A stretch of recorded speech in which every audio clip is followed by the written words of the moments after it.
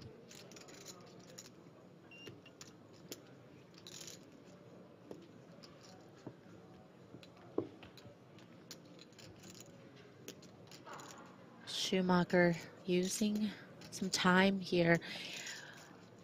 Has enough of a hand to certainly get involved. It's just a matter of how much.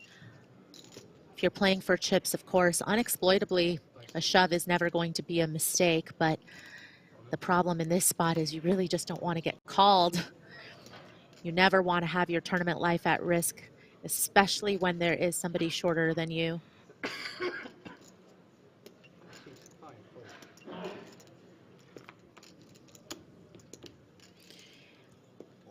The nice part about this is that Kenny, who's in the big blind, is shorter than Schumacher, so it feels a little bit better when you do shove and the person that's most likely to get involved in the hand, the big blind, is somebody you have covered. Yeah.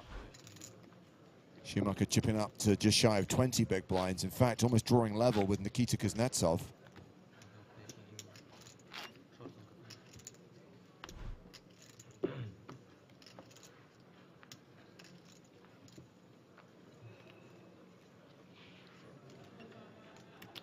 This is where I feel like it's just gonna get slower, because once Schumacher got that double up pretty early into this level and now has a pretty similar stack to one or two other players at the table, then you can definitely afford to just stay patient, hope that somebody busts from the other table, continue to ladder up.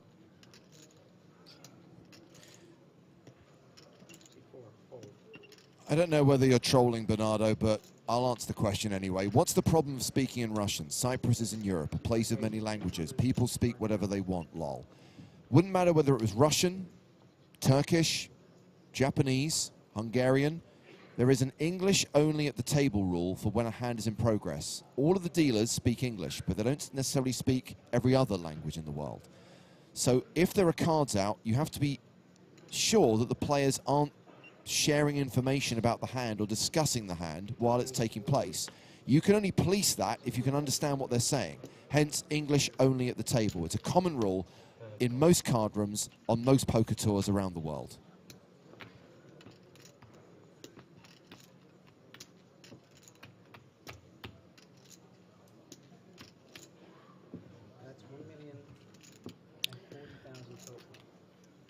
Gonzalez with a hand that you would open from the button, but facing this all in, you know, in one sense, Gonzalez might feel like he could afford it, but in another sense, you might not want to give up your chip position in a situation where Haller could also be very strong.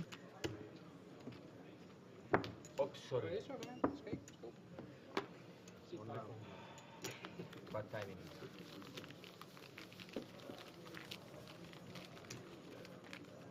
Twice. Yeah. Good timing from me. Yeah, because if you don't put the hand.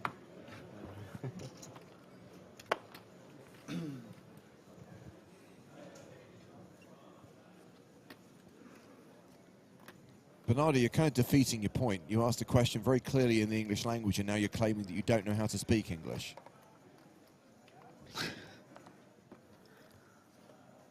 Or if you're talking about a hypothetical person who can't speak English, I suggest that they don't engage in conversation at a poker table whilst there's a hand in progress. 5 seconds. C4 raises to 220,000. I never understood the people that got mad at the dealers for enforcing the rules, you know? The rules are in place. It's your choice to come and play this tournament, and you have to abide by them. But there's certain players that don't like being told what to do, I guess.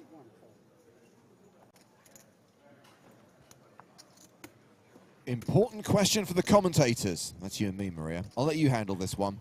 Bagpuss wants to know, which pizza should I get? Meaty Feast, Chinese chicken, or double pepperoni? Ooh, when I thought that you had me at meaty feast, I just love a lot of, you know, I'm all about like meat lover, supreme, that pizza. But then you said double pepperoni, and so Yeah. now I'm a little torn. The Chinese chicken does not speak to me though. No, That I doesn't agree. really We can feel rule, like we can the rule right out, pizza. We're ruling Yeah. out Chinese chicken, so now we've got a coin flip between meat feast and double pepperoni. I'm siding towards the double pepperoni. I like to keep it simple. I don't need a variety of meats. I like pepperoni on the pizza. Do you not like putting Parmesan or crushed red pepper on your pizza? Do you not like a lot of different things? No. You I just said I want don't to like a keep lot of the flavor different meats. pure? I do like a variety of Okay. toppings. I'm saying when it comes to the meat, I'm happy with just the sausage. Okay.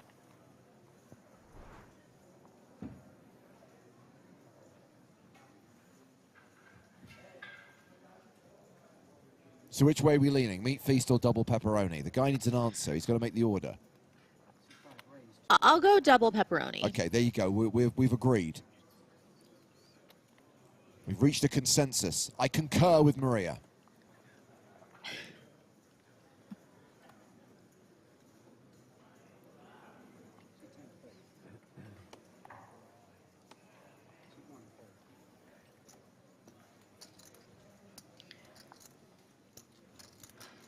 Gonzalez has raised with ace-4, only to run into the aces of Kuznetsov in the small blind.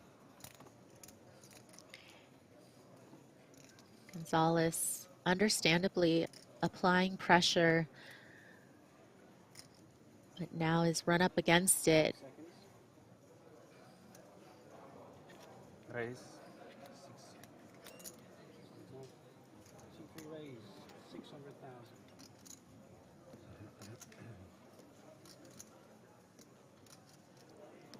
I can confirm This there is... 3-bet non-all-in sizing Yeah. off of a 20 big blind stack is very strong.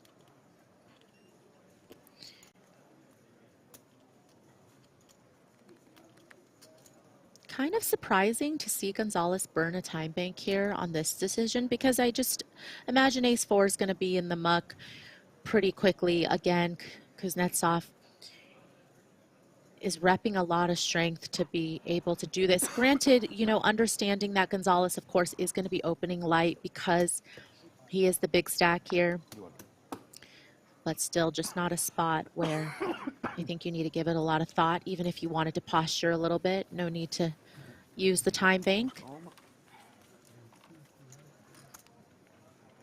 Oh, bag push, don't push it. Can you help me choose a starter? These are the options, Maria. Chicken wings, garlic bread with cheese, onion rings, garlic mushrooms, potato wedges, potato skins, curly fries, mozzarella sticks, jalapeno cream cheese. You know what? I feel like you got to go 2 starters with this list. There's a lot of good choices on here. I would go... Okay, no, that might be too carby. And Yeah, don't garlic bread pre-pizza just feels like too much dough. Okay, what do you think about chicken wings and curly fries? I am with you with chicken wings. I would personally go with mozzarella sticks, but I'm happy to concede and say yes to curly fries. Or... We don't even know if he's agreed to order 2 starters yet. Do you know what? I'm going to say do 3. Chicken wings, curly fries, mozzarella sticks, double pepperoni pizza. You're in for a good night.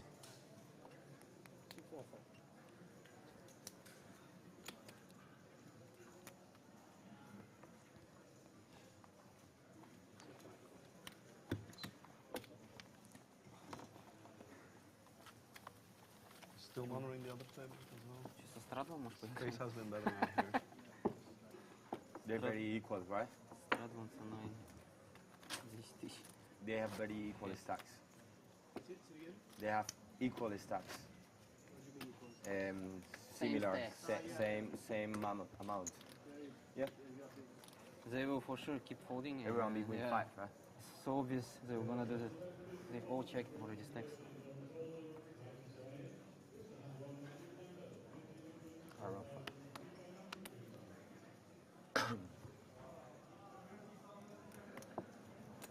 One raise 225,000.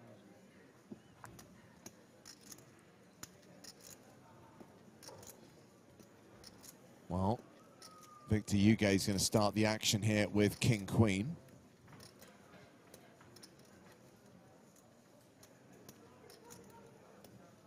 Yeah, how to raise and take it the hand before. This time it better from first position, and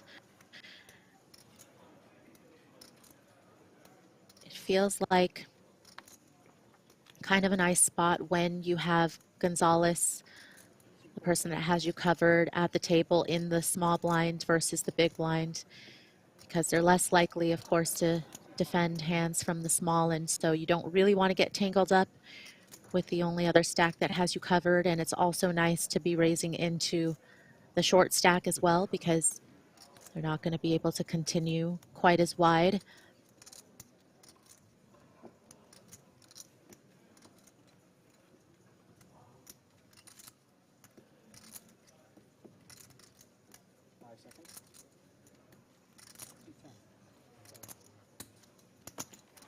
Raise and take it for Yuge.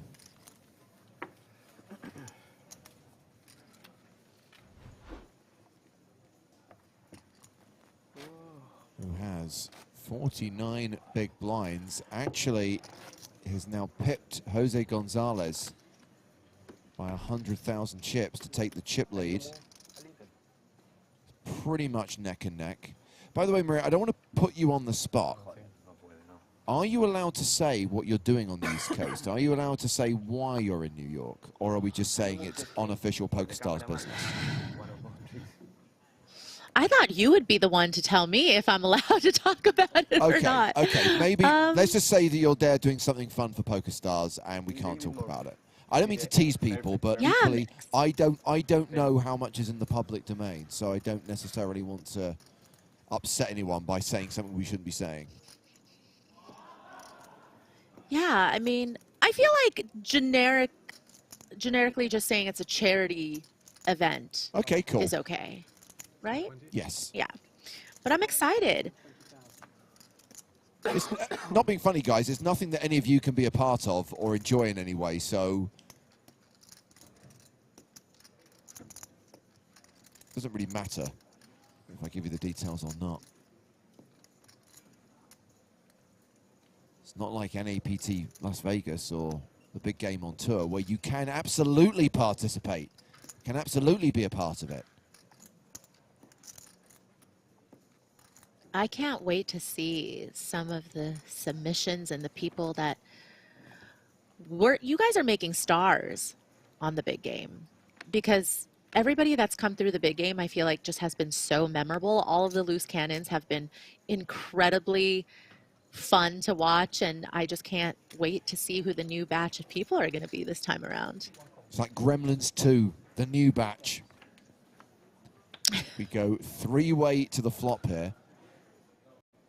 A button raise from Schumacher. Sorry, a cutoff raise from Schumacher.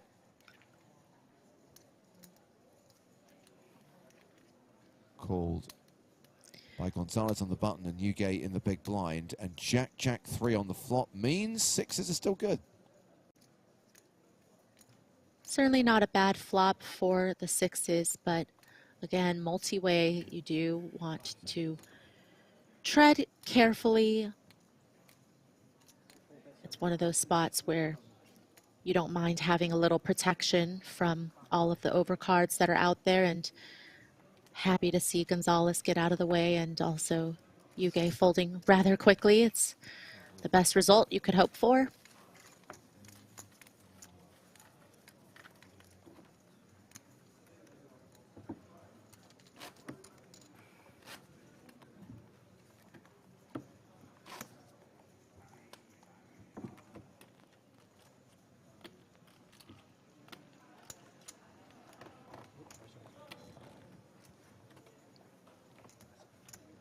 testing changed. Testing changed. Told you. It does feel like they're playing at an acceptable pace right now. It doesn't feel that the egregious stalling has continued.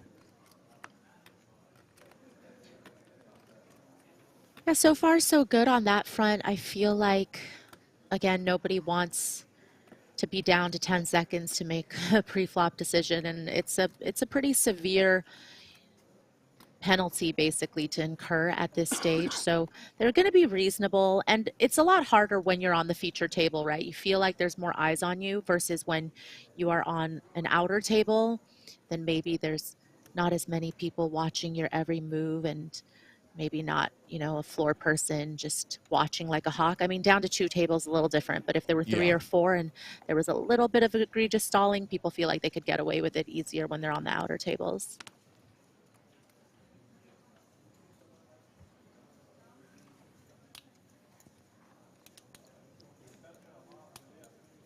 Enrique Reyes, watching on YouTube, lets us know he's watching from Belize and is curious to know how far a player from Belize has got in any PokerStars tournament.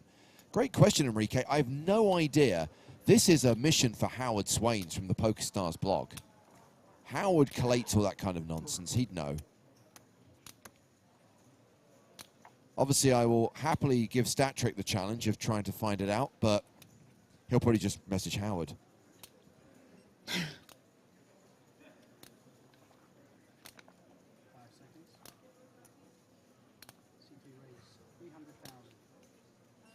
So Uge completed in the small. Kuznetsov is going to raise from the big with 4 deuce.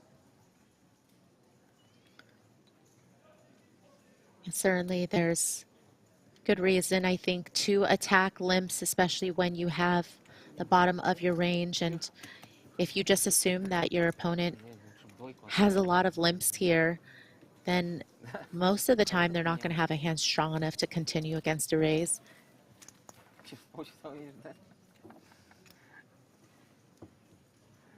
У меня была для лимпрейза хорошая, но не в 20 бывает.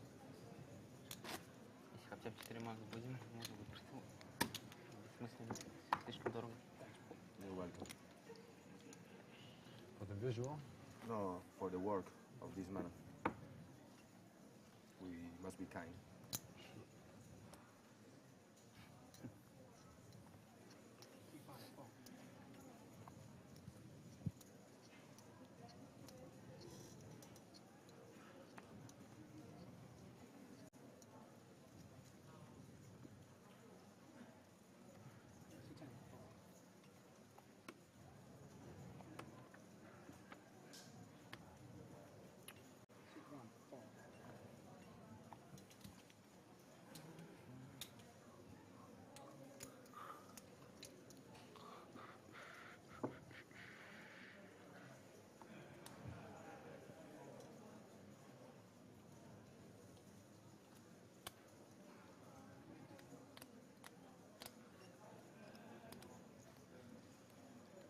Kuznetsov has a hand that could flop pretty well.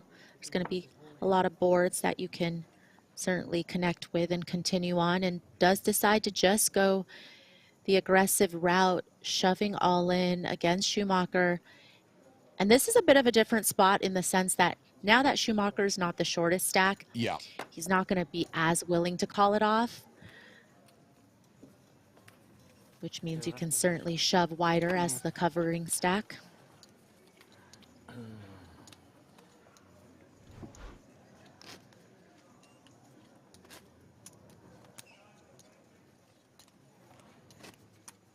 Или до этого были против меня? Не против тебя. Не против меня? Угу. Но были. Yesterday? Today. Today?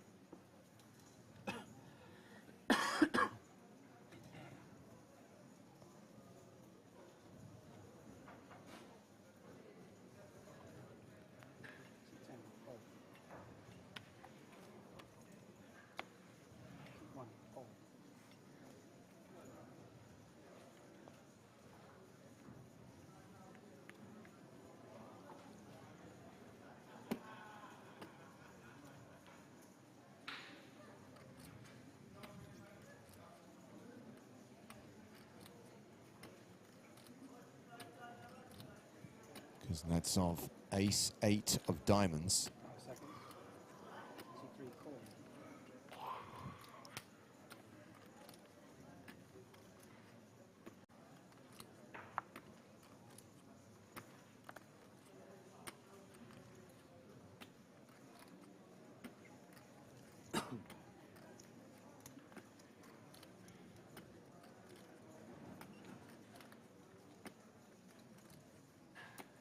Seconds.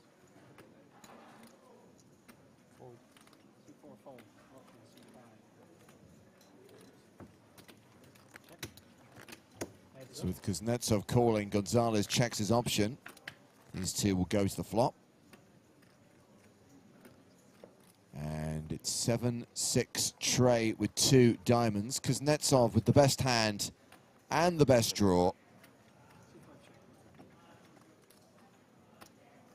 Gonzalez, a little piece of it with that gutter, has that overcard to the board.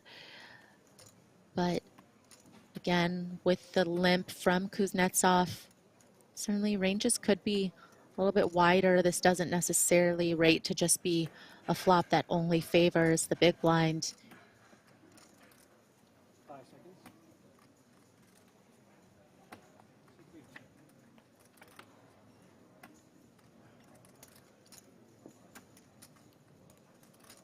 I'm not really sure about the extreme close-up of that beard. I'm worried we're going to see things moving in it.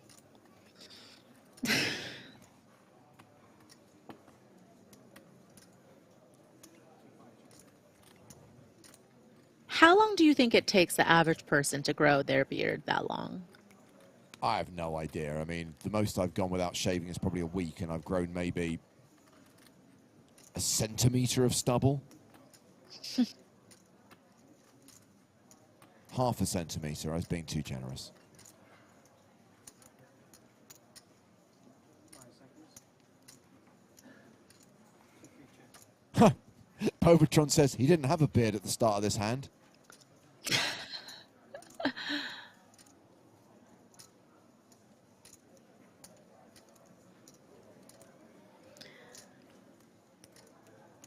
Well, it looks like Gonzalez made his straight on the end, and Kuznetsov just bricking off what was a pretty big hand on the flop.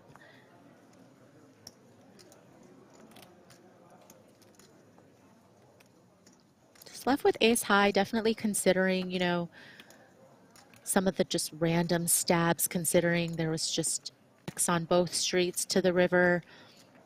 A lot of the times, you know, ace high could be good here still against the random stabs.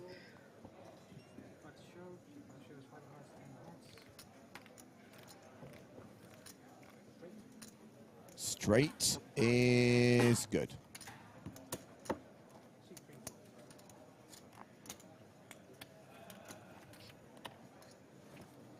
So we are 30 minutes into this level. Still 10-handed in the EPT Cyprus main event, 2 tables of 5. I'm going to amend the target for today. Trying to get down to a single table tonight.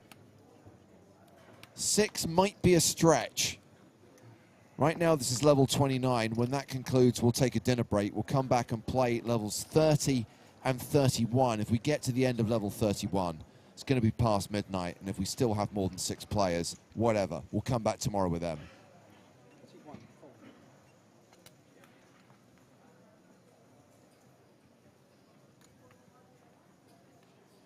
But these things do have a tendency to go in waves. We'll have a long period of time where we're going to be stuck on 10. The next thing you know, you're down to 9. Bish, bash, bosh, you've got your 6 players. All happens inside of 20 minutes. Has Joe stopped traveling with the cranker? It was very difficult to get it across the multiple borders he had to travel across to be at this venue.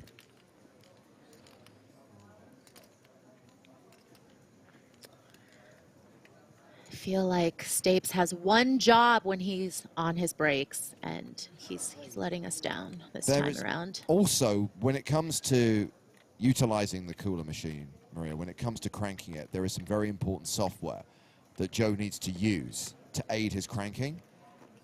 And unfortunately, it's been blocked in this country. Online Surely tutorials. like a VPN or something can get around it. Alas, no. Trust me. Do you think this guy hasn't tried?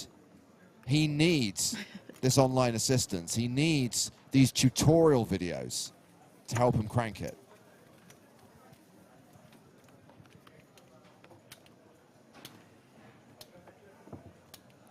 So sadly, not only do we not have the cooler machine here in Cyprus, but Joe is definitely not able to crank it right now.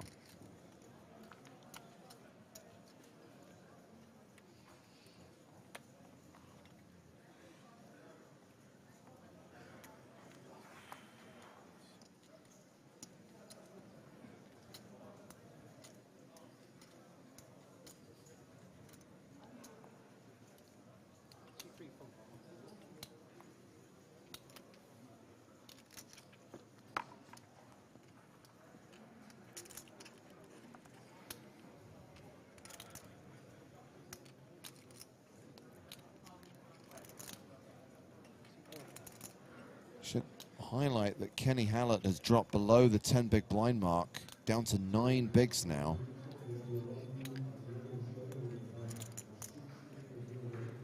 What's important is that you don't want to get so short that you just lose all your fold equity. At 9 big blinds, you're still going to have fold equity, but if you don't pick up a hand in a few orbits, then the big blind is going to be priced in to call.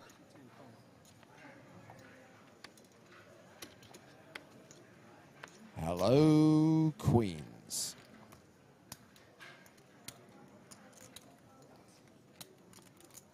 Yes, Federico, once a player busts, we will have a 9-handed table. The final redraw of the tournament will take place. The final 9 will draw for seats in the main stage. Everyone will be sat at the same table.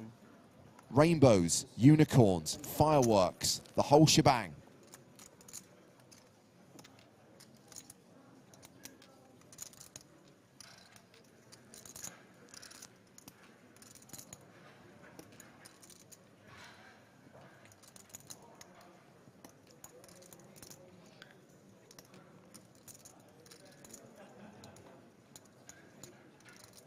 And this is the second time where Gonzalez has opened and he's faced a 3-bet from a stack that he has covered. And again, I feel like even though you want to sometimes get involved in this spot, maybe see just how strong of a hand they really have, put them to the test a little bit just because you have the chips to do it with. It is going to be always concerning when some of these stacks decides to 3-bet the table chip leader, because again, they're going to be playing pretty honest in this situation with the short stacks out there. People aren't going to be going for a lot of light 3-bets against the big stack. Oh, wow. A stack that they have covered, a different story. But yes, this 4-bet is Gonzalez testing Yuge here. And this is why you're happy to get queens, but you're not, right? You're happy because you know it's a big hand, but once you face this 4-bet, then it's really about, wow, do I 5-bet ship here and just hope that Gonzalez doesn't have it? Do I call here and invest 1.5 million chips? So what you're saying free is that what looks to me like a completely unnecessary and incredibly spewy 4-bet is actually a genius move because it's putting the guy with queens to an ultimate test. And you would think that Yuge will pass this test in the sense that if you feel like Gonzalez is going to have some light 4-bets here for precisely the reason of the ICM pressure and the money at stake, then you feel like, okay, I just hope they don't actually have it. But what if they do? The chip leader and the chip leader at the table and the big stacks can get hands as well. So you just want to make sure that it's not one of those times, even though that's probably going to be more rare than them just trying to push you around. Right. But it would be complete disaster if they ended up having just the complete top of their range and the premium pairs that have queens crushed here. And you see you guys looking over at Hallert's stack, looking over at Schumacher's stack, just sizing up the fact that now he's put himself in a really tough spot when there's shorter stacks out there. If he folds queens here, I'm walking out. See you, Maria. Ooh. I got it. I got it. I'm here. Jeez, thank God I came in early. All right. Did that just happen, by the way? I know I just came at the tail end of that hand, but should I... There's not some, like, explanation, like, why that was okay, right? Someone just folded queens pre-flop? The explanation is that you guys didn't want to bust before the short stacks, right? And what I have to say to that is if you're not sure what you want to do with the hand that you have in that spot, if you were to get 4-bet, then maybe just flat, right? It's okay to have your hand under-repped in that spot. It's okay to decide to maybe not put more chips in pre and just go ahead and see a run out and play post. But if you end up 3-betting and you don't know if you want to go with it, if you face a 4-bet, then flatting is certainly an option that might be a little more attractive.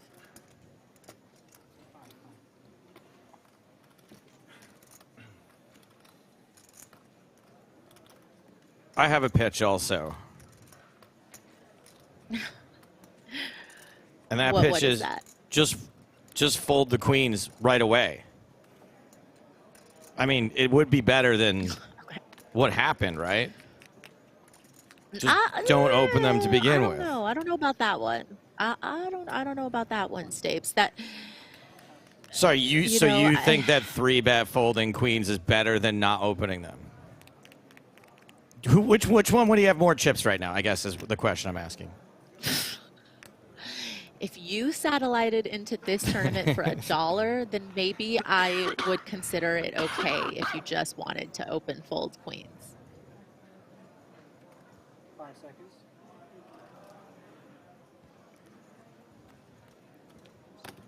All right, well, we have to continue playing somehow. You guy limping in, Kuznetsov taking the free flop. Well, that's a fun one.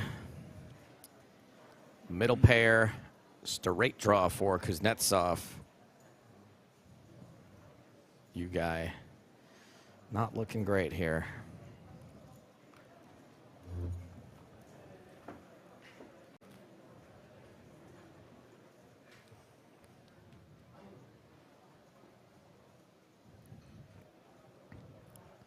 You guy checks.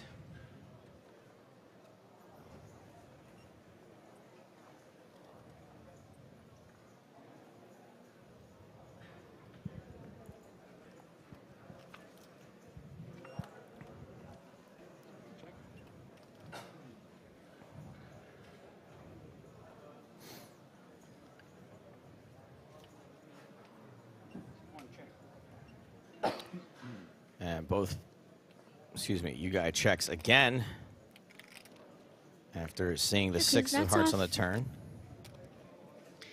Kuznetsov had a good hand where he can just check back, and a lot of the times we'll be able to just bluff catch against stabs really easily with second pair on the flop, and sometimes on brickier turns can easily go for value himself. This one with the 4-liner to the straight, but having that backdoor flush draw makes Kuznetsov feel a little bit more comfortable.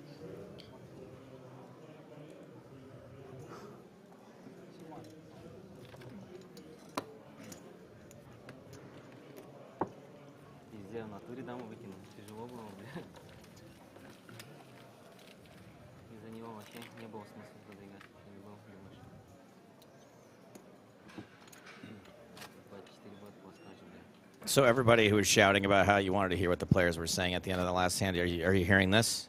Are you translating this? Is that worthwhile?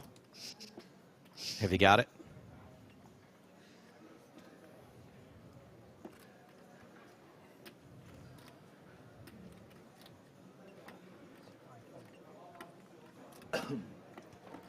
Kuznetsov picks up that hand, understandably.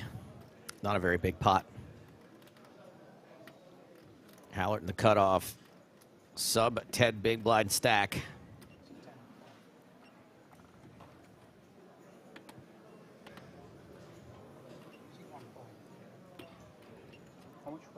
Gonzalez folds, Haller folds, you guy folds. Kuznetsov, blind on blind. Kuznetsov and Schumacher. 26 big blinds playing in 20 big blinds.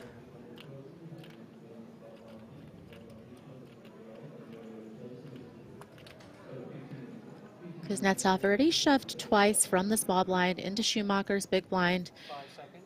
This time, though, this will be the type of hand where certainly not going to shove with. Sometimes you can find limps, but folding is fine as well.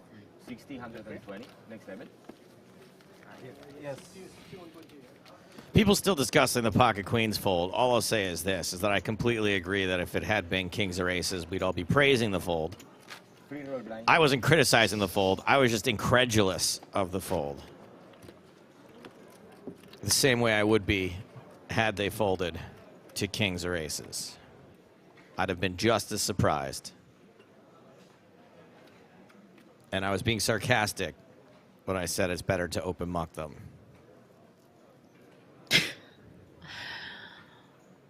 Huh. Some people's sarcasm detector seems to be broken, huh?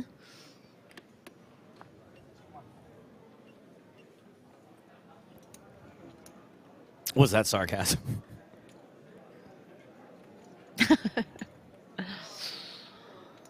Take it how you want. I usually do with you. Action folds around to Kuznetsov. King 7 off on the button.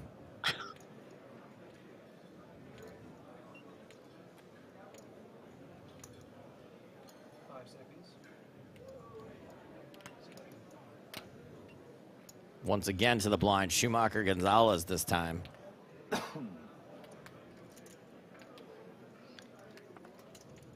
Definitely more attractive spots than to take some light opens into the big stack in the big blind. But for Schumacher in the small blind, this is the type of hand where you wouldn't mind seeing a flop, these middling cards with potential.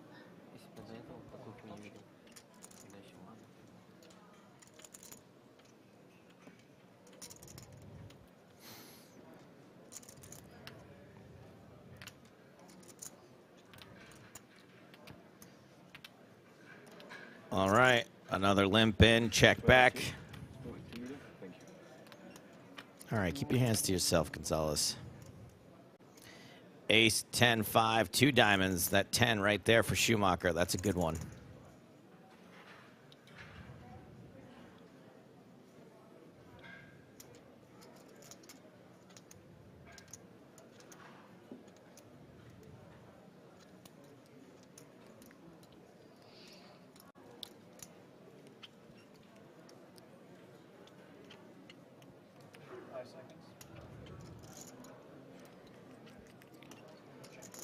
Schumacher checks the pair of 10s.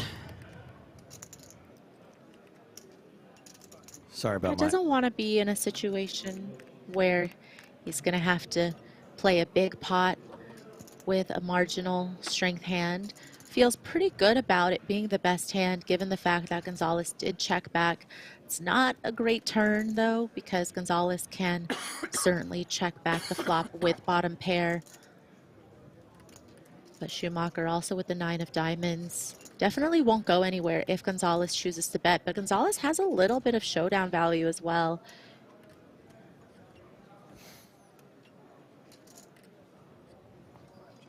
Checkity check to the riv. It's an 8.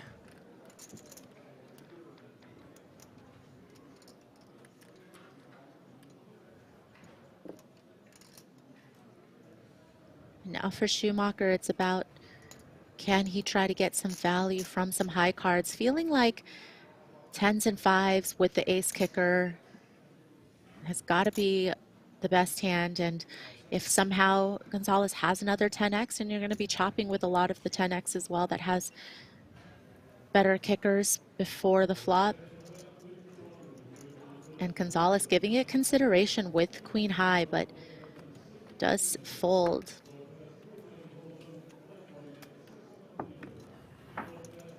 One, only chip. Only one.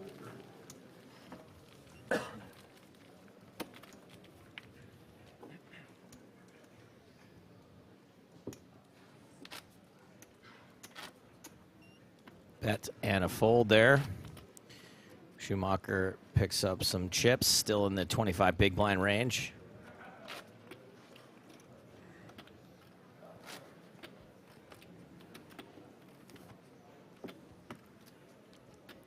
Halfway through this level.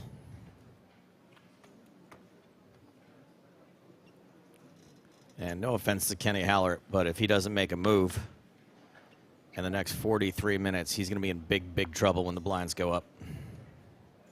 He's already in big, big trouble. I don't even know what to call it.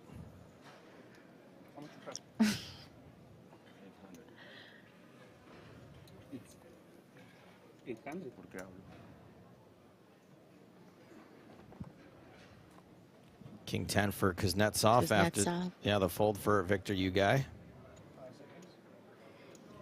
Yeah, certainly wants to know how much Hallert has right now in the big blind, because Kuznetsov wants to already predetermine if Hallert has a hand he wants to go with. Is King 10 going to be good enough to call it off?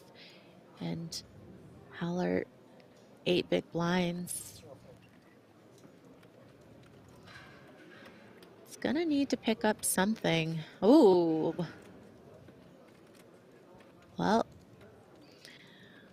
we know that Gonzalez won't be folding queens.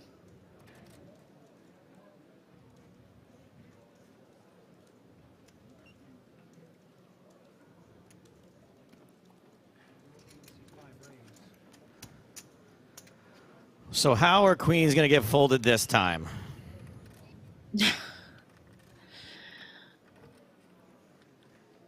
A big gust of wind would have to come by and swiftly put those cards into the muck for these to go anywhere near there.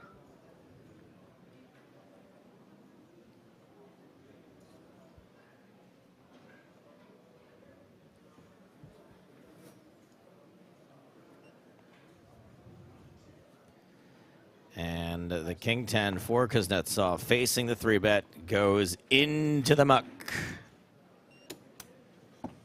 Sorry, I told you step twice. I don't know why. It's like fucking reflect. Sorry, never again.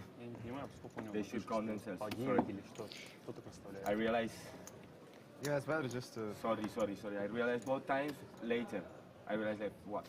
Sorry, so sorry. It's 8 chips. Won't happen again. 8? Won't happen again. Sorry. That's nice. They should learn to count. I'm still learning. I got computers for all that. I still get it wrong.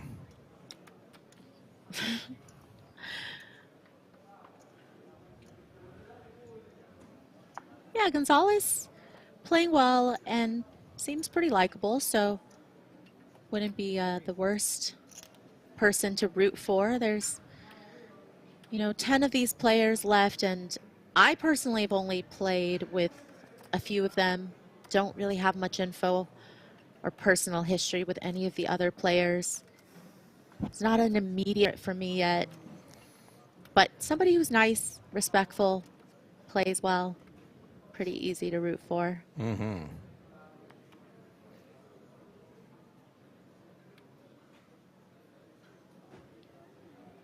Of course, Hallert, very easy for, but things are definitely getting tougher for him. Hard to accumulate chips when it's hard to find an unopened pot in front of you. Also not getting a lot of luck from the cards. Not getting dealt just the type of hands where he's not needing a premium with his stack. He just needs a viable option. Huh? Yes. I'm hearing things.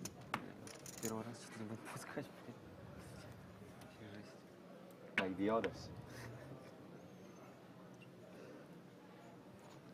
Well, it seems like some bonding is occurring, at least, now that everyone's getting deliriously tired.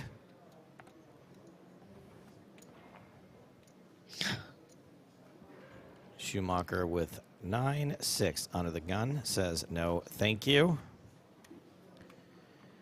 Gonzalez with suited connectors as well.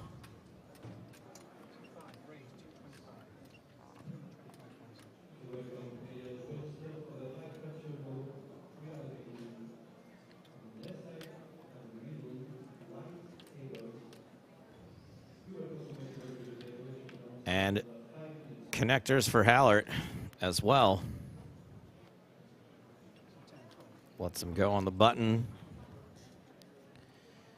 And another 9 in the mix for you guy. They're suited, not connectors. Gone. And Kuznetsov in the big blind. Sure, why not? Also suited connectors.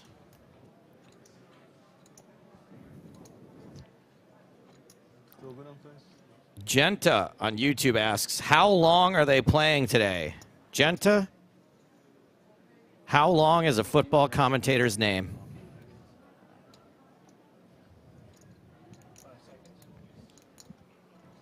What?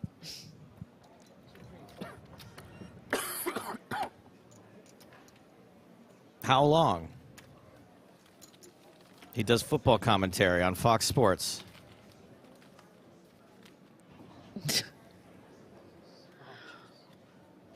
Is this a real person?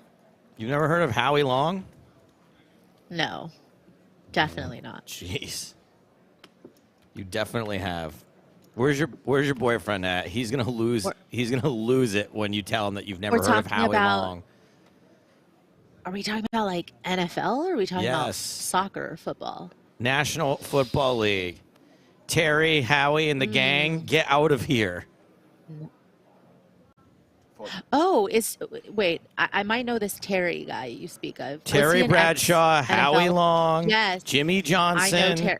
Well, why didn't you start with Terry Bradshaw? I know Because Terry it wasn't Terry Bradshaw, are they playing today? It was how long are they playing today? Okay, well, I didn't know that Howie Long was a person's name, so I didn't realize you were making this whole pun. But okay, I'm sorry, I ruined your joke.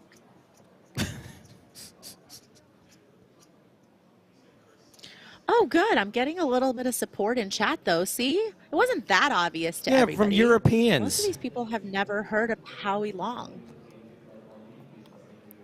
They also think football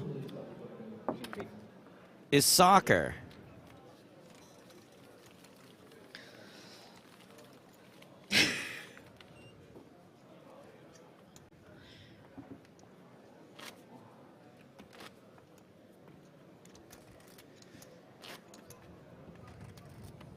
If anyone really knew anything about comedy and the joke I was making, they would understand how brilliant it is.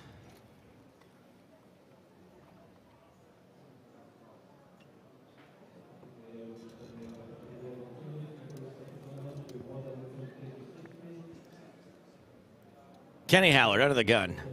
King 6. Not going to do it. 7 big blinds. Not from that position. Not with as long as he's been holding on.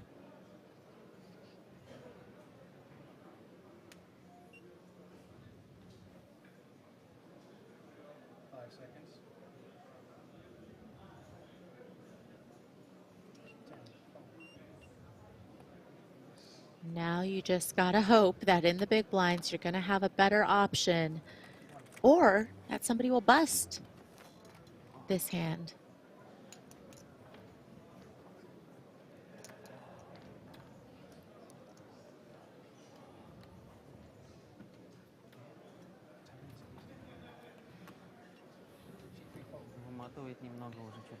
All right, Schumacher, ace king, a sight for sore eyes. Does have to play out of position against the chip leader should they go to a flop.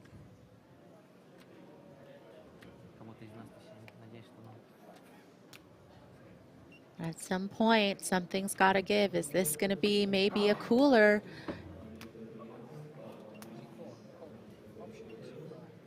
Schumacher decides to limp. Might be looking to limp shove.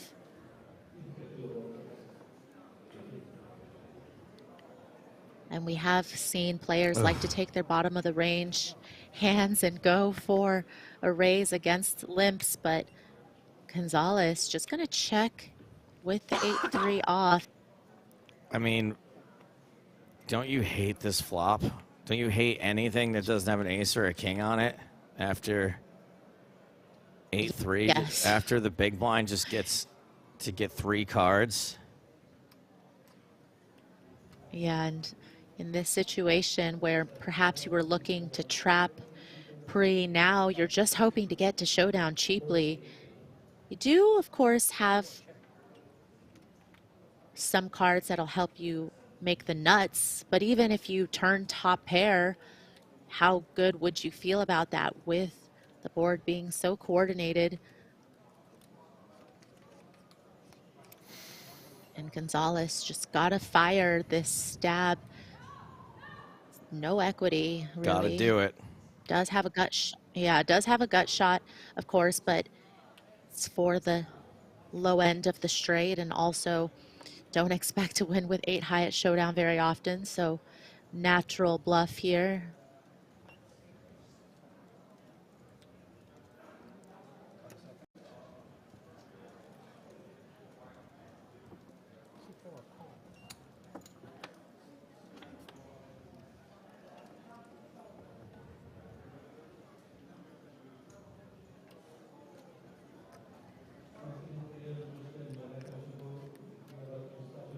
Unbelievable. I mean, what do you got to do to get 8-tray to fold? What do you got to do other than raising pre-flop? What do you got to do?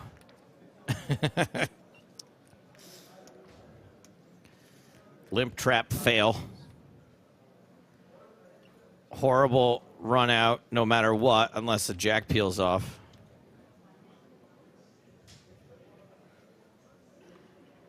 Yeah, and Gonzalez, of course, recognizing that with Schumacher limping in pre, can have a lot of hands here that, of course, won't fold to a turn bet. Most common type of holding in this spot that would check call the flop might be some 9X's, 6s.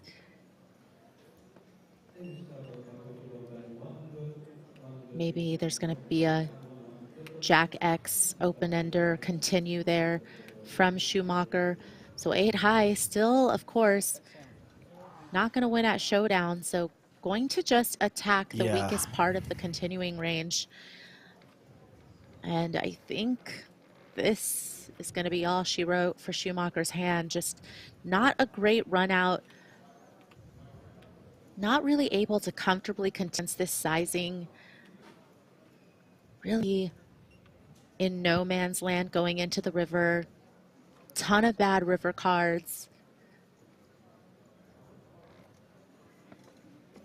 Wow. Ooh. Schumacher Sticky. stations.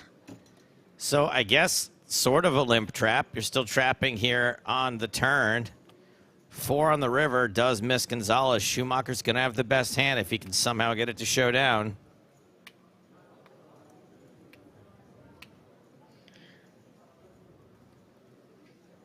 And now this is just all about how much resolve Gonzalez has in this spot to fire that third barrel. Oh, yeah.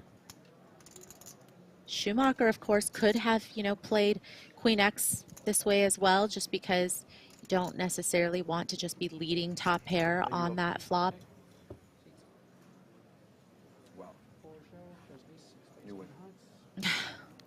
Does manage to get the cheap showdown. Check, check. You win, Schumacher. I'm sorry I doubted you.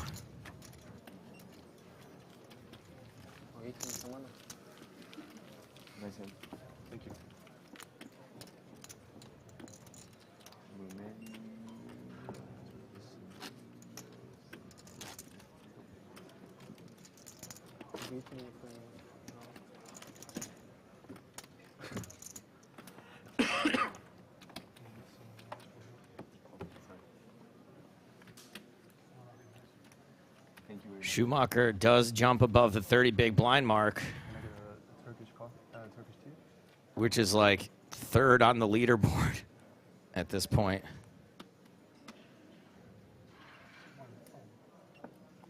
Yeah, it does feel like at some point, though, Something's got to give, and then it's just going to end up being maybe a couple of quick bust outs in succession. None of the short stacks have been consolidated or absorbed into bigger stacks, and people are going to just keep getting shallower and shallower, and who knows what's happening at the other table. I bet the other table's just chilling. I bet they're not even playing. They're sitting out. They're playing Chinese poker. Yeah, no one's watching them. They're playing hangman. 5 seconds. 250. Well, look at Schumacher. Look at, oh. Johnny Big Shoes over here has got all these chips now. Yeah, it's been a really great level for Schumacher to, of course, double up within, I think, the first 3 hands of this level. And then after that, just winning some small pots, chipping up, leaving Hallert in a bad position with King 3 off in the big blind. Oh, Kenny. Poor Kenny has to commit a third of his chips to peel the King 3. Of course, going to stop and go if he has any piece of it, but doesn't connect. Unfortunately, That's it's gotta hurt. going to be the stop and stop.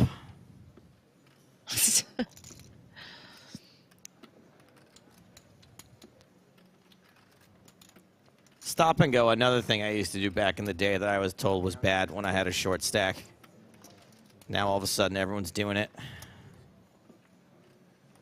You were just ahead of the time. I was ahead of the time in some ways. You were on the next level. Now, there's probably some very simple concepts from today that I was getting wrong. But there was definitely stuff that wasn't a thing back then that I was like, I'm pretty sure with 10 big blinds, I'm supposed to just call a min raise. And they're like, no, it's a shove or fold stack.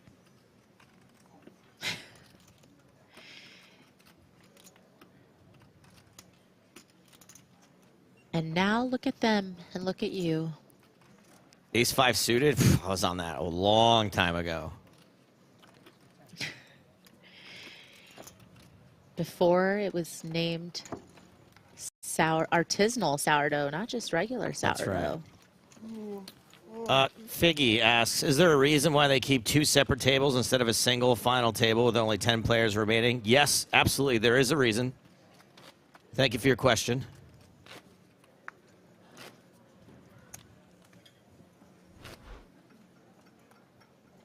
Kenny Hallert down to 3 big blinds. All right, everybody.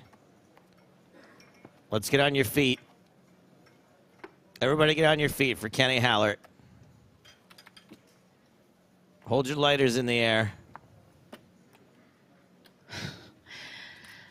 The man needs to find a hand and won't have fold equity even if he does. Not a whole lot of control of your fate at this stage for Kenny.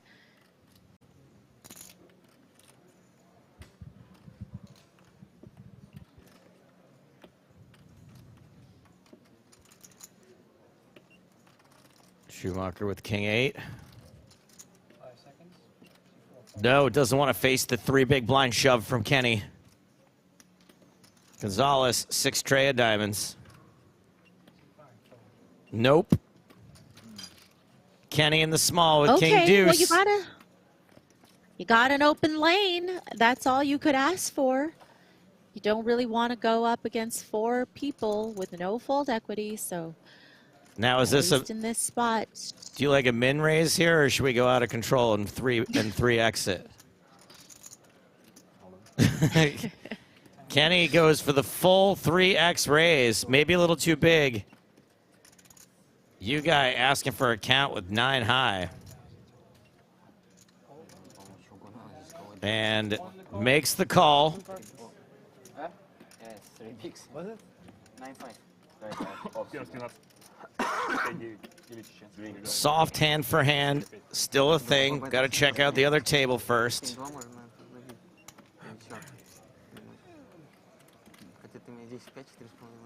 Kenny breathing a sigh of relief, knowing that his job is done. It's up to the poker gods now. Thunder Nick exclaiming, wow, 9 high call.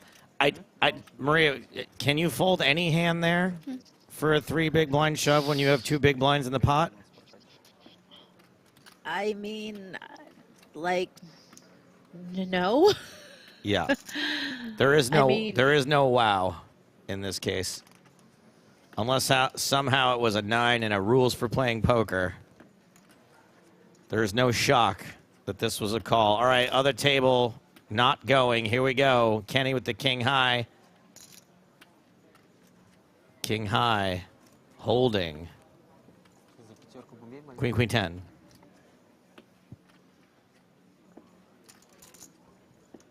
Kenny's just got to fade the 9s and 5s for now.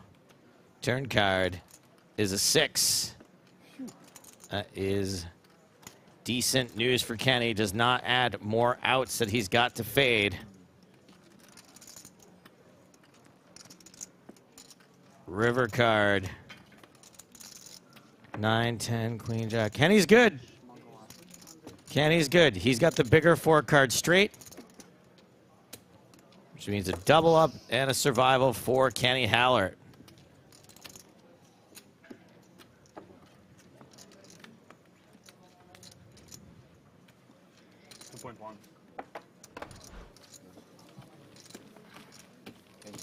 Eight big blinds, right back in it.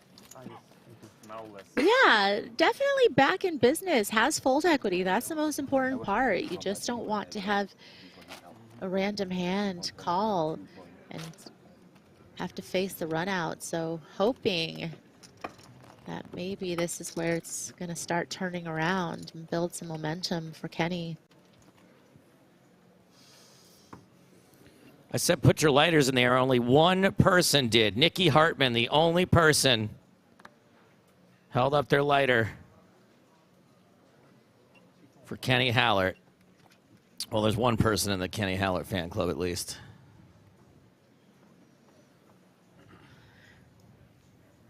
I feel like the whole poker community owes Kenny a big one for so kindly organizing a whole summer poker tournament schedule on a Google Doc for every player to access. And for that alone, we should all be rooting for him. Yeah, I mentioned that the other day. Because I don't play the World Series, I didn't have a lot of details. I was like, I think he does a guide.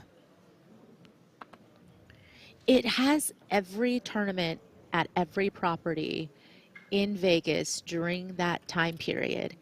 And I mean, maybe at this point it's a little more plug and play, but when he first did it, it's just a lot. It's a huge undertaking to do for free, right? It wasn't even like he was like, oh, you can drop me a couple dollars in my Venmo. Right. It was really just so that everybody in poker would know, you know, where to go, what tournament to play next.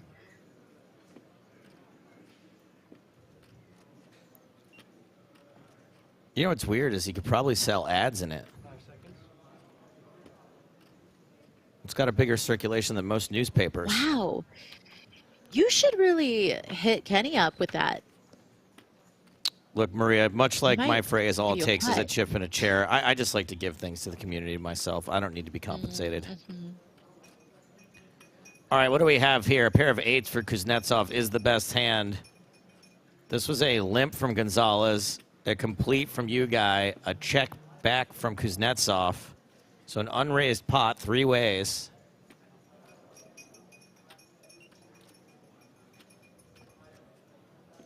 Maria, did you just refer to Twitter as X in chat? Ugh, Do you I have to- hated myself for doing it. Do you have to do but- that in case you meet Elon Musk one day? Is that... Because it's not out of the realm that you would, like, be in the same circles as him. So I can see why. Just covering your bases. Don't answer.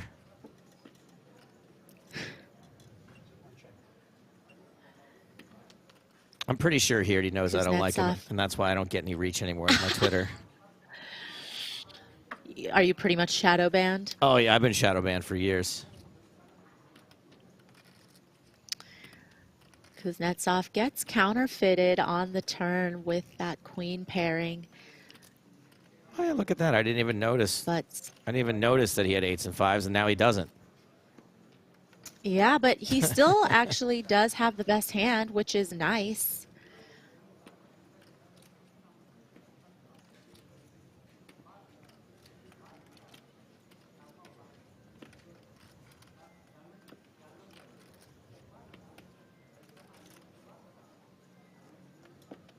And does get a call out of Gonzalez. And the jacks are live, the 9s are live, the 10 is live. River card, not any of those cards. You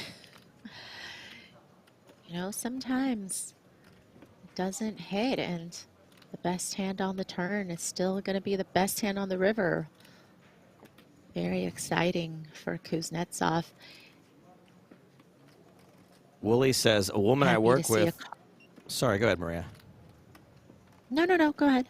Well, what I was going to say has nothing to do with what's happening here. So let's see what Kuznetsov does.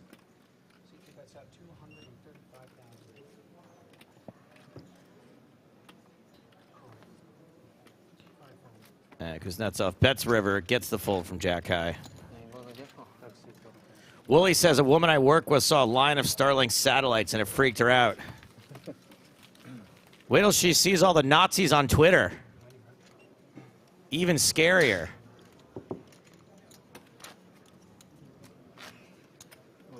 Thank you for your comment.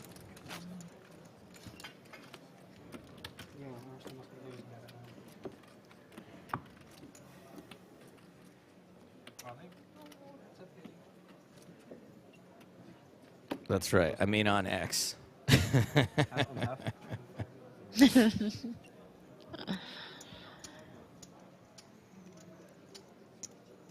I think I just typed X, to be honest, because it's shorter and it's faster. But I feel like in conversations, I'm just still calling it Twitter. Or I'll say tweet, actually. I don't know if I really ever refer to it as Twitter. I'll just be like, did you see that tweet? You don't say, did you see that X? Post? It's so vague. No, and if you just said, did you see that post? It's so vague because it could be Instagram post, it could be Facebook post, it could be Threads.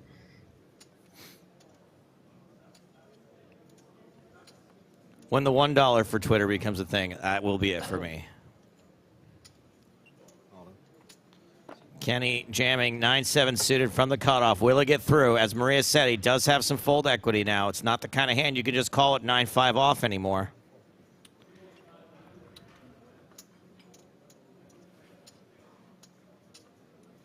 Kuznetsov with 10-9. And again, for 8 big blinds, probably not.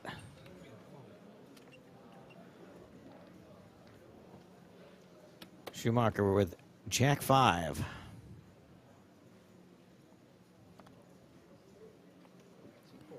Nope. Nice pot there for Kenny. That is the power of fold equity. Yeah. Yeah, nice to get a hand that's 2 hands, actually, that's better than yours to fold, which is what you need to happen to just start chipping up. Winning the blinds and antes are so valuable to I think they're going to need that card from Kenny to deal the next hand, but I'm not positive.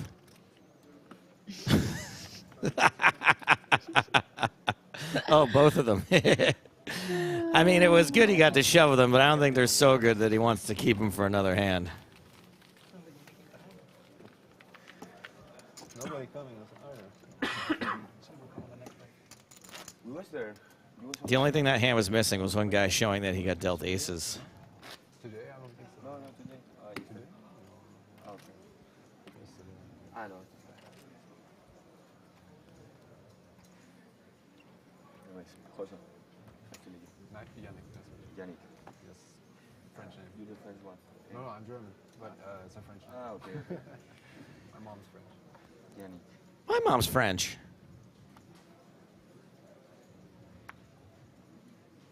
Don't say anything about my mom, Maria. Polish name, as far as I know. I've learned my lesson, Joe. I told you. French family or something? Or what? Yeah, a French family. Like, if I didn't think there was an actual chance that one day I would meet her in person, you know, go to your house for the holidays, then yeah, sure, I wouldn't care. But Yeah, no, you gotta. I've got to, yeah. You gotta stay in the good books. You don't want to be hit with a flurry of passive-aggressive comments at Christmas.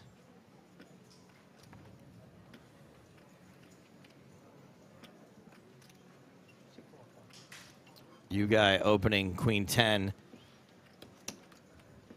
Big Toro asking, did we already have the dinner break? No, we have not. Dinner break is in 15 minutes.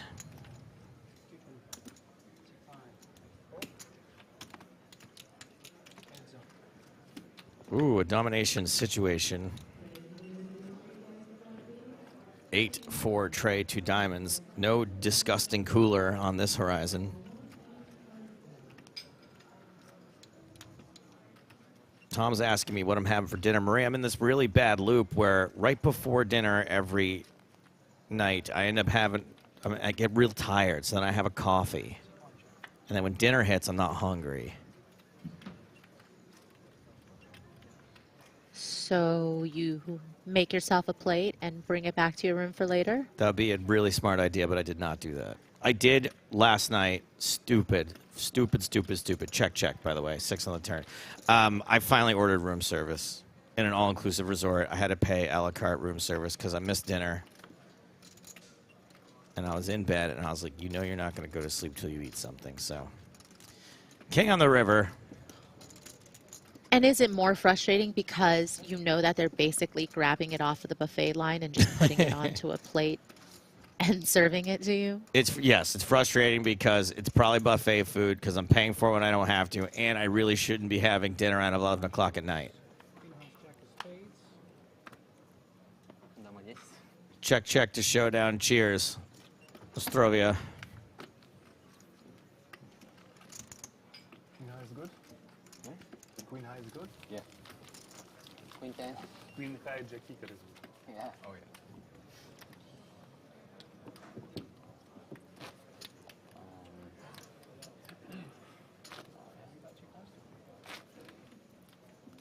It's straight. Bottom must be here. It was big blind, right? Yeah, it was big blind. I really was trying to say 50.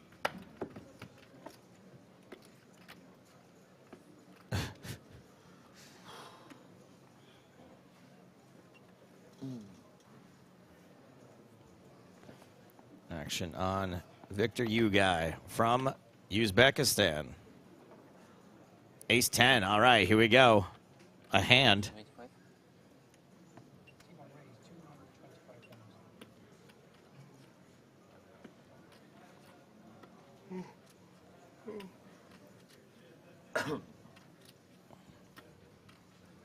Six-3 suited for Kuznetsov.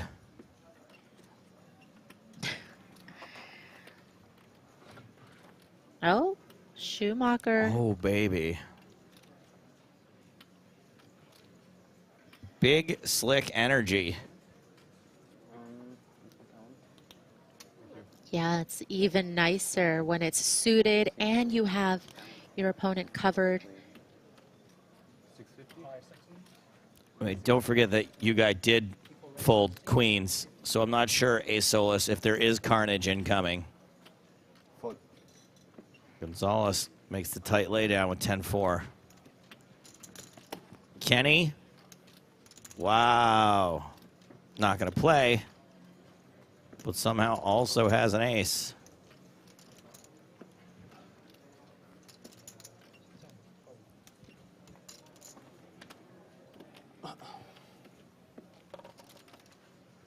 So, you guy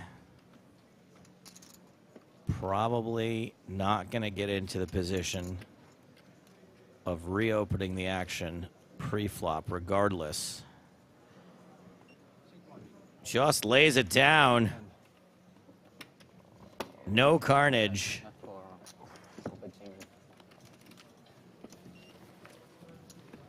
Pretty nice pickup for Schumacher, and he's now up to 40 big blinds.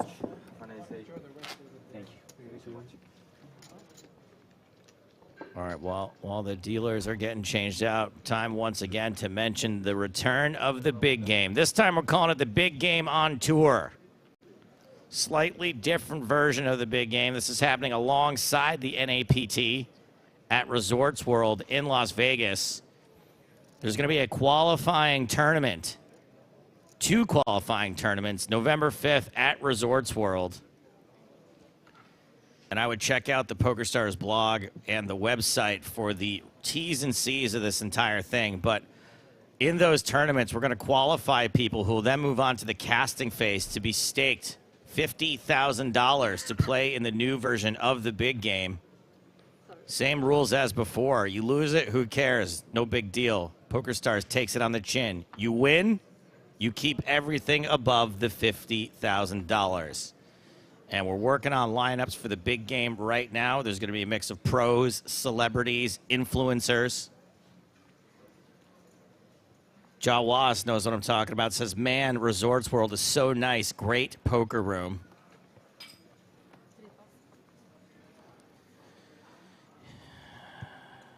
Sorry for that big sigh. I just can't deal with the contrarians today. Oh, no. What happened? But with inflation, shouldn't it be like 75K stake? You banned. I just can't. Yeah, well.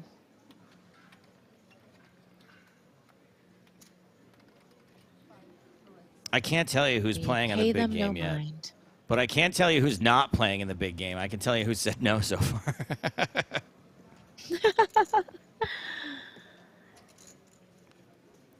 Well, you know, if you need a warm body, Joe. Oh, for the big game, you mean?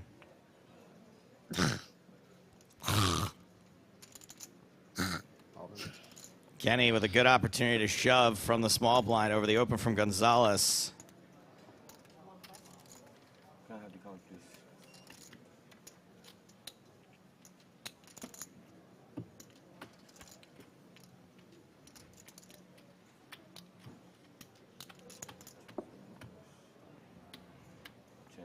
Maria, do you think you'll be able to sell enough action to play in the big game? Well, you know, I was going to ask you if, you know, since I've bought action of you over the years, I like see. maybe you'd be interested. Like, I mean, I would even sell you 1%. You know, every little bit helps. I don't think I'd be able to do that given my position within the show. Now, I actually started goofing about big game stuff, thinking that this was going to be a snap fold from Gonzalez, but it is not a fold. It is a call. Kenny Hallert at risk, but a big favorite.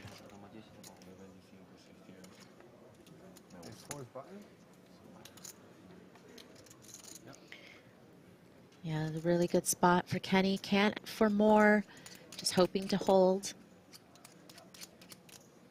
I thought that Kenny maybe had enough fold equity to get the ace-4 to go. Oh, no. Oh, no. This is a disaster. Now, in Gonzalez's defense, Kenny would probably be shoving more than just bigger aces here, so it makes sense that ace-4 would be a call sometimes. But it's domination, rotation. Kenny Hallert needs to spike a 3-outer to survive. He has clung to life with the short stack, waiting for good spots. Got the good spot, and has just gotten horrifically unlucky here.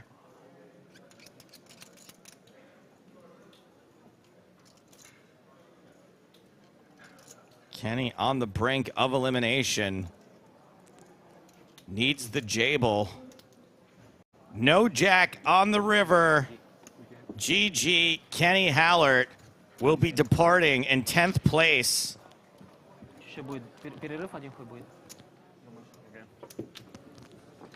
And you know what? All right, Kenny's doing a good job smiling through the pain. I know Kenny wants it real bad. Yeah, but always a class act at the tables. Not surprised to see him take it really well, but of course, going to be hurting inside.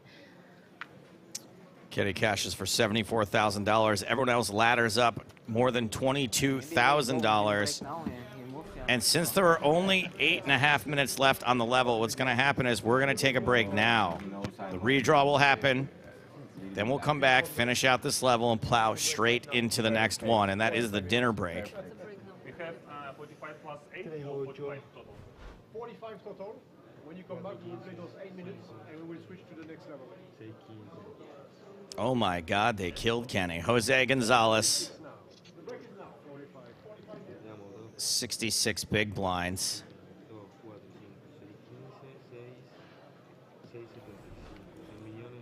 This is the quote-unquote feature table chip counts, but when we get back, we'll have all 9 players on that board. Gonzalez taking 66 blinds to the dinner break, 39 for Schumacher, 25 for Kuznetsov, 24 for you guy. A reminder of what they're playing for, and we have finally reached the point where this graphic is relevant. 9th place, next player eliminated. And we're looking to get down to 6 players today, so the 7th place finisher, the last person that will likely lose today, is going to cash for $162,000, and tomorrow we get into the good stuff. Make it through to tomorrow, you're making over 200K. And first place, when it all is said and done, tomorrow evening, $1 million. Like I said, the final 9 players are going to break. When we come back, they'll be seated on the main stage, all shuffled up, all jumbled up. We'll be playing more from EPT Cyprus in just about 45 minutes. Catch you then.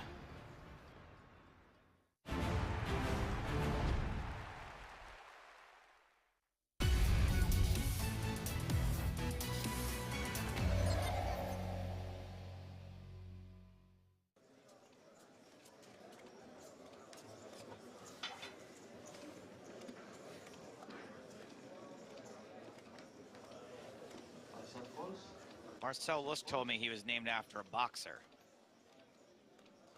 That is a hashtag. Real fact. Fun fact.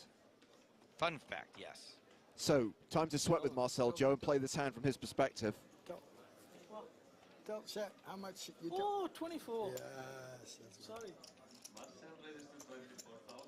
I was going to say, James, if I were playing this hand, I would ask the guy to my right how much I should raise. I thought you would offer me out for dinner. We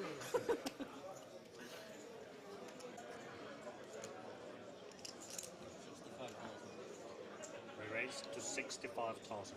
Then register 6 Thomas Bonds on the big flag. So, re-raise from Ben Grundy. How much did we... Okay, well, we're calling. It doesn't seem completely unreasonable to only call 40 more, is that all it was?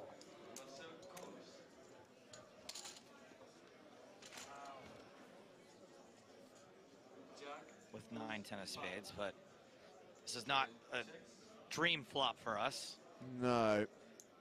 And I'm probably just going to check back and hope to pick up some equity on the turn. Yeah, pick up a straight card or a spade. Instead, it's the 4 of diamonds. Man, it's checked twice, so, I mean, he's completely missed and playing like a goober, or he's got something huge, and I'm weighted towards him having something huge here, slow playing aces, kings, queens, a set of jacks. Well, Marcel's going to try and buy it. I don't know what you 3-bet with that you check twice, other than like crazy value hands.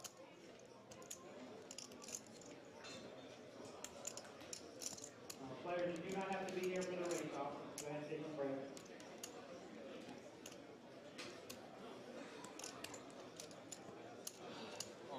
Wow, okay. Ace Queen was the hand for Grundy. He was ahead. Okay. So, I guess I was super connected. You're lucky spades didn't come. I don't want spade. I just want a low flop. Nice play, Marcel. Guess I was wrong about the strength of his hand, but also he probably should have bet at some point. If I put my chips in there, unless you go all in, I will not lay down my hand. You raise me 40, 50, 60, 80. I had a good hand. You're lucky I had the hand that didn't hit, the only hand that I raised there with that doesn't hit the flop. I know yet. That's why I took the extra card first. Because sometimes you are rude enough to play like you have 3 jacks now. Yeah, but I would check 2 with any pair of the jacks in which I know your game. But you take me, I know what you take me for. pair of 9s or 10s or 8s.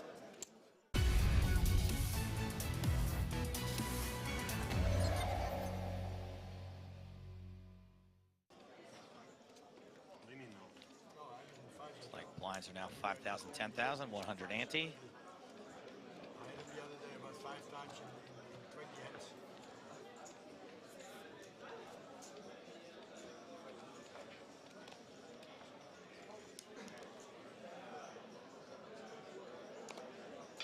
Queen 8 again for Marcel. This time it's going to be the winner.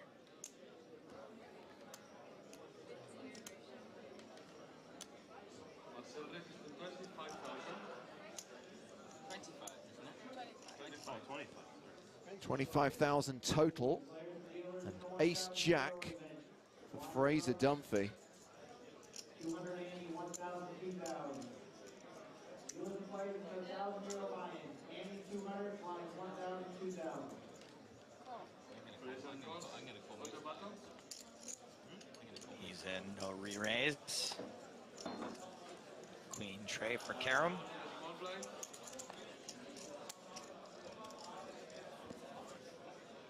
Does Grundy come after it just because it's loose?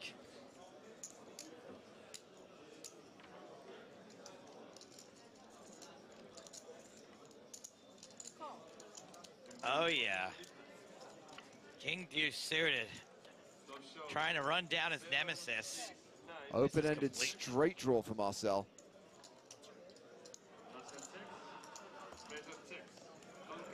Checks around.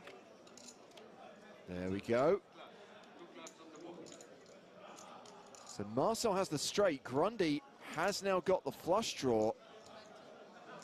This is gonna get weird. Oh, this is great. Oh, this is great. 3x raise from Marcel.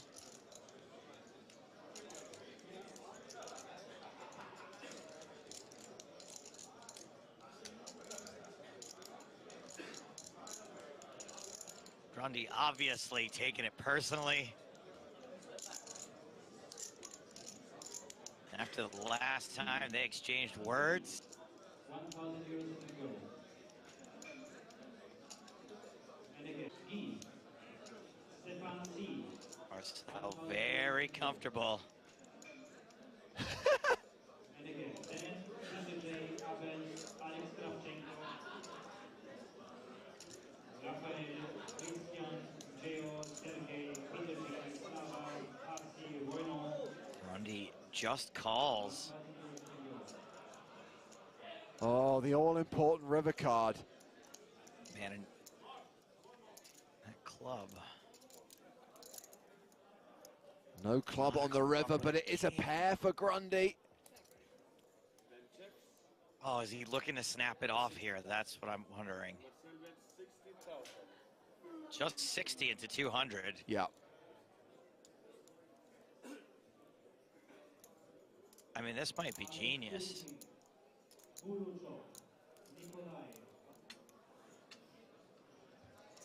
Can he induce Grundy? I mean, either way.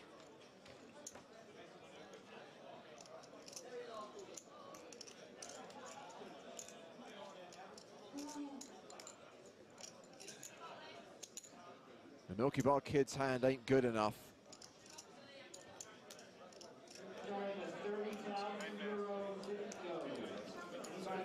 I've got such hardly anything here. I can beat the sickest bluff. It's not that sick of a bluff to bet 60 here. There's so much in the middle. Yeah, I like it. He's talking to himself. I'm talking to myself. Poor dealer is like, what?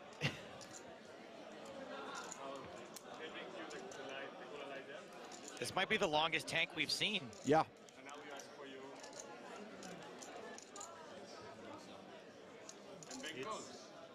Great size value bet from Marcel. I thought it was a little small, but maybe Grundy would have folded for more. I think that's one of the best hands we've seen so far, especially when you realize that it was informed by that confrontation between the two earlier. Kings, I have to play for the queen. Yeah, you've been watching me, huh? Smurry. I have to play those Smurry hands now. Water, please. I've got the water. I need a glass of water.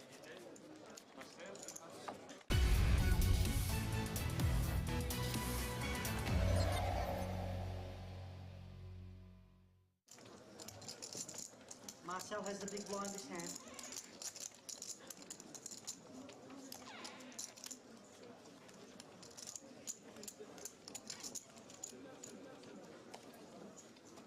Jeff folds. Ross folds. Ross Boatman folds. Joey folds. To Hussein, King Deuce folds. Folds. So there's Alexander. It's on Mark in the small blind. So And we blind are on now blind. blind v blind. Question is he going to steal it? Suit and tie versus suit. It's my best chance to get chips. You understand? Marcel looks a little short. I haven't been looked. I know. You want me to look first? I don't really want you to call. Call me old-fashioned. I think the guy who's has the action on him first should Mark look has first. put But Marcel all in. And looks like it's being called. Well, Karam shoved on Lusk. Lusk calls all in. It's Jack 7 against 8. Marcel the at-risk player, but he is ahead. The flop. 4-4-10. no jack, no 4-4. diamonds. Two hearts. 7 of hearts. 7 on the turn. Marcel has the 8 of hearts. It is always coming 7. And Mark Karam eliminates Marcel Lusk. Marcel out in 7th place, cashing for 112,000 euros. Round of applause for Marcel, please. Clap. It's a clap, Jack.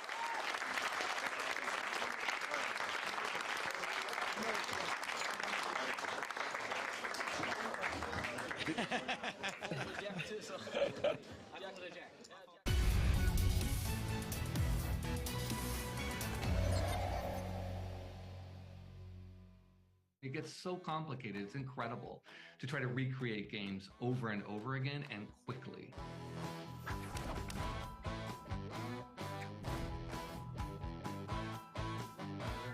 What does it take to make a movie these days? Oh man, I mean, it's funny, because, over the last, I don't know, 15 years or something or whatever, 10 years, in theory, it's gotten easier. You can make a movie for, a very small amount of money. My first movie, I did make for like $17,000, and a lot of people who are successful right now did make their movies, for that amount of money. But all that said, I think the last 5 years or so, it's gotten a lot harder. The money is just sort of more difficult to get. So there's the money part, the finance, which is always usually in some ways the hardest part. I personally spent a lot of time hoping and a lot of time writing. And, I've written a lot of scripts that don't get, a lot of things just don't get made. So sometimes it's sort of like an abstract job of hoping and building something that will never get made. That happens a lot too. But it's right now, yeah, it's very, very hard to get a movie made. That's what it feels like. So let's talk about the cast a little bit and our sort of association. We play in a home game together, or did play before I ended up getting super busy again. Club quarantine and Michael, Sarah obviously was a member of that game. And did you have a pre-existing relationship with Michael, and that's how he came to be in the game, or did your friendship blossom during this game? Yeah, no, I met Michael when I made another movie called Person to Person, and I hardly knew Michael at that point, but we made another movie together that I directed. And then after making that movie, we became friends, and became closer. And we actually did play a little poker off and on during that time period. But yeah, it was this Zoom poker group, Club Quarantine, that happened because of COVID, that I got deeper into poker.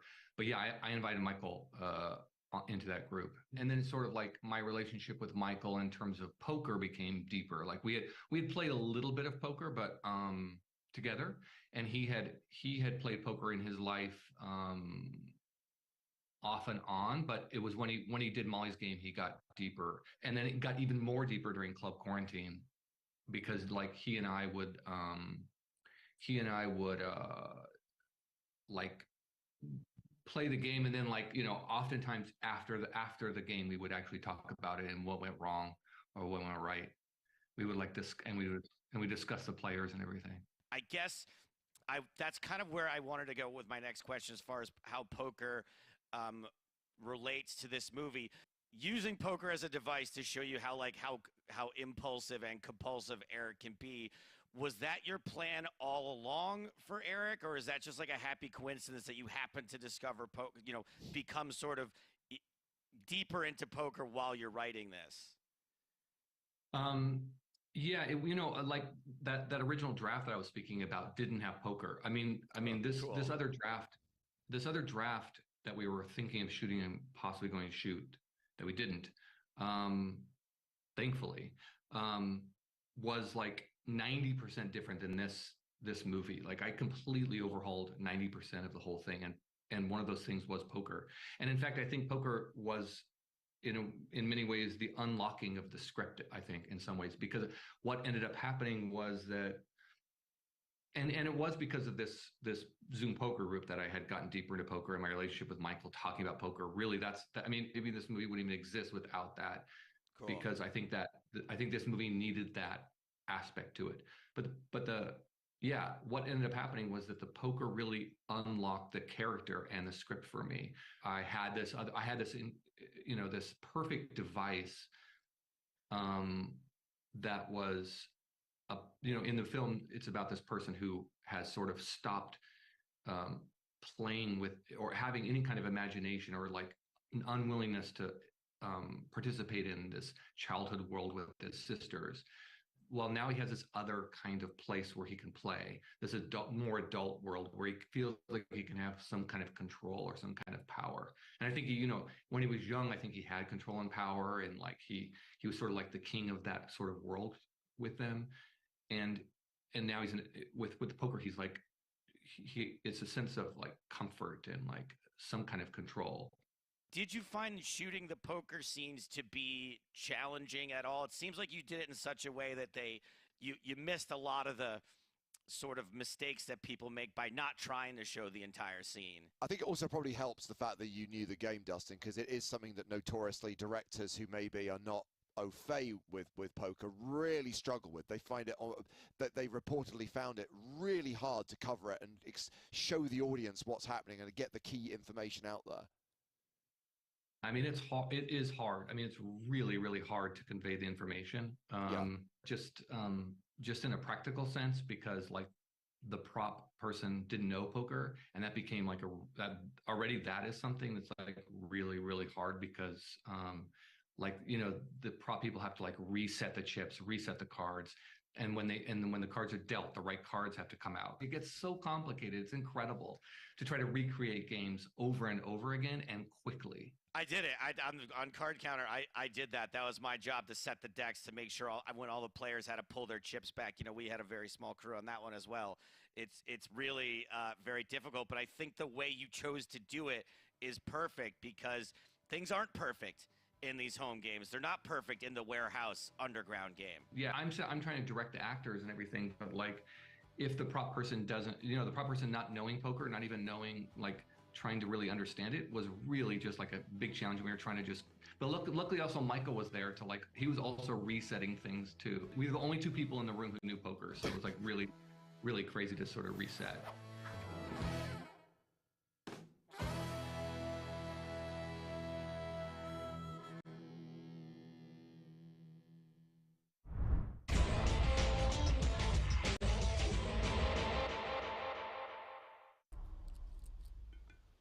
Dumont with 9s in the big blind. 3-betting would just put him in a bit of a pickle. You don't really want to get involved in a big pot against the other big stack when there's 2 shorter stacks. You're out of position. Let's see the flop. let's go from there. Maria, it's called playing to win. 6, 7, 8 is the flop. Dumont has an overpair and a straight draw. Not too shabby. Zhang's got 2 overcards and a gut shot, also NTS. And he's probably just going to knuckle, I think. I feel like... Oh, okay, like I didn't know that it was Dumont's turn. So I thought Dumont had checked and I was talking about Zhang, but okay. We saw that Dumont led earlier out of the big blind when Zhang had opened from under the gun, so. And this is a relatively small bet, but I think is going to get the job done most of the time. I don't think there's a reason why the bet needs to be super huge on that flop. 2 of diamonds on the turn.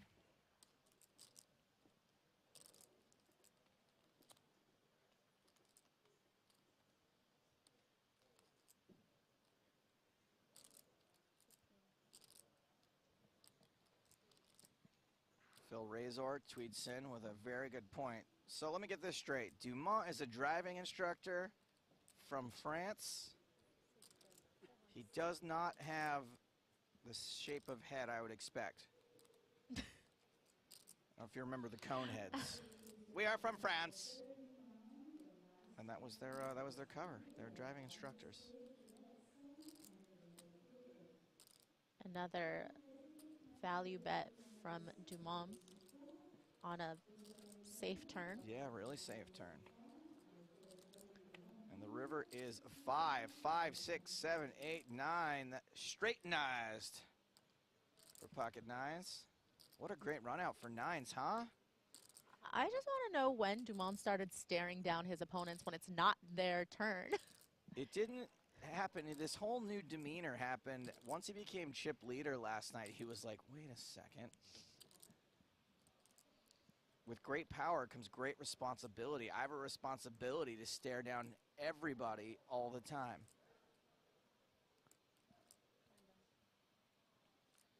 Here comes the value bet that can never get called.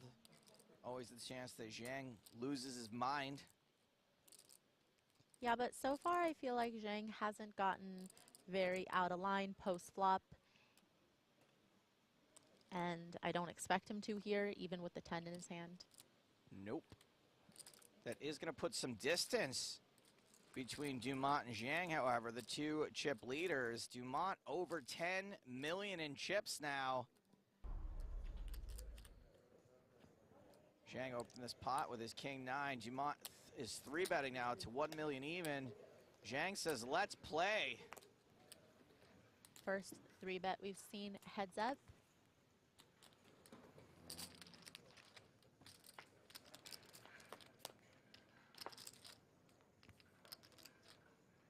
Another Jack X hand, another Jack high flop. Dumont outflops Zhang.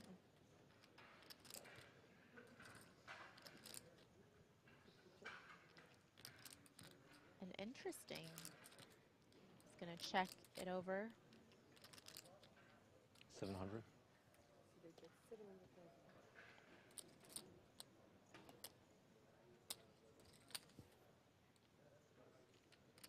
What do you do now, Maria? You've called a 3-bet pre-flop with this. You've pretty much whiffed. Do you call the overcard and a backdoor 9-high flush draw? Well, Zhang actually bet when checked to him, so unless it gets raised, oh, sorry, yes. He's the one he betting. will see the turn. Yes, that question makes far less sense when Zhang's the one betting. Thank you. Now Zhang manages to pick up a gut shot.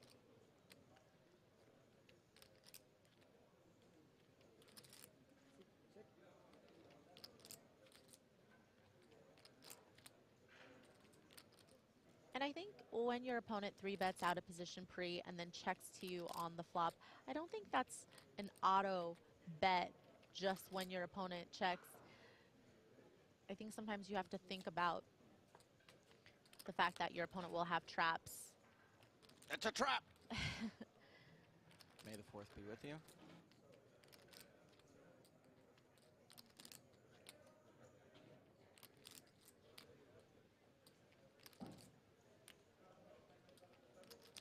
And Zhang decided to slow down on the turn, seeing if he could hit some of his outs on the river.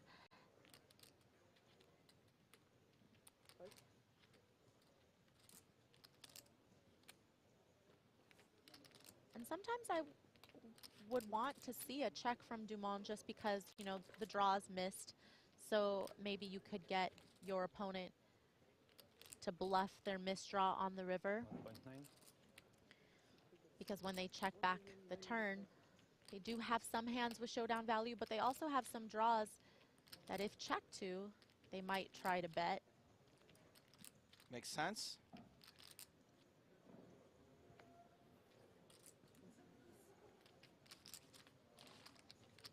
And Zhang does let it go.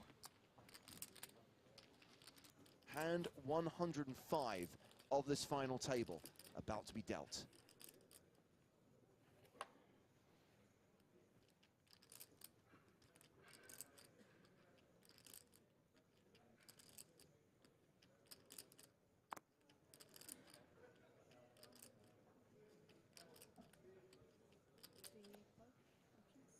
So Dumont just calls on the button with queens. Zhang has a pocket pair, a smaller pocket pair, sixes. I think he could go either way with the sixes. 650. He is going to come in for a raise to 650,000. And again, it's probably a better decision to raise when that ante's in play, because you're more incentivized to take down the pot pre-flop. There's more in the middle, more benefit to getting your opponent to fold. Last level, they were just batting each other around a little bit here and there, but we did not see pair on pair.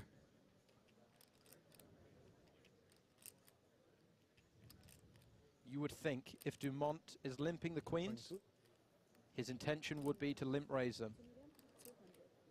Now, does this look suspicious to Zhang that Dumont has limp raised the button? 2.2 million is the size of his 3-bet. I think it looks suspicious.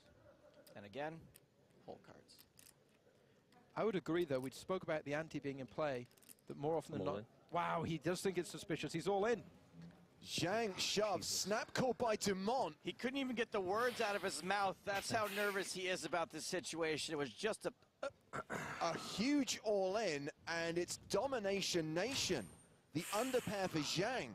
Dumont, who is an 80% favorite here and has Zhang covered, could win EPT Monte Carlo right here, right now. And we suggested that that ante in play might make things go a little quicker here. They certainly have. I don't think anyone suspected it would go this quick. Of course, there is that 19% chance that sixes win this. And if that happens, Dumont will be left with 14 big blinds. But 4 times out of 5, Dumont will win this coup and win the title. Queen's holding on the flop. Zhang drawing to 2 outs. He needs a 6 to survive. And the backdoor diamonds are all Dumont's.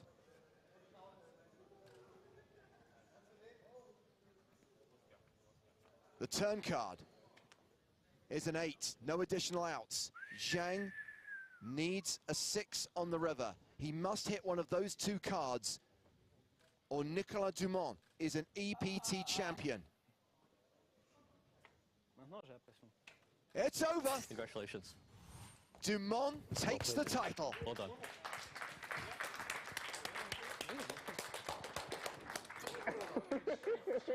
Of course, when they got heads up, Spraggy, Dumont seemed quite keen to look at the numbers, was open to discussing a deal. Zhang said, no, let's play for it.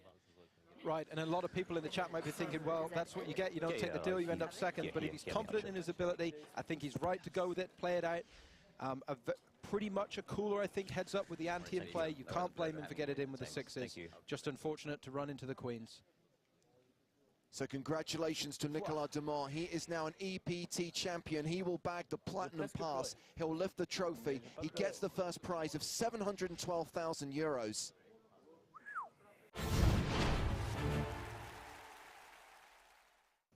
Vardanian, early position. We've only seen one of his cards, the Queen of Spades.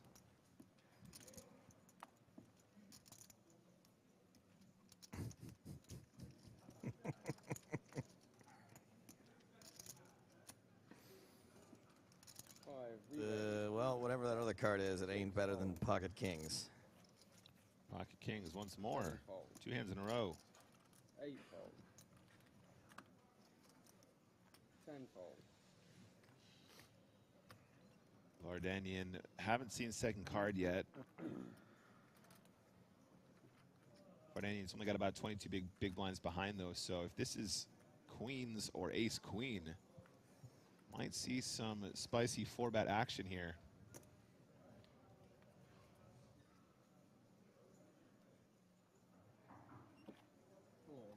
Uh-oh.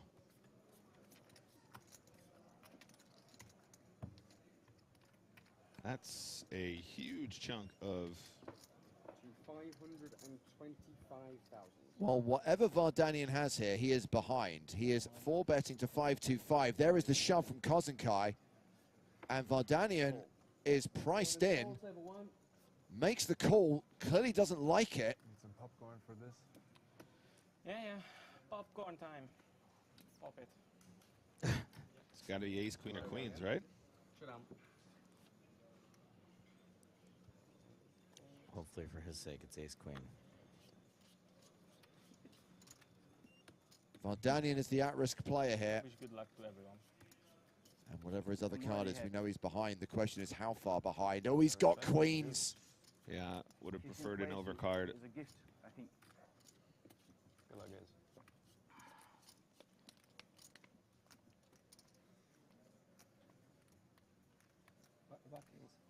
Greater good says, James, you were 100% dead wrong. Own it.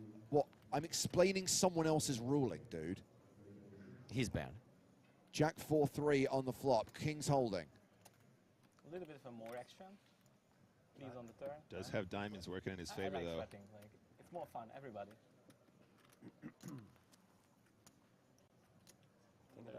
There's always the enjoyment in the pain. But also in the winning. Only a queen on the river saves Timur Vardanian. Losing is more addictive. That's true. He's not wrong. Thank you very much. Thank you. And with that 6 on the river, Timur Vardanian is eliminated. 15th place finisher in the first ever EPT Cyprus main event, cashing for $51,525, taking us down to the final 14. That means we need 2 tables of 7. That means we need to balance the 2 tables and bring someone from the outer table to the main stage. Yeah. The short stack, Mark Foggin, ace-4 off.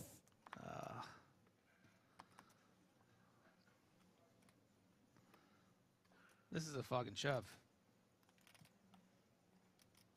11 blinds. Hate getting called when you got the ace-4, but you know this is how you pick up chips. This is how you gotta get back into it. This is a dream scenario. 5 seconds. Just give me a couple folds.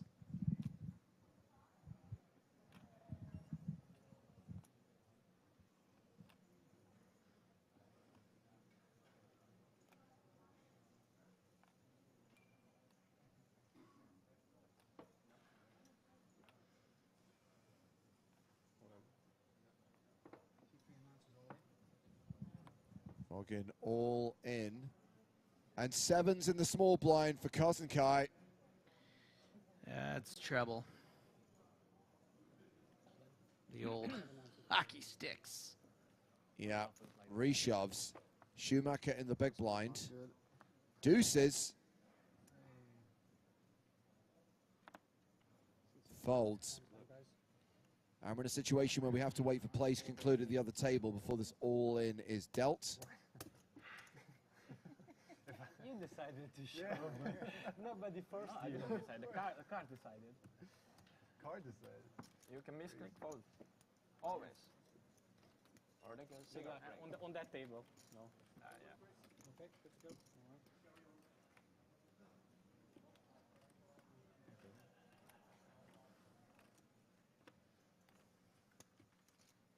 Looks like we're ready to go. And Mark Foggin is at risk here. And 2-1 underdog. Yeah, Mark Foggin just needs a break. You know, this level has not gone his way, but that's the beautiful thing about the game we love is Even if you know, you step in a couple potholes, one ace in this hand can just turn things around. You'll be back where you started. Will we see an ace on the desk? King, king, six flop. Seven's huge favorite now. Anything above an 8 will give more outs. That's one of them. Like that? Another lady on the river. I'm not doing that. And Foggin will win with ace high 2 pair. We do not accept 3 pairs here at the EPT. I've asked about it. Ace high 2 pair still better. River card is a queen, and sevens are counterfeited. Kings and queens with the ace kicker. See Mark Foggin double up through Bjorn Kozenkai. Too many pair syndrome. Telling ya. You don't want 3 pair.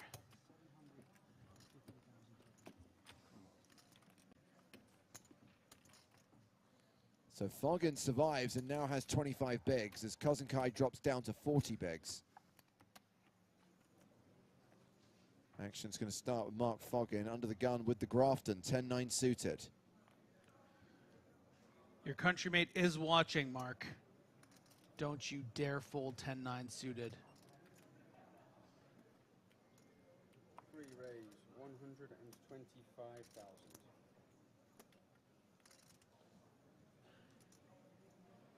Ugh, what a bad raise. Should have folded the 10-9 suited. 5. Free raise, 375,000. I think we should get rid of Chat Pro Saturday and just have results-oriented Saturday. Oh, Chat Pro Saturday is not a thing, just to be clear. I vetoed that yesterday. Wow, I thought they had a pretty good chance for a while there. Well, some fellas are lucky and some ain't. Oh, imagine if they had Chat Pro Saturday for the single chip debacle. Would have thrown it. They would have had to make the. They would have had to choose. It would be their ruling. It would be the chat's ruling. Jesus. Move over, Toby. Interesting. Foggin wants to know how much Kozenkai has behind. Similar size stacks, but Kozenkai does have Foggin covered. 5 seconds.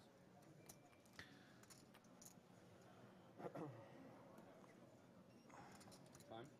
Foggin playing a time bank card. If Foggin shoves his hand, I'm not coming back for 2 levels.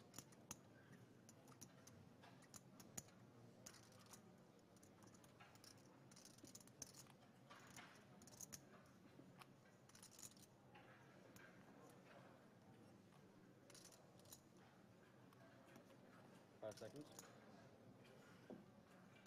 Well, Foggin does not Let's shove. see a flop. Foggin calls the re-raise. Wants to see a flop.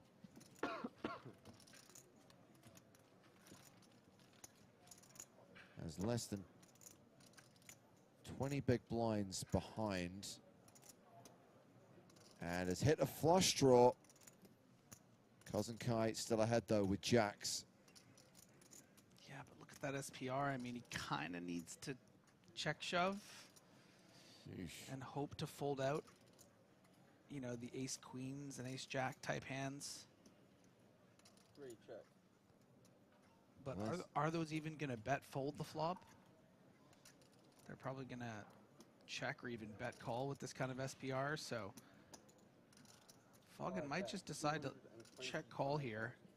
Okay, well, we have got a C-bet from Kozenkai of 225,000.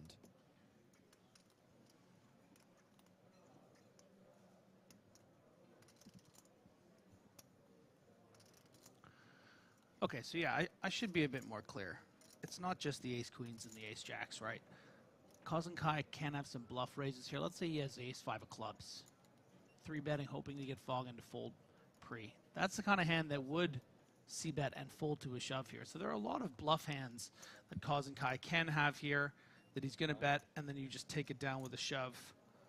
But Kozenkai ain't folding this. So I think you want to lean shove in Foggin's seat. You know, if your opponent 3-bet you with queen jack of clubs. Well, he's check raised all in, Griffin. Playing the flush draw, and I think Kozenkai's hand is too strong to fold here. Yeah, he's not thrilled because they're, you know, the king-queen suiteds, the king-jack suiteds, both both of them are active here with the two jacks being blocked and the kings.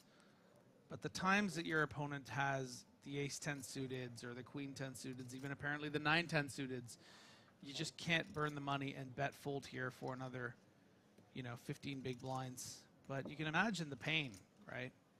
What if you're getting trapped here? What if he just has aces? But you do block a bunch of those suited king combos with the jacks, right? So it's super less likely that he has king jack suited. So you're just hoping to even consider folding. You think he has aces or king queen suited exactly. King queen off would fold pre probably, right? King 10 suited, would that really call? I feel his pain, but he's got to put those chips in. There it is. Well, he gets it in as a 71% favorite, and Mark Foggin is at risk and behind. Yeah, no over. He's just going to love to see this hand. This is the exact hand you want to see because even ace, you know, all the ace-x suiteds has that overcard, but just the pairs being dead, that's the dream right here. And that jack on the turn has Mark Foggin drawing dead. He is eliminated in 13th place. Why me work this time? Cashes for $61,850 and takes us down to 12 players in the EPT Cyprus main event. So 17 big blinds from +1. If we saw him sort of confidently raising with that offsuit ace earlier, Joe, I think you were probably going to see the same thing again from the king-queen here. I mean, considerable ICM at this stage, right? So you don't want to just be smashing in this many big blinds when the min raise is a very viable strategy.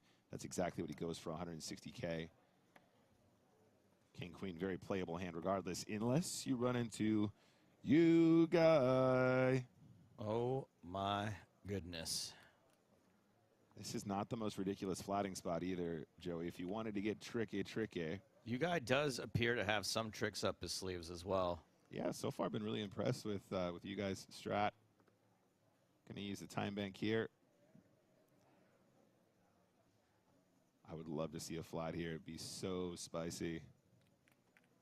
I think that's what he's weighing up. He's looking at his stack. He's trying to just make sure.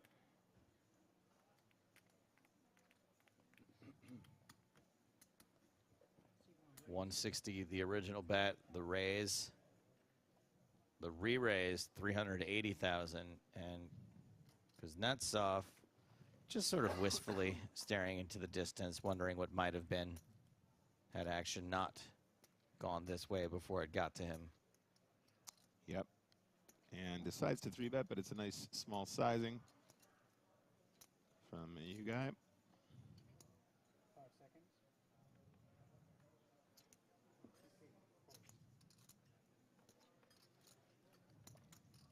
Carbo waking up with a bad ace.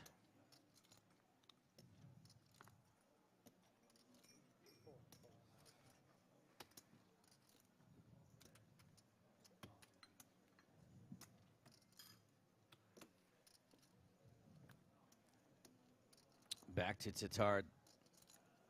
I feel like, Nick, with Carbo on 9 big blinds, and oh my goodness. Wow, was He not knows expecting that. once he got snap called, I mean, we didn't even have time to cut to you guy before the call was made. Tatar, yeah, this is very likely to be quite painful.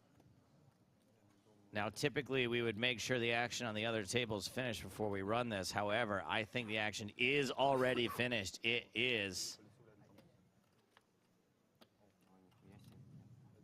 I thought there was a strong chance Tatar was going to get away from this entirely, given that there are 2 shorter stacks. Yep, absolutely. And felt like maybe he was being picked on. Yeah, in terms of equity, this is about as bad as it gets pre-flop. 2 diamonds on the flop, not helpful for Tatar. Would have needed to see 2 spades. Now it's got to be running queens. If you want king queen from Tatar to have a chance. No queen. But that'll do it as well. Potential straight draw now.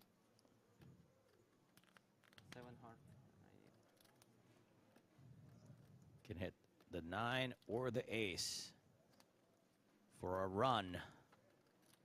Otherwise, he'll be running from the table. King on the river. Top pair, no good.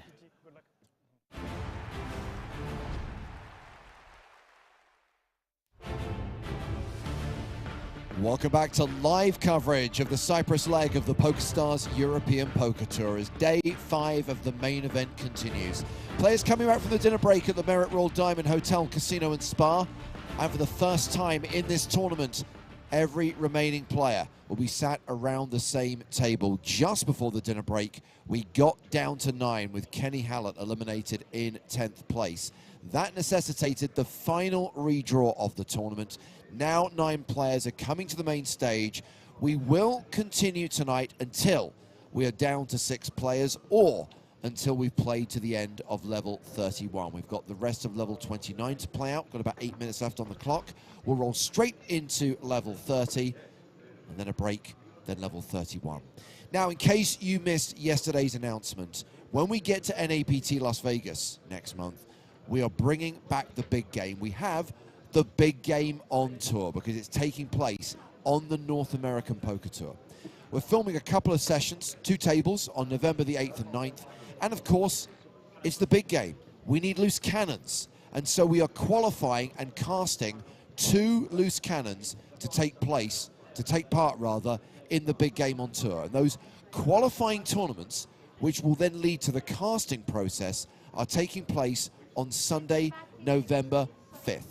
By the way, it's James Hartigan with Joe Stapleton. Hello, my babies. And Griffin Benjer. Hello, everyone. And Joe, I know you're very excited about this. Super excited, not just for the loose cannons, but for seeing great TV, high-stakes cash game poker yet again. The loose cannon element not only is a great story for the loose cannon, but is a great attractor for people who like playing high-stakes poker. We get some of the people out of the woodwork who wouldn't play on your high-stakes streams normally. Plus, after we have filmed the big game, we've then got 3 days of live streaming from NAPT Las Vegas, covering the last 2 days of the main event and the final table of the 5K High Roller. That is Friday, November 10th to Sunday, November 12th on the PokerStars Twitch and YouTube channels. The 3 of us will be there, along with Maria and Nick. So 2 days of the big game, 3 days of the NAPT. First 2 days we're filming. Those will be post-produced shows, which you'll see down the line sometime in 2024. But the 3 days of live streaming will be, as the name suggests, live.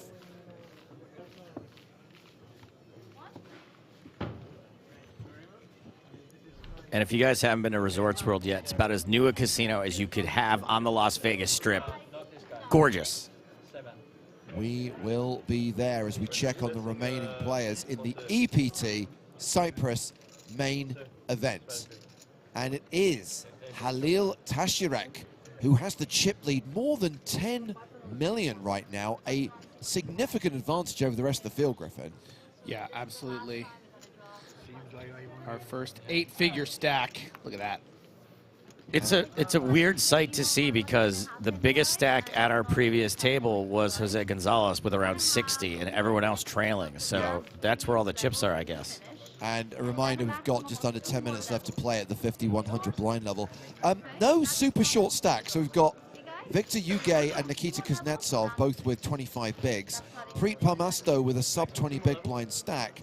But no one at immediate risk of elimination. And that's why we highlight again, Griffin, that we'll play out to the end of level 31. There is no guarantee that we'll get down to 6 tonight. Yep. We might just run out of time, but we're going to do everything we can over here.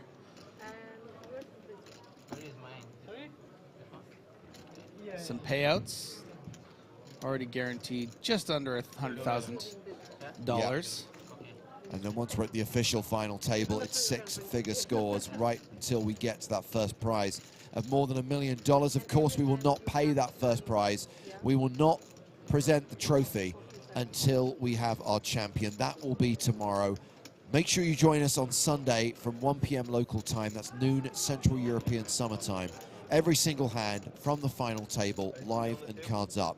Once again, on the PokerStars Twitch and YouTube channels. It seems that most of the players have returned from dinner.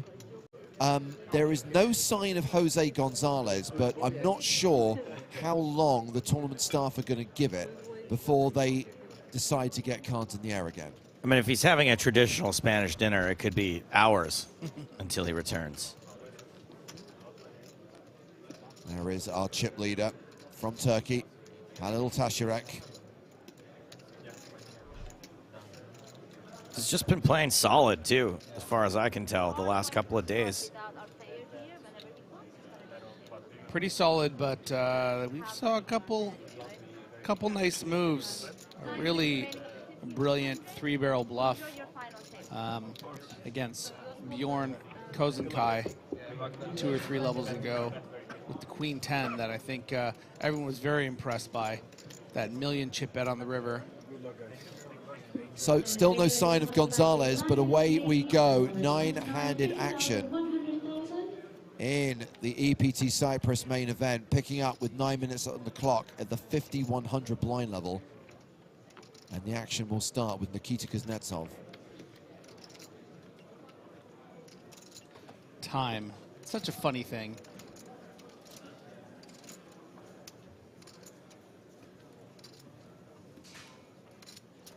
Darwin on YouTube asking any info on the lineups for the big game. Not that we're revealing yet.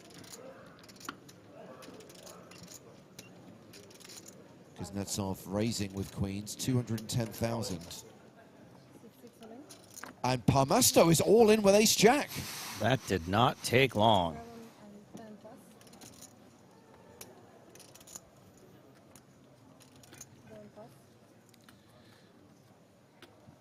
Maybe the fact that the Spaniard hasn't returned, this is convincing Parmasto that he can open his shove range up a bit, but this is pretty rough 8-handed. There is the call, and Parmasto has one overcard to Kuznetsov's pair. As Gonzalez returns to see the run out of this board. Probably for the best he wasn't here.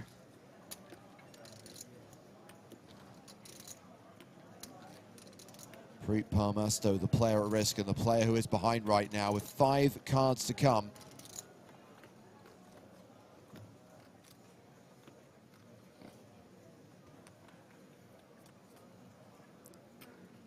There's a jack.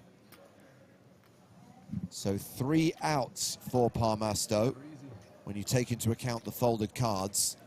2 aces, 1 jack.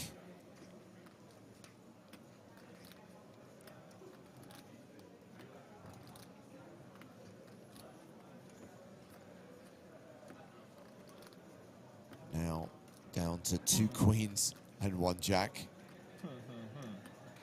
Indeed. 3 outs for Parmasto, an 8% chance of survival.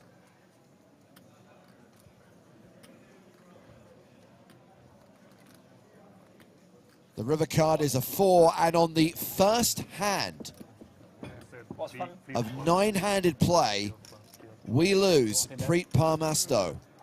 Eliminated in 9th place, cashing for $96,425. We have reached the official final table in just 1 hand, with everyone now guaranteed at least 125K. Very impressive performance from Parmasto. We saw some really aggressive, strong moves. Clearly someone that wasn't afraid to put the pressure on, and even there in the bust that hand, take a marginal spot, hoping that Kuznetsov was just going for a raise fold under the gun there. But sometimes you put it in on that 30%er and it doesn't hit. I'm moving the table a little bit. Nikita Kuznetsov now playing 4.6 million, 46 big blinds. He has $1.4 million in live earnings. Most of his biggest live cashes have come in the USA, but he did have a 7th place finish in the EPT Sochi main event in 2020. Technical issues. Yeah, the name's familiar. I'm surprised that it's not more appearances than that deep in an EPT. Big hold. Thank you.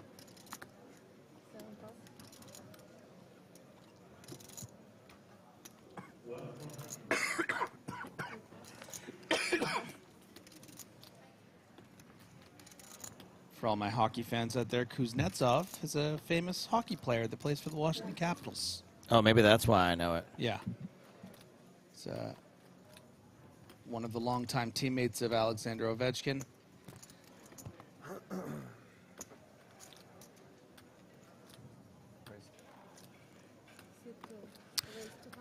Who was the hockey player that you gave that statue to my Tinder date that time? Pavel Datsyuk. Got it. Detroit Red Wings legend. And if not already, future Hall of Famer. That was really nice of you. I think that's the only reason she hung out with me that night. Yeah. When I That's say one- hung out. Yeah, we know. They know. Everyone knows what you mean. Hey,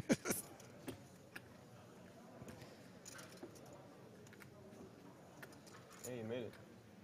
It's funny. I've never told anyone that. Like my brother would appreciate that story so much. You know, like my hockey fan friends. Thanks. They'd probably be mad at you. Yeah. I told you you are a survivor. On day 3. Let's make day 6. No.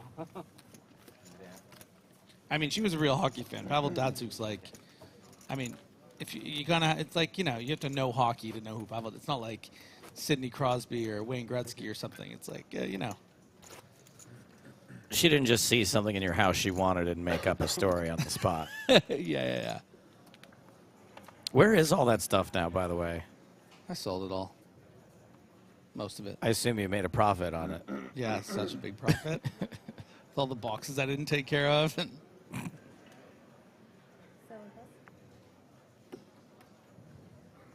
let me be clear, I didn't sell it. I hired someone. You mean repo men came to your house and boxed it against your will? On one of the nerdy Facebook groups, the guy drove down from Toronto. Oh, you sold it in bulk? No, he like knew where to Okay. sell them off, and you know, gave him a little, cut him off a little piece, you know. Got it. Get these away from me. They're everywhere. Once again, we've got the Gilles Simon fans watching on Twitch asking us to spam this Willie to support Gilly.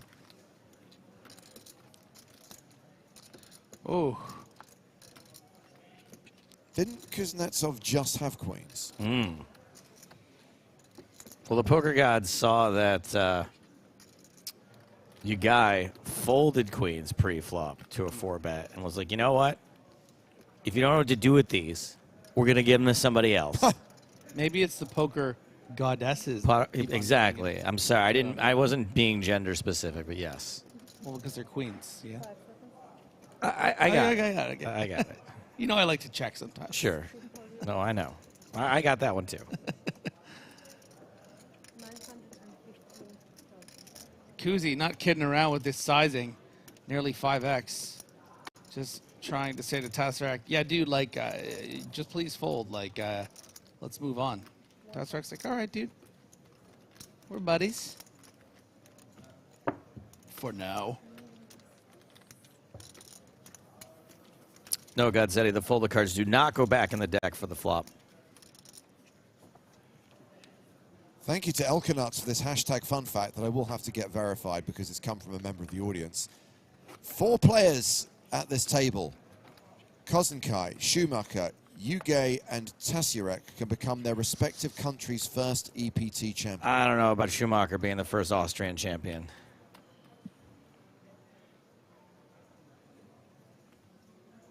What else we got? So we've got Kozenkai from Hungary. No. Noah's in. There's already been a Hungarian. Pretty sure there's been a Hungarian champion. Definitely need to get this checked. Gonzalez has opened under the gun with ace-king. It might be the first Austrian to win in Cyprus. Tashirek calling with 9-8 of diamonds.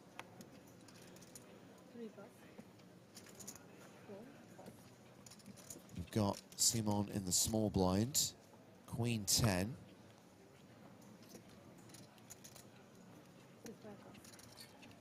And now we've got Victor Yuge in the big blind with ace-queen.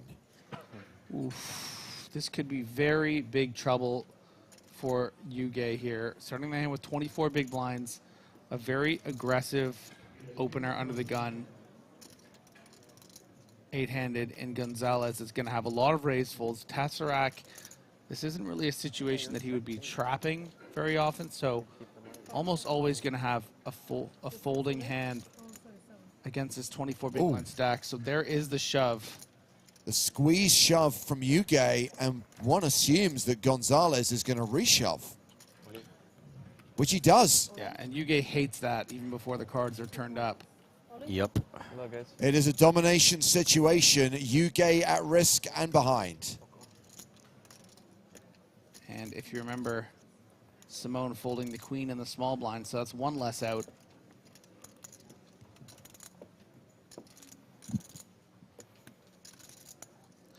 They don't call it the triangle of life. The triangle of double ups doesn't really work. Doesn't have the same ring to it.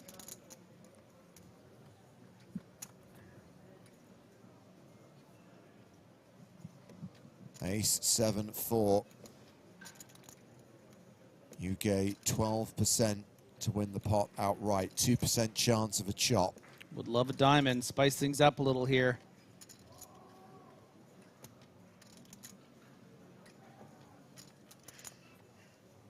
Oh, there is the diamond, and that gives Yuge additional outs.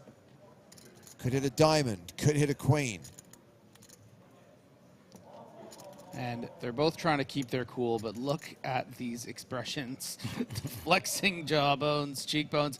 It is just nerves up to here when you're playing for this kind of money, this kind of prestige. Nope, 6 of clubs is a brick, and that will see Victor Yuge eliminated in 8th place. Coming back from dinner, we've seen 2 quick eliminations, losing Preet Parmasto in 9th, and now Victor Yuge in 8th. He cashes for $125,350. We are down to 7, and if we lose one more player, we are done for the day. That has happened pretty quickly.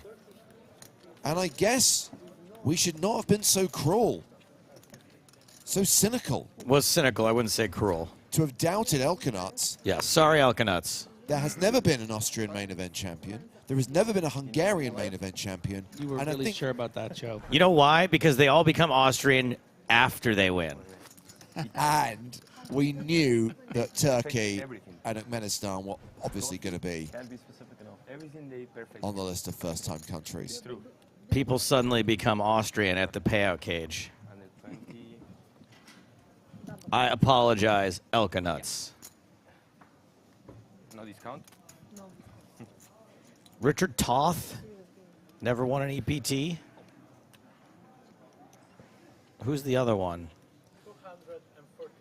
There have been a few Hungarians who've come close. You're right, Snake, the flying 3K. Hungarians usually finishing 2nd place.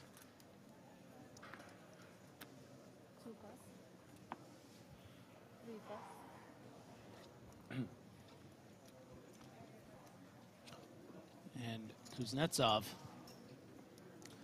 not getting many hands off here.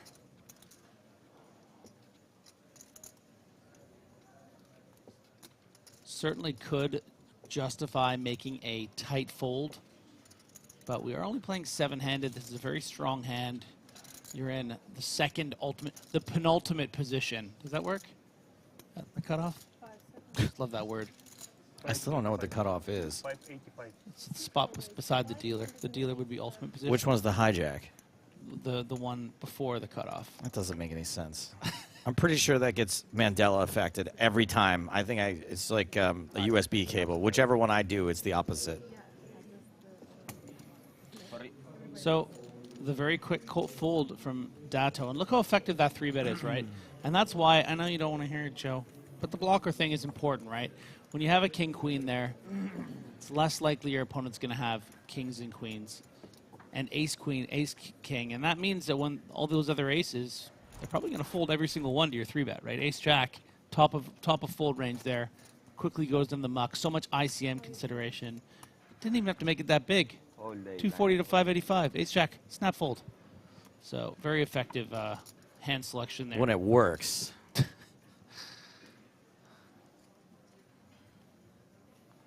Cardisa, I don't mind these dumb questions if they're genuine. Do they have to play every EPT? No. This is an at-will. You pays your money, you makes your choices. That's right. Can we make that a rule, though? We get great tournaments. Would be if the whole world has to play every EPT. How would you even? I think. I mean, I'm going to agree. It is a dumb question. I think you meant everyone that comes to the event, like this one. Would So have to come play one, play all. So if you're intending to play one EPT, you have to play all 5 of them. Yeah. You can never leave, but you can live forever. Come to the EPT. Decoot, who is noting that I'm answering more questions than I've ever seen. It's because of this. If someone asks a genuine question, I will. All right, you point at my whiskey. That's fine. Maybe that's why. Maybe Uncle Daddy gets a little soft when he's had a couple of tugs on the bottle. Just the bottle. Don't mess with old Uncle Terry when he's had a little bit of drink in him. By the way, Dato's all in. About to be? Hmm.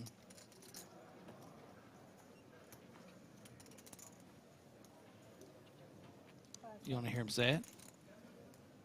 Yeah, be cool. Damn it. I talked over it telling you to be quiet. Unreal. And Simon says fold, but he doesn't like it. That's a pretty hand. It is a very strong hand to get in the button, but not the kind of hand you can call a 20 big blind shove with. Them's the rules.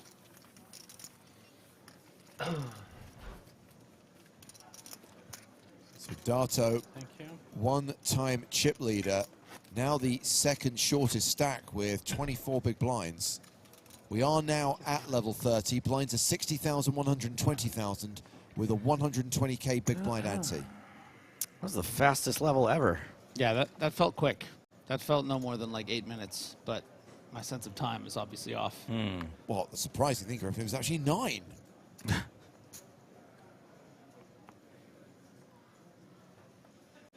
Digging the shirt, scarf, sweater combo going on here for Schumacher. I like it. Sort of like cool dad situation. You know what, Griffin? I think that's a delightful comment from you. I couldn't agree more. You know what? Can you get this man you another? You don't get enough credit for how funny you are. I've only just noticed you're wearing a hat. Yeah. The Royal Montreal Golf Club. Yeah. They allow you in? No, I was brought in as a guest once, and I bought a hat. So everyone thinks that I'm at a cool golf club. They probably made him buy a shirt, too, that he had to wear that day.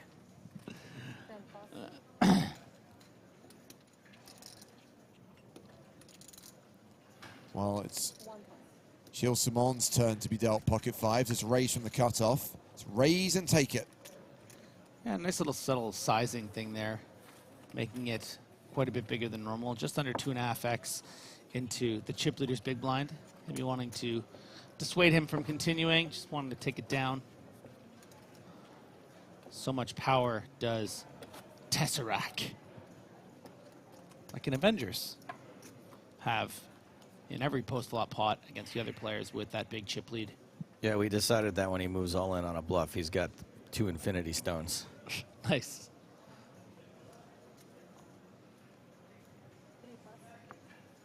correct me if I'm wrong. The Tesseract is a single. It is an Infinity Stone, right? I believe so. Yeah. Was it the Mind Stone? Wasn't there? I thought the Infinity Stone was inside the Tesseract. I thought the Tesseract transformed. It went into Infinity Stone. Into the Infinity Stone. Yeah, it went. Okay. Got it. That was like 78 movies ago. which How am I stone supposed was to it, though? remember this? It was the Mind Stone. It's Okay. the one that gets put into Loki's rod, and then he controls Bloki. The one who's all in Swedish guy. Mayor of Kingstown. Jeremy Renner? No. Well, yes, him too. But before that, the scientist dude. Oh, Stellan Skarsgård? Oh, Yes. Stellan Skarsgård. Yeah. The Incredible Hulk. Thor. Thor. Yeah. Dark elves. 20 years and 50 movies ago. Tinky Winky's saying the Space Stone was inside the Tesseract, which leads me to believe that it was not. I think it might have been actually. Yeah. What's the Mind Stone didn't Space sound- Stone? That's what I'm saying. There is no Space Stone. I think there is. There is? Yeah. Just like there's a Hungarian Space, winner. Mind. Time. Time. Water. No. Earth, wind, fire, heart. Super serum. Sorry.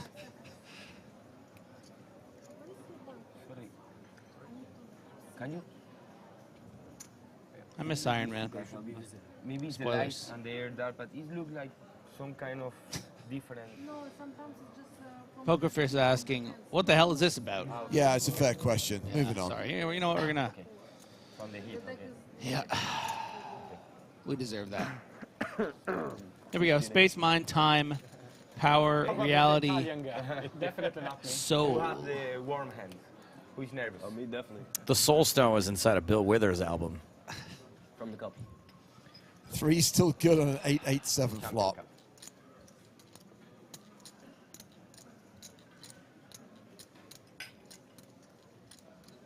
Do you remember Thanos making portals? No. No. Apparently that was done using the Space Stone. Wow. There is also the Gallstone. The what? The Gallstone? For when you have unmitigated gall.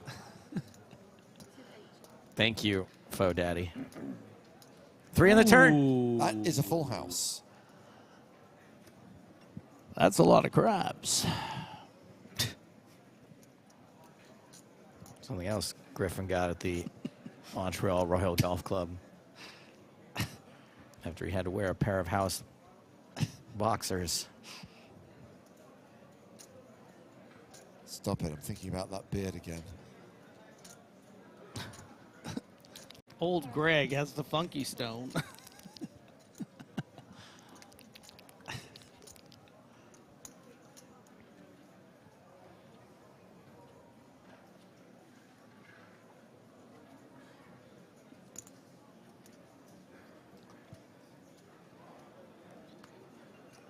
Probably, I'm going to say that in the voice of the character intended, all right?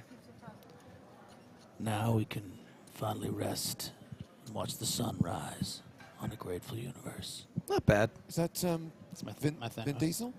No. Oh. Yeah, that was him in Fast 7. I literally thought you were doing Dominic Toretto. I'm not sure if I have a good Thanos. It was my first try. It wasn't that bad.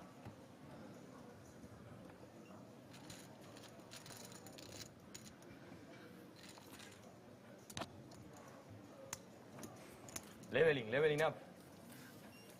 Gonzalez. You want the things? One of those moments where no one laughs along with you because you're the only one stacking chips. Yeah, with a full house. He is closing in on Tesseract. Has 80 big blinds right now. The chip leader with 84 bigs. The shortest stack is Bjorn Kozenkai with just over 20 big blinds. You know, that would be a good crossover, that after Thanos snapped his yeah, fingers and so half fast. of the universe disappeared, Dominic Toretto came after him because half of his family disappeared. Family. Stream shows everything, Jose. And that guy doesn't even have friends. Like The Avengers all hired he Dominic has. Toretto to steal the Infinity Stones. Yeah.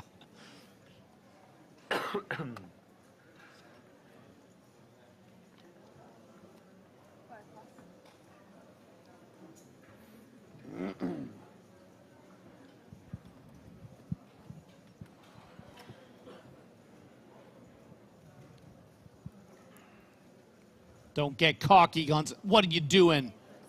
From the hijack? Which one's that again? So far away.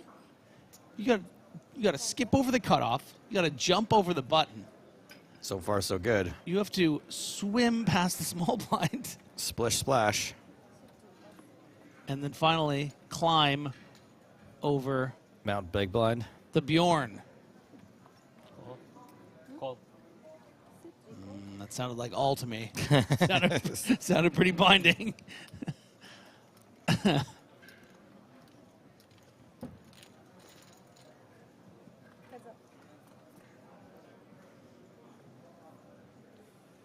King 9 tray. Well, Jack high, still the best hand.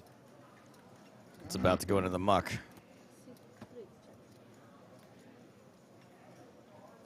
So you might be wondering why you're seeing this 6-4 offsuit raise from the hijack. Obviously, it's not standard. But this final table now is about the haves and the have-nots. And Halil Tassarak and Jose Gonzalez have a lot of license to just go a little buck wild, because these 40 big blind, even the 30 big blind stack of Yannick Schumacher really can't get too out of line. They can't really 3-bet the ace-9s, ace-10 offs and stuff like that. Yeah. Did he say butt wild? Buck wild. I think he said butt wild, though. As in, hey, ladies, if your man wants to get buck wild, just go back and hit him up style. I know it's buck wild, but I think Griffin said butt wild. I didn't. Do you think it's butt naked or buck naked? What? Pretty sure he said butt.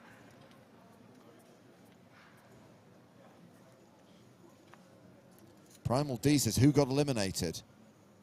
No one. Kozenkai folded on the flop. Thank you for your question.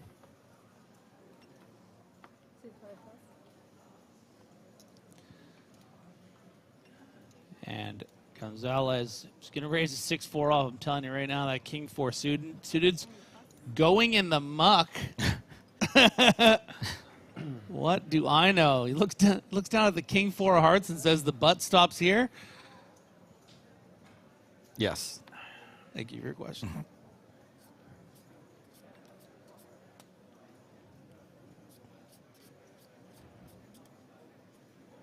Round to the blinds.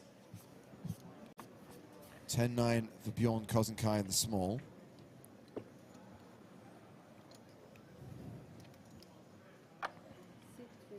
He completes Nikita Kuznetsov in the big. There's Queen Deuce of Diamonds.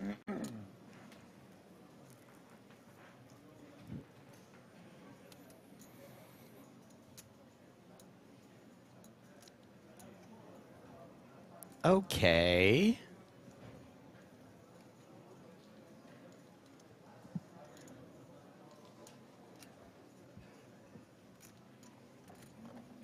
Let's get this party started. It's courteous. For all the kids in the pool. Whoa! Top two for Kozenkai. Flush draw for Kuznetsov. It's a post-flop flip. He has also got the gut shot straight draw. Yeah, and you have to imagine on 20 big blinds, Kozenkai is going to feel pretty comfortable just getting all the money in now, and I think that's what the effective check is here. Going to get a lot of bets from Kuznetsov from, you know, your rogue 7Xs and Jack Xs and some Queen Xs as well. Now, this particular hand, depending on Kozenkai's sizing, we could see a flat of the check raise or a shove. I mean, remarkable percentages here. Yeah, nearly 50-50, and just the call from Kozenkai. Wants to keep those bluffs in. You have the board so destroyed here, right? So unlikely that your opponent has something they'd be prepared to get all in with. So Kozenkai instead is just going to be like, you know what? I'll just let him keep betting. Try to rep me off my perceived 8-6 off, or, you know, King 9. Check.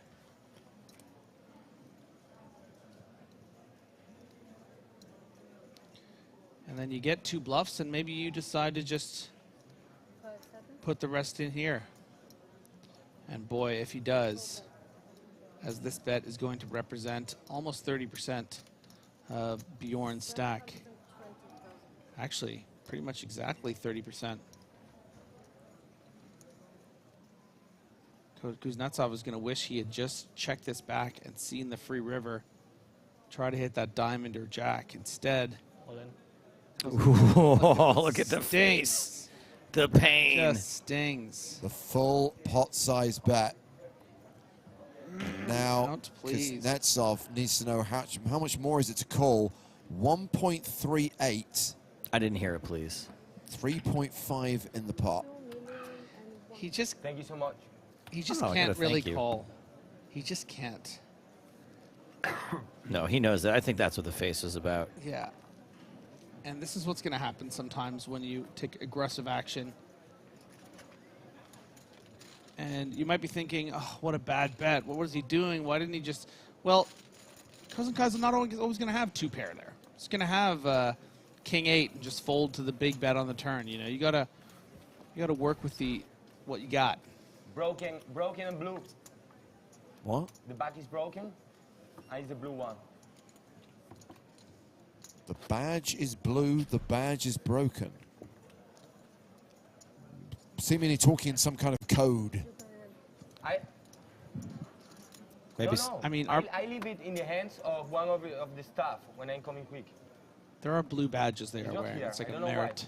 Probably It's he like put it they're talking anywhere else. Wants his phone, maybe? Ah, okay, sorry. That one, thanks. Pass. Thank you.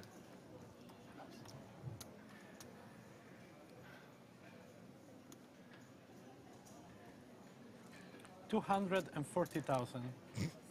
Andrea, the announcer, Dato, verbally declares his bet. 240K with ace 10.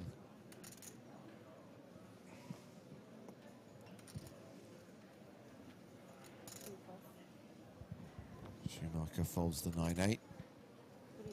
Cousin Kai gives up the button. Kuznetsov out from the small blind. Gilly in the big. Oh boy. Has pocket jacks. Silly Gilly. Have not versus have not. Have not versus have some.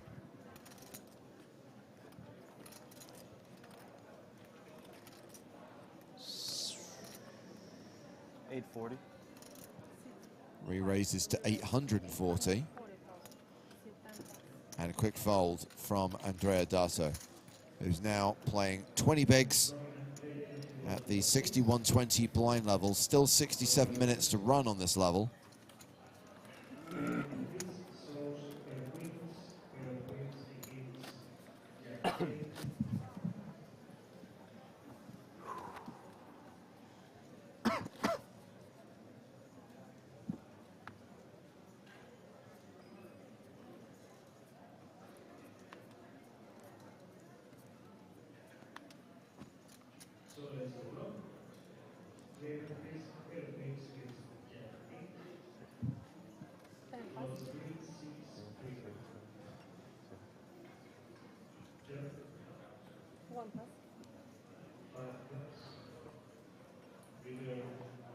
Action folded to Schumacher. He's out. Round to the button. Ace 10 for Kuznetsov.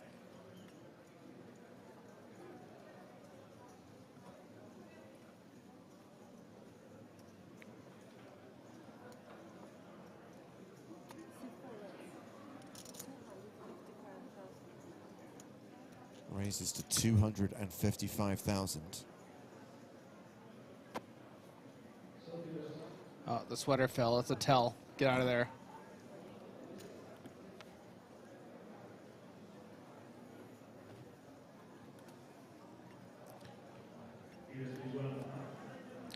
Oh yeah, I fold. Probably one of the worst. Okay. boring, you know. Where? We have to do something. Where? Ah, you can watch it later. Yeah, no. I'm not gonna. I keep my 65 minutes of information.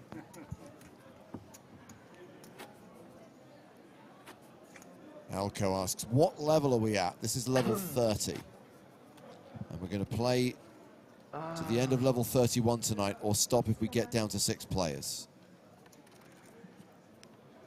Oh, sorry.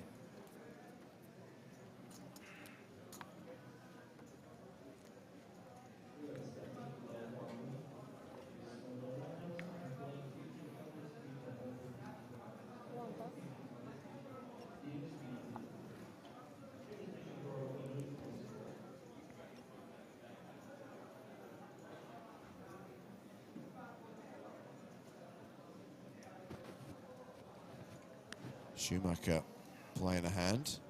240. Starts just over 30 big blinds, raising here with ace-10 of clubs.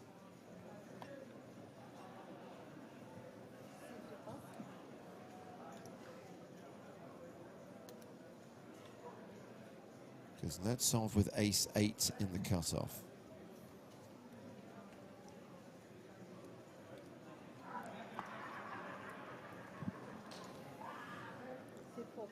It's got to be the peel, right? The peel's the reason we play. Every hand, a new chance, a new hope. Hashtag play for the peel. Play for the peel. Like that, like looking down and seeing two fat clangers.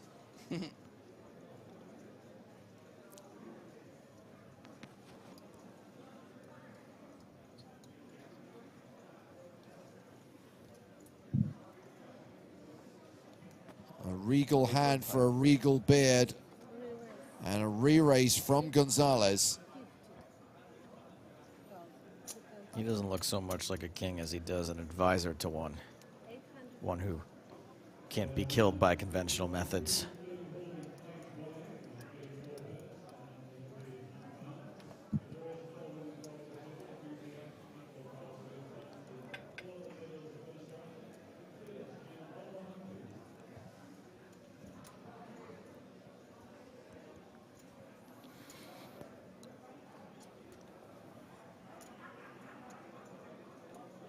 $850,000. A lot of Schumekels.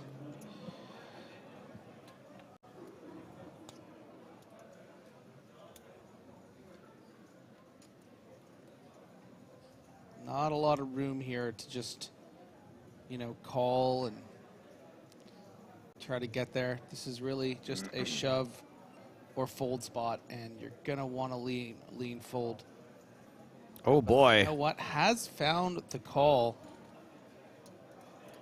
You know, were this ace-jack offsuit, I don't think Schumacher would be doing this, but you are going to be beating the bluff range. Something like ace-10 suited, you know, a 3-bet with like ace-5 of diamonds and stuff like that. And also, if you are up against the big hands like this, like the kings, you can hit that ace. Always an ace on the desk when you have kings.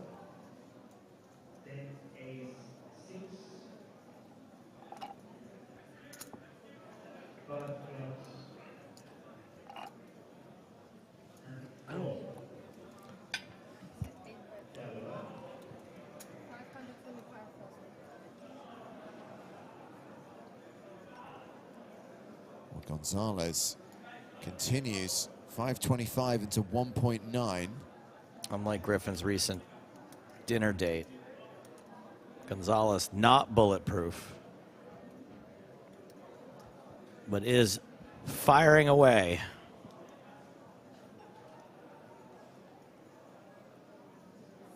I see what you did there. The call from Schumacher, this hand going to the turn. Nearly 3 million chips in the middle. 3 of clubs changes nothing. Gonzalez, 5% equity. And Gonzalez right now is thinking, you gotta be kidding me. Because quite frankly, there aren't really any Jack X hands. I think that Schumacher flats pre. He doesn't just decide, hey, let's call with the Jack 10 suited here with 7 people left in this main event. playing 30 big blinds effective. He recognizes this is the ace-queen off, ace-queen Had to slow it suited, down. the ace-jack suited, the ace-10 suited, or the trapped pocket aces, frankly. Certainly king-queen suited is a possibility of diamonds.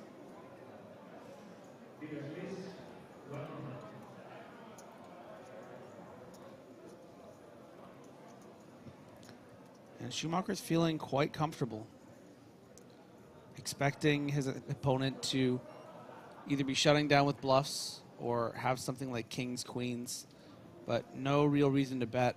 Most of the time, just going to be folding out the worst hands. Mm-hmm.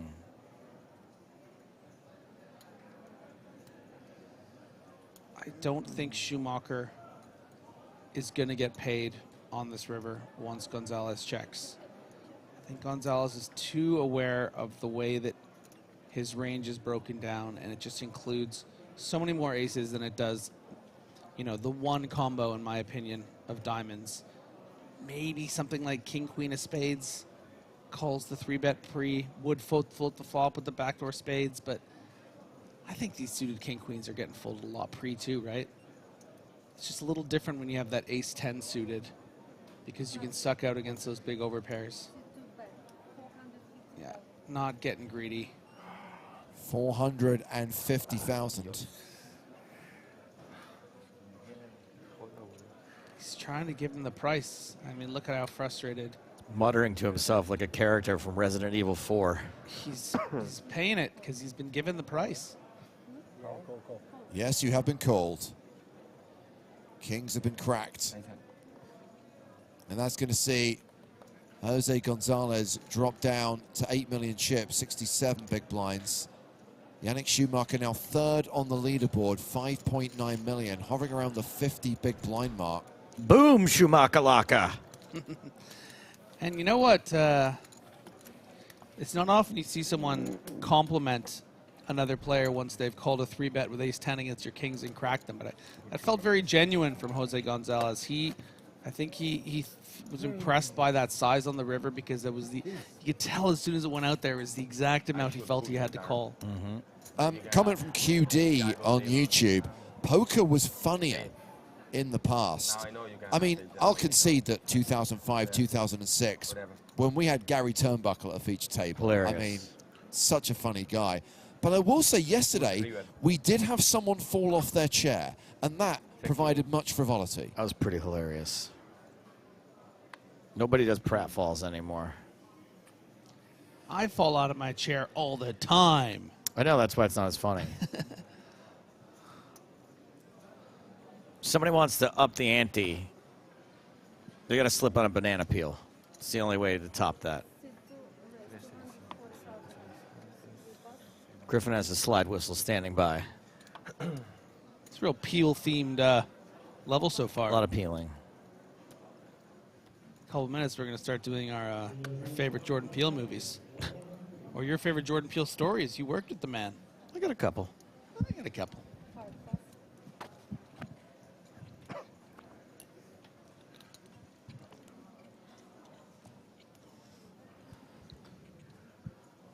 This is going to be Schumacher versus Gonzalez, round 2.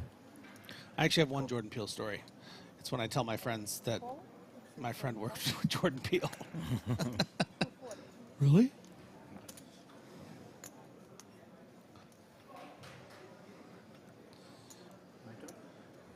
So Gonzalez has just called on the button. The blinds are folded, so these two are going heads up to the flop for the second hand in a row.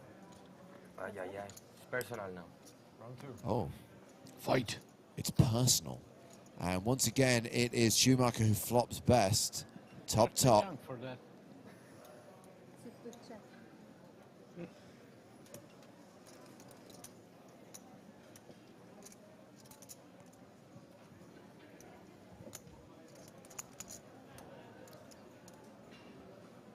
A few more chips that Gonzalez is going to be getting back. 350,000.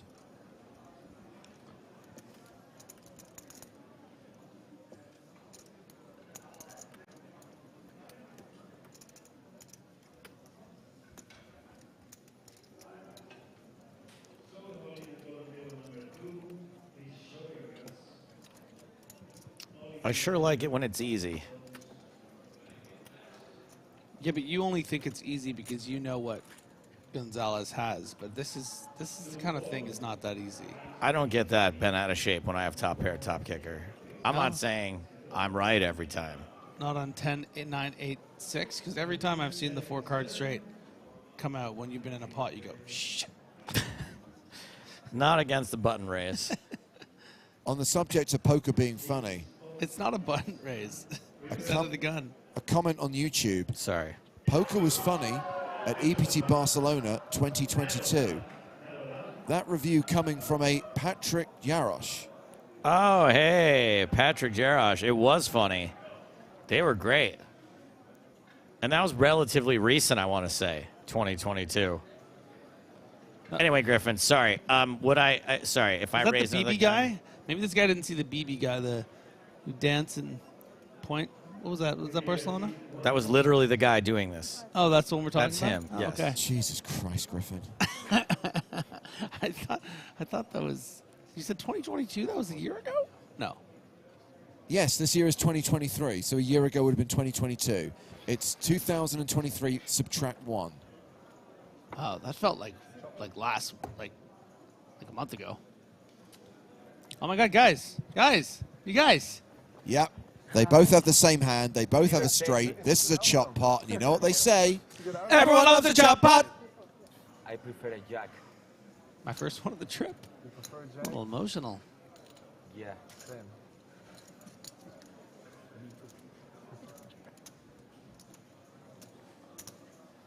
Well, guys, based on the reviews, it sounds like we're going to regionals. Is EPT Barcelona currently airing still? I think so. Yes. I wonder what Patrick Jarosz thinks of the coverage. Well, I don't know if he's living in the United States of America, so I don't know if he's able to see it on Fox Sports on a Friday night. Do you think it's in Canada on Sportsnet? They always have the other one. Yes. Yes.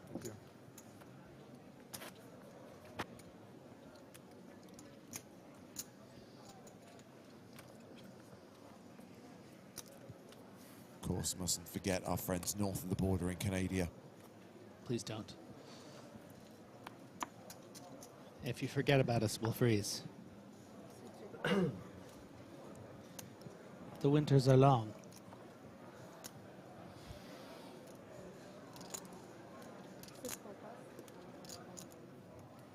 Rip Cheater says, flush entity. Can you explain the river lead there for the chat pros, please? I think it was like it was a bit of a troll. Maybe instead of checking, I mean, okay, this is what I would surmise. This is what I would guess. Because of the trend of people doing the small bet to induce a raise to then like re-raise, it might be a little scarier than just a check to see that little min bet and just said, you know what, I'm not going to pretend to have the jack here. Let's just chop it up and let everyone sing. I would have answered for the lulls. Yes.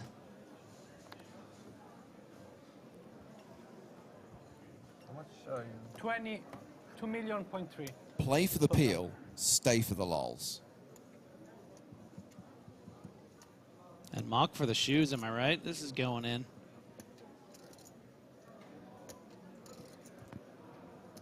Seems like a lot of big blinds to go in. No, 20 bigs. Cool. Button big blind. The button opens on 18 big blinds. You're not going to stuff in the ace 10 on them. Absolutely. Stick it in his eye. Yeah. Shove it down his literally throat. just happened a second ago. This exact situation with the ace 10. But you know what? Schumacher's like, I think I'm going to stay a little under-repped here. This is almost like a pot control-y trap. Expecting that the times that Dado does call him off, he's going to be dominated or flipping. Instead, let's keep those weaker hands in there, like your king fours. Check. Yeah, Transatic Steve, I was saying, check his pocket for aces and tens. I mean, not a serious cheating allegation, but has been dealt ace 10 a lot. I mean, that is also the ace of clubs.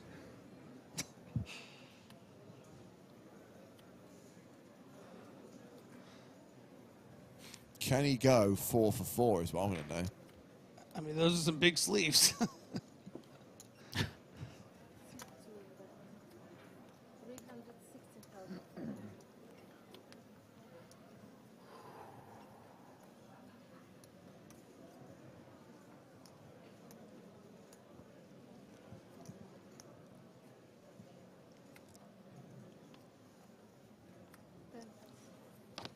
There goes Dato. Now, Griffin, I'm glad that you brought up Schumacher's outfit.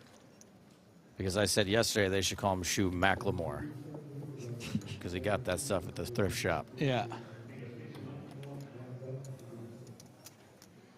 That's good. I like that.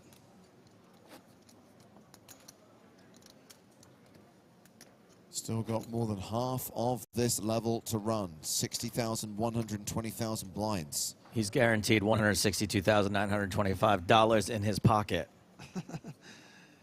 You know, it's funny. Say what you want about Macklemore. I've always had a soft spot for him because he did a great song and music video about being a Seattle Mariners fan. I was like, yeah, it's one of the good baseball songs. You know those classic baseball songs that we all love, like Macklemore's Center Field and Willie, Mickey, and the Duke. Joltin' Joe DiMaggio. If you can name the song, since I've clearly forgotten what it is, please do so in Twitch or YouTube. Tashirek on the button with King Queen.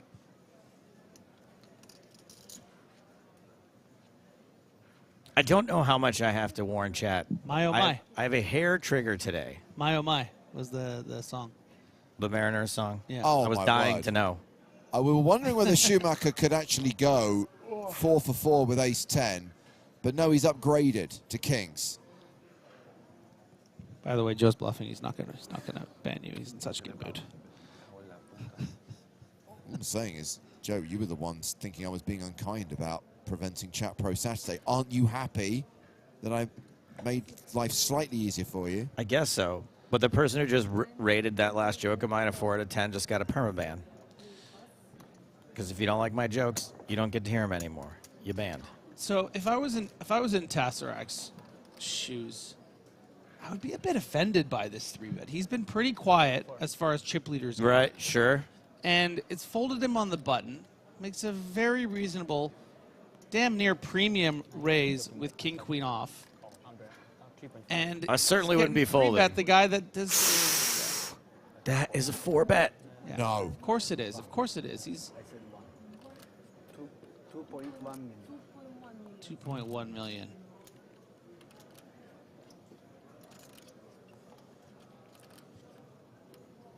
And I don't blame Tassarak for this, honestly.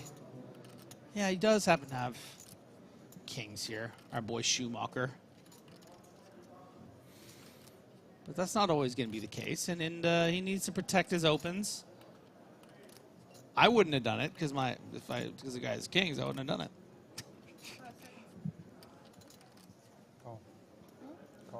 Interestingly, Schumacher not responding with a 5-bet, calls with the kings. This hand going to the flop, and we already have 4.4 million in the pot.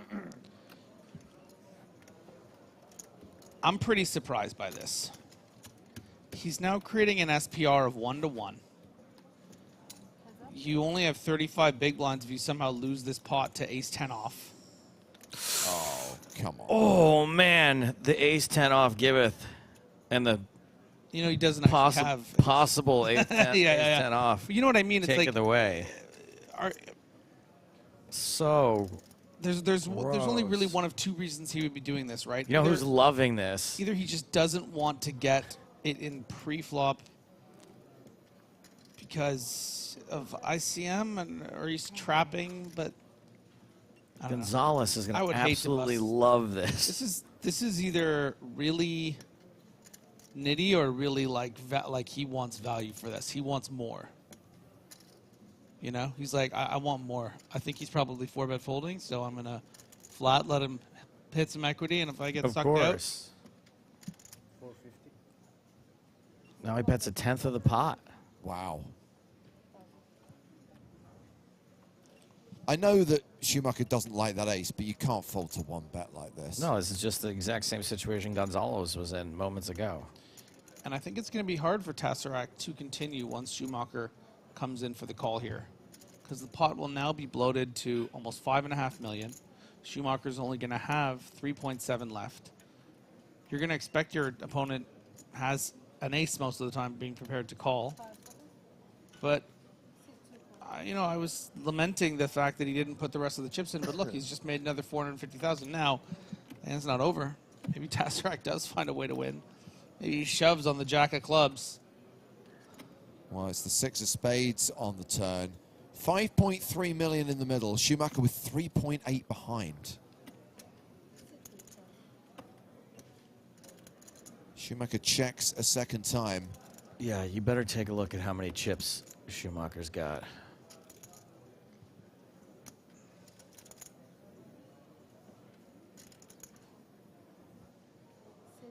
And Tesseract checks behind. Deuce on the river. I think that was the give up from Tesseract, wasn't it? Yeah. Not sure he isn't up against the ace-10 suited, the ace-jacks, the ace-queens.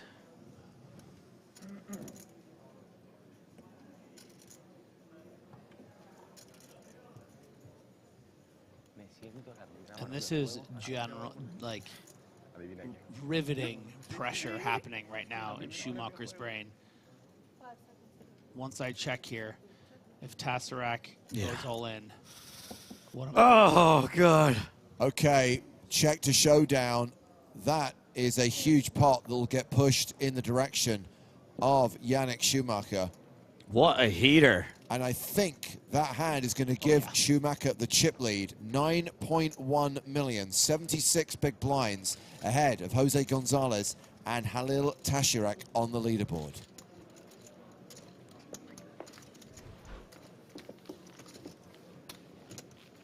Showdown or bet pot? Kings. Showdown kings. Huh? Yannick. Yannick. Hey, bro. Why you win with kings? Heating up in a big way here at the final table. It's crazy. You're the man. I won't fight with you. Today. How's everybody doing in the mini EPTs? The mini EPT main is tomorrow. Don't forget about that. Also, sound off in chat if you're going to the NAPT. If you're thinking about going to the NAPT in Las Vegas. I'll be there. Griffin will be there. James will be there. Nick Walsh will be there. Maria Ho will be there.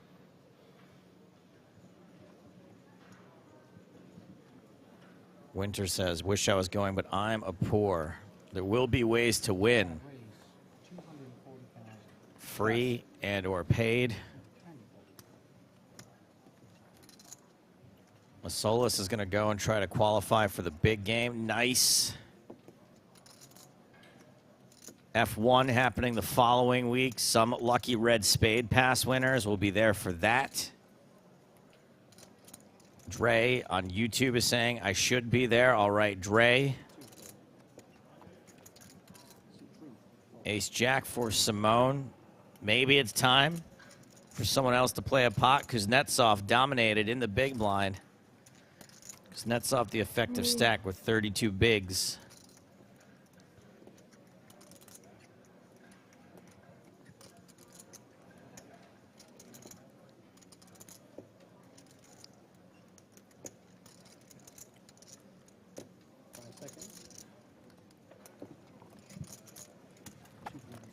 Kuznetsov does make the call. You don't have to tell. 7, 8, 9. This is why 6 is afraid of 7, Griff. And it's domination rotation for now. 7, 8, 9. Correct. Give me that one. MJB Wilkie says Simon is pronounced Seaman.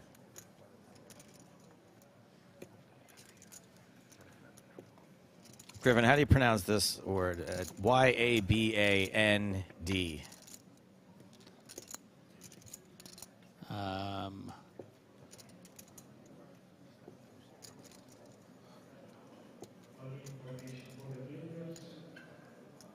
You banned. You banned. That's correct. You banned. Thank you. I do know how to read. Like spell. I know it's hard when someone spells something out. It's fine. I wasn't going to give you too hard of a time for that. Okay, thanks. Because that was nerve-wracking. Kuznetsov leading the turn after the flop goes check, check.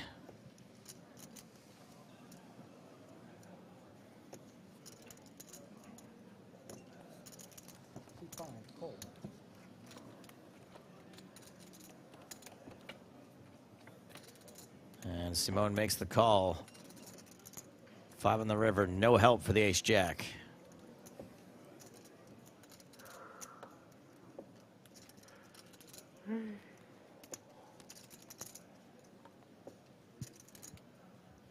All the spamming of the willies to support the gilly haven't worked out for this hand.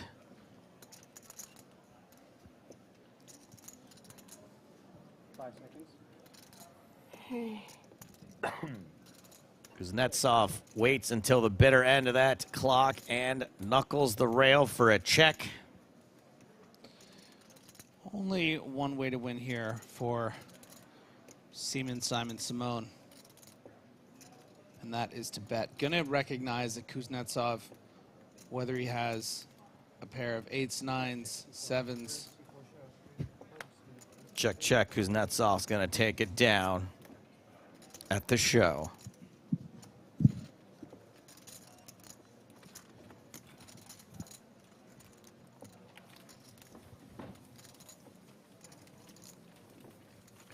Andrea Dato, the shortest stack.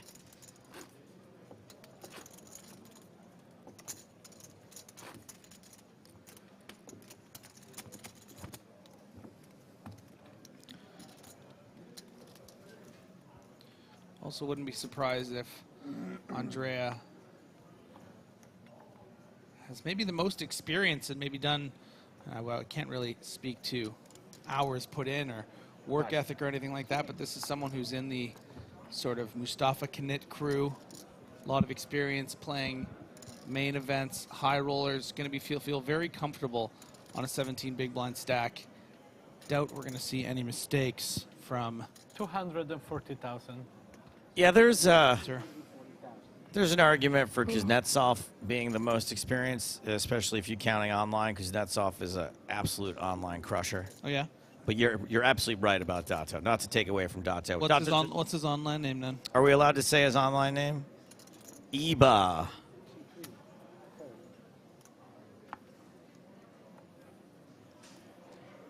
Iba 11, to be specific.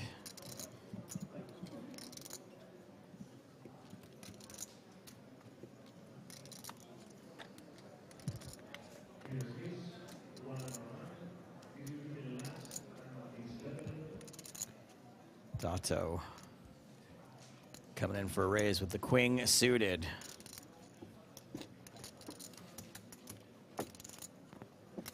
And it's going to pick up the pot. Important pot, being the shortest stack.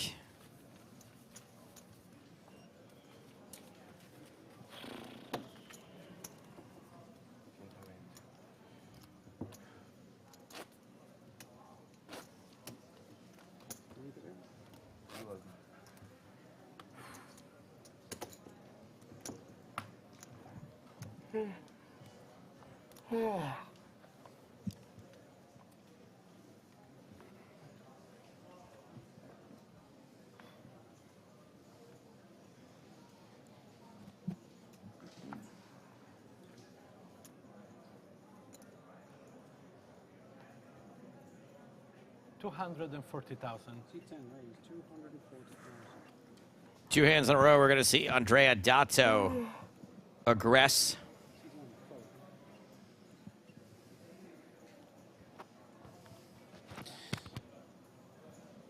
And we could just see a fold here with the 8-7 suited because of Dato's stack size.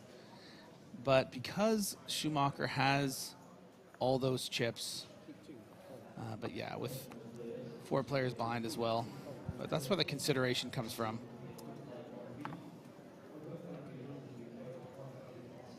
Nuts off on the button with 10-4. Probably not going to play. God, you're good. Okay, very interesting spot. Buckle up, because this can really go 2 different ways. Okay, what are those ways? Well, given the big blind is, yeah, and you know what? He's just going to play it as a call.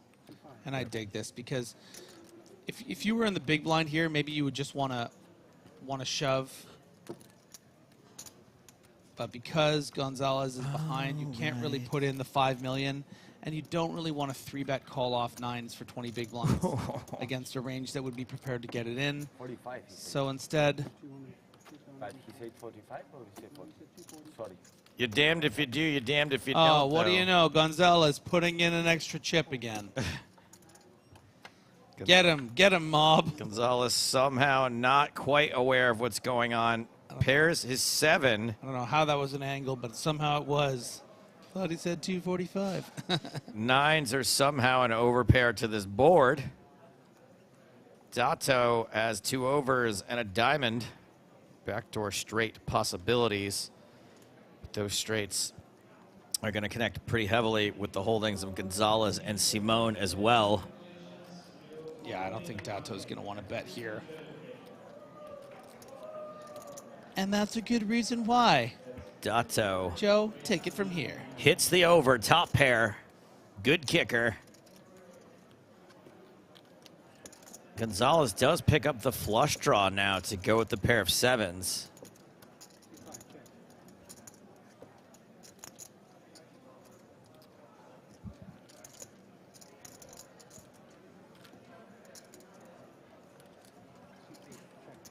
Simone checks. Gonzalez checks. Dato. Yeah, Dato's going to have to... You got to bet here, right? Presume, yeah, presume you have the... almost the nuts. A little value, a little protection. Yeah, I mean, you know, you would have heard from ace-queen or ace-king pre-flop, so you're only losing to 1 better ace. I think if 9s are calling in the small, so is ace-jack. But because 9s are calling, yeah, pocket 8s and pocket 7s are also calling. But you want to start getting some value from any spade draws. A hand like exactly like Gonzalez has. I mean, I think there's an argument for checking because you don't necessarily want to get all in if someone plays it as a check raise. And Dato's weighing all of those options in his head. 400K. 400,000. Half pot.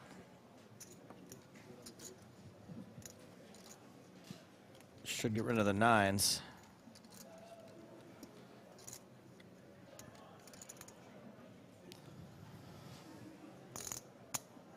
Gahili folds the Neeners. Gonzalez with nearly 30% equity.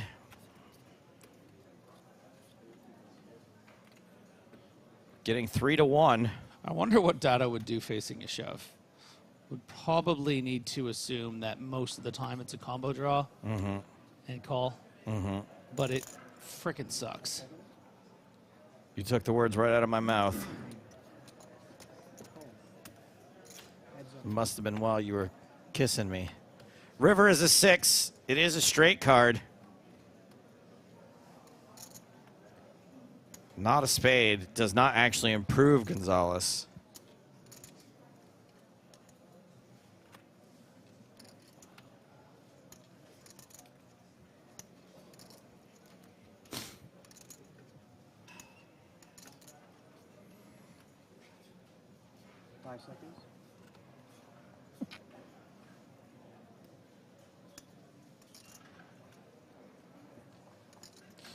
I wonder if Gonzalez is thinking, I could try repping 9-5 of spades here. 4-5 of spades. 9-10 of spades. Mm-hmm. Is my opponent, and no, he's just more. Maybe he did consider shoving, but could also have just really wanted to spook Dato a bit if Dato just had something like the king-queen. You're saying he was posturing for the posturer? Yeah, I mean, I think that Gonzalez feels like he has too much showdown value to go for like an sort of an elaborate bluff. And maybe it's just a timing thing to just maybe spook Dato into checking back with both his value hands and his bluffs. Thinks that giving it a think there might get him a cheap showdown, but it looks yeah. like that won't be working as Dato looks at his chip, has used a time bank card already. Because I mean, Dato could have king queen suited. 1 million. King queen of spades, king 10 of spades. You heard the man. 1 million. Nope. Gonzalez wastes no time sending the pair of sevens into the muck. The correct fold. Is that a chubby squirrel on his hat? How cute.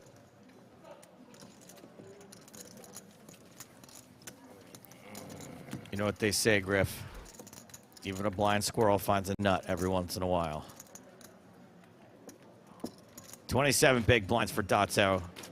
Now tied with Kazankai. Well, was for about 0 seconds since he's in the big blind.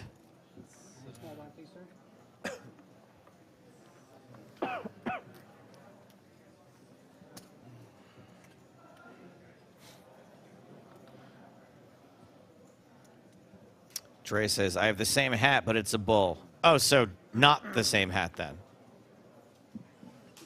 Cool story.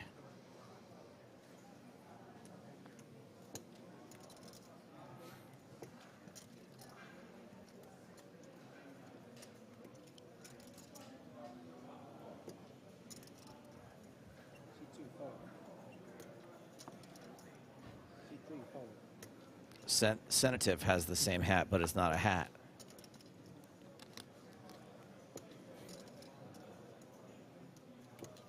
Bruce, what are you talking about? He could maybe induce with 250K. Nobody wanted to be inducted there. Dato does not want to induce.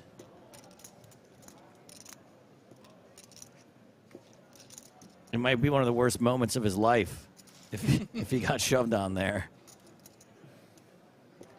You think you want to be induced because you can see the hands. When you can see the hold cards, it's easy. Why are you looking at me? Ace-9 for Simone on the button. Ooh, Dato. 10-7 of spades. Dato can defendo. Don't worry, Dre. I like you. I wasn't trying to put you over my knee. Domo, defendo, Mr. Dato. Not worth it. No? No. Not worth whatever that's going to cost us. Queen 5-4. Ah, spade. It's a trap. Asks hold cards or hole cards. Am I mishearing this? So this is Texas Hold'em. Yeah. So the phrase is hold cards. In Texas Hold'em, it might be something else. I don't know. Yeah. You're not going crazy though. I have heard. Have you ever heard of the Mandela effect? Yes. So there is a phenomenon where there is a percentage of people that remember it always being whole cards, I believe. Sure. Not hold. So you're not alone, and there are support groups, but it is hold cards. That's why it's Texas Hold'em. Thank you for your question. A gilly, a gilly, a gilly. Maybe on the ear, nice. Not enough equity to call. Too many equity, but not enough to call. That's right, Gotham on Fire. It is hold cards. Queen high. 78 KB says, why it's Texas? It's not in Cyprus? Yes, you can. Actually, here it's called Cyprus halloumi.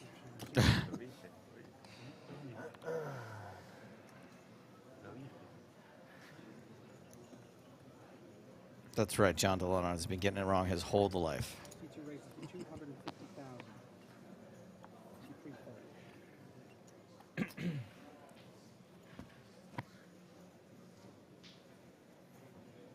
Schumacher under the gun with ace-4. Makes it 250K. 25 minutes left on the level. And we're going to take a break if we get to the end of the level and play one more level if we don't lose another player. If we lose another player, it's game over for the night. Nice opportunity, I think, here for Simone to acquire some chips, but it's always difficult at these sort of situations. So many pressure can be put back onto Gillies being jam-packed in the middle, and that's why it's so effective to raise lame hands like ace-4 offsuit under the gun, 7-handed, when there's so much ICM to consider, because better hands are more standard raising 3-betting hands. Oh my God, speaking of standard 3-betting hands. Kings have made their return, this time to Halil Tajarek. Return of the Kings, nice. It's the best Harry Potter. Unlike Return of the Kings, this hand had a very quick and concise ending.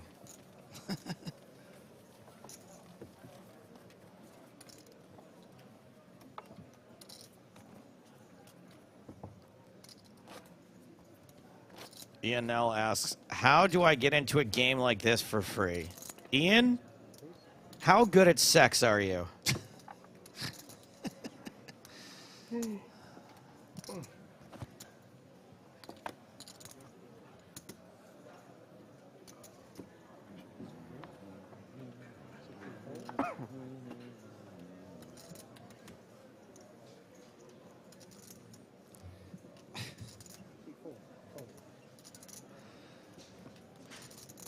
Pocket queens for Gilles Simone.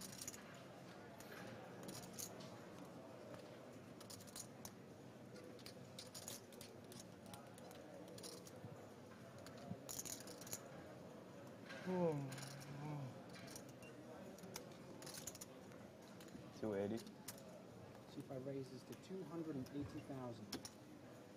You heard the raise. One way you can get in sort of for free is that every day you play a real money hand of poker on PokerStars, you get a 50-cent Power Path ticket. And you can use that Power Path to win your way all the way to a gold pass. That can get you an EPT package. As far as getting in purely for free, it's tough to do. There are free rolls every once in a while. There are contests, competitions you can enter. But you got to be real lucky.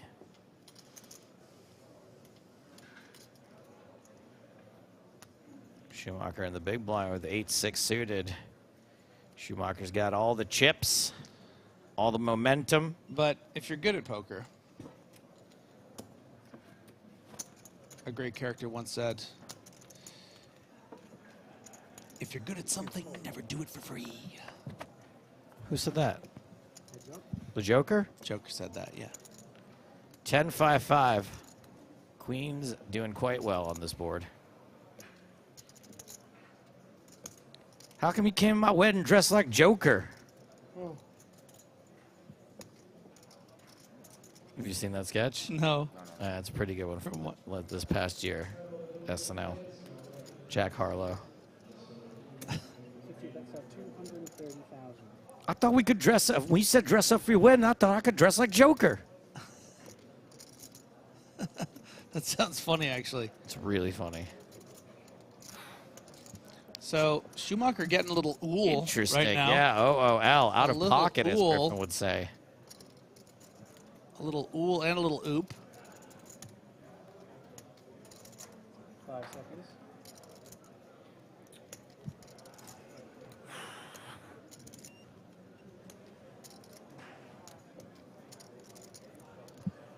Now you might be asking yourself, why is he doing this? Well, 240? Because even when Simone has the big hands like the queens, doesn't want to just raise and get it in here, you know, with the ICM implications. And when you take the lead like this, like Schumacher has, you know, you're going to get calls by the ace highs, probably the king highs. But if the turns an offsuit 7 or the 9 of diamonds, and you start blasting again, suddenly those king highs and those ace highs that were so comfortable to call on the flop are going to have a real tough time to do so. Now, we can all see, you, me, Joe, everyone, that Simone has the queens. And Schumacher rightfully has slowed down, not because he assumes Simone has to have a big overpair, but because this is not the card he was looking for, right?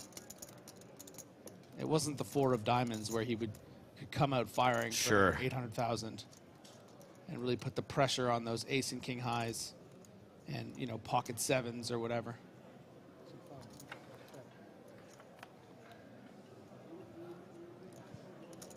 And look how timidly Simone has to play to respect the ICM. Doesn't want to get check raised here by a 5. Happy to just get to showdown, and once he sees another check here, you're going to want to go for some value, right? See you, 5 seconds. Oh boy. What is Schumacher thinking about? Well, if my opponent does have the king highs and the ace highs, yep, and I've at 1.7 million here, what's Simone going to do? Probably fold. So Schumacher might be thinking about getting creative, and these queens are such a nice little trap.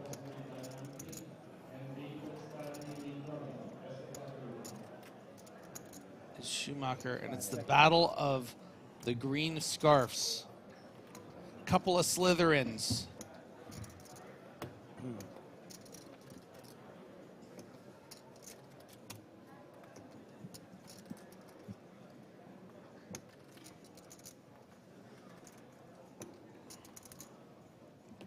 Look, I'm pretty sure Simone is betting, but there is reason to be scared. If you bet 450,000 here and he makes it 3 million. It does seem like Schumacher might be capable. Yeah, exactly. Yeah. I mean, that's part of the mind games here. That's part of throwing a time bank The rules change card in there before you final check. tables, man. You really got to be careful. A little harder for Schumacher to come out over the top of this size bet, which would make it all the scarier if he did. Schumacher folds.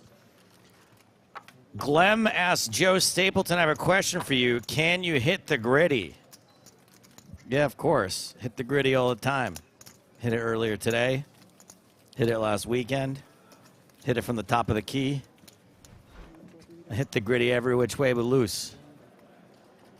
Come on. Ask me something hard next time. But if you hit the gritty from the loose, please try to become a loose cannon on November 5th. We are big gaming again. We're not hunting little rabbits. We're doing the big game.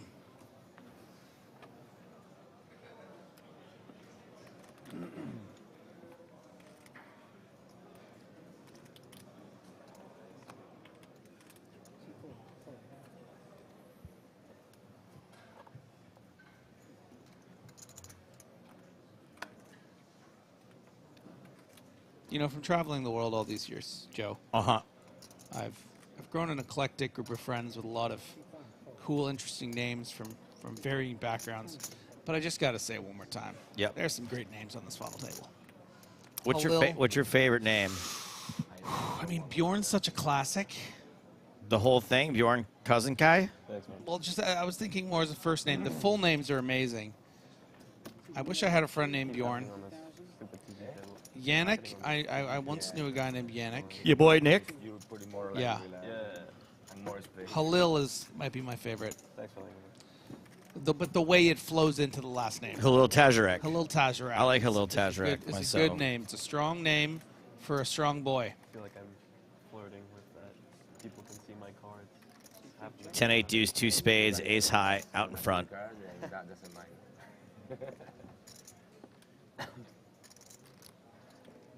YZ asks, why everyone have sunglasses in there? Are they blind? Yes, that's why they're wearing sunglasses, because they're blind.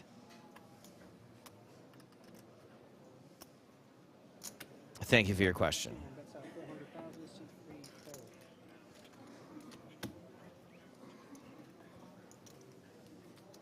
Taking field players to a whole new level. Thank you very much. Could I have another mint tea as well, please? Yeah. Mint tea, whoa, slow down. Hope you're not driving. Christ. Someone better give him a ride back to the all-inclusive hotel across the street.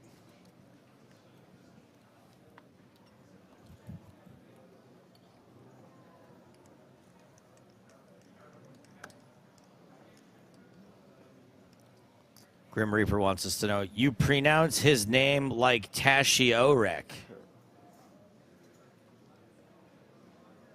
Is that how we pronounce it? I pronounce you man and wife.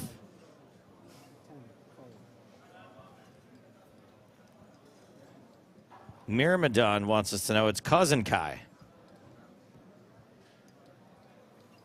Like Cousin Greg? Like old Greg. Old Greg.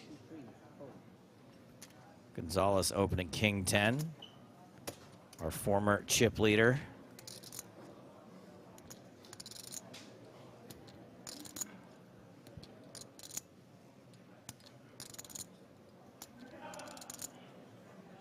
Marlon says this is bad poker. And as the #1 all-time money winner, we've got to take Marlon's word for it. Yeah. Belly reflex. Belly reflexes, yes. Instantly pushed it. Do you make belly dance or something? No, man. You can't say belly dance without doing it. I will hire you for my birthday. A friend's gonna get married in a few Griffin, I don't want to put you on the spot, Do you preference? but I'm going to put you on the spot. Do you need a side gig? Based on what you've seen so far from this table, from this dynamic, from these players, take into account the chip distribution as well. Who is your favorite to win EPT Cyprus? Well, if you've been paying attention the last 25 minutes instead of playing Minecraft over here. 20 seconds for the glory to talk to my friends. It's my favorite game. I just can't get enough of those creepers. My favorite to win is, it's a cheap answer because he's become the chip leader, but your boy Nick, Yannick Schumacher, has played excellent poker all the days we've had him here on the feature tables. Okay, at least So he's betting more on the table. he's my pick right now. He's got the vibe. Come on. What happened? Are you playing for a million? But I think there's any one of these chip leaders is a good pick. But mine's better. Final answer. I like Andrea Dato rising from the ashes. Oh, look what I have. Coming out of retirement. Oh. Like the announcer. Oh, yeah. I thought we decided he was going to be the verbal declarer, aka VD. No. You suggested that. I vetoed it. He is the announcer. He VD'd it.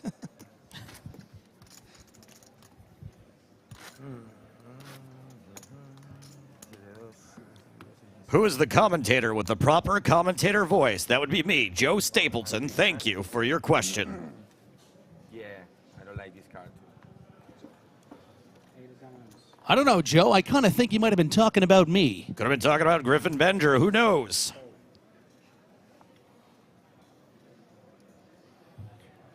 The 3-0 pitch. Line down the right side. Can you believe it? They gave him the green light. He's just hitting 234, and he still swung at that.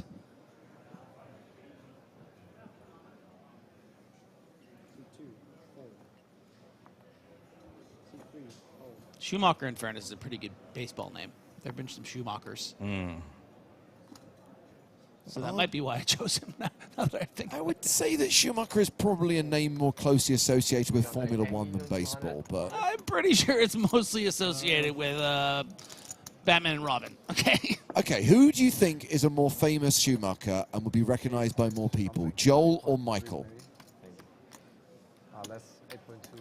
I mean, obviously Michael. Thank you don't you. have to bully me in front of everyone. Like, I make one joke about Joel Schumacher, and it's like, I'm gonna get my army of minions. Your 3 fans are not going to outweigh. Where are my Joels at? Where are my Joel Schumacher fans at? Come on. Where's my fans of the client? Those bat nipples? Come on. Who's with me? 8mm is my favorite movie.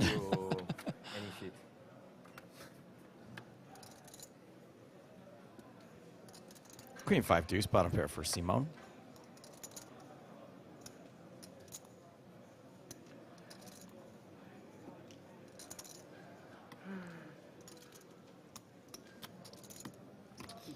Ooh, good question from Bella Pop. Look at me with this eyes. Irrelevant. Mustache. What can I do? There are no Michaels at this table. It's I worked irrelevant. very hard on that mustache, you know? I think it took me like 3 weeks to grow. I one time I know you. saw a comic at an open mic, though, whose first name was Michael, and his entire 5 minutes was naming other famous people named Michael. No way. He's like, I don't like having the name Michael. Like, people are like, what are you, Michael Jackson? What are you, Michael J. Fox? Yeah, And like he no just, one does that to he you. just did that for like 5 minutes. You know, it's like the other day. I was barely born 3 years ago, remember? You're the man. You.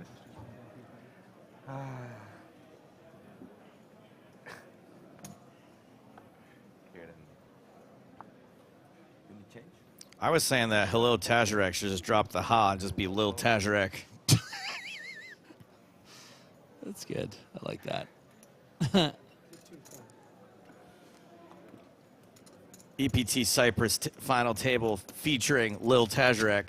Be funny if all these years he's always gone by Hal, and then he didn't even realize he could have been Lil. Lil. Lil. Yo, where Lil Tassie at? James, apparently Cousin Kai's name is pronounced Cousin Kai. Yeah, like Cousin Greg. They corrected me. So, sorry. Yep, you got it. Huh. You nailed it.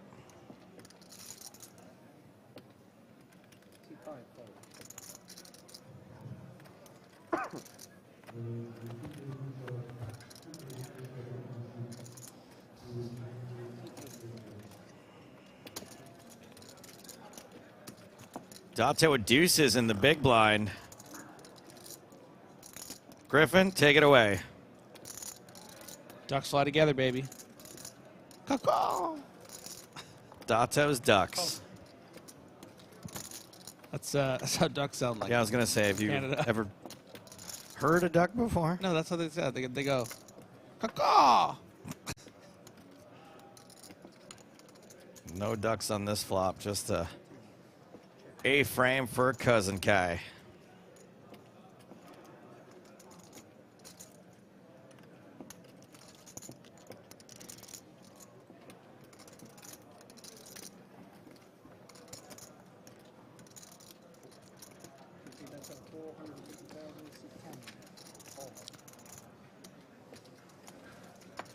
Griffin's secretly the voice actor of Cultists and Slay the Spire? That's so specific, it must be something you know about. Might be a certain Nintendo Switch game I am uncredited in. I will not confirm nor deny.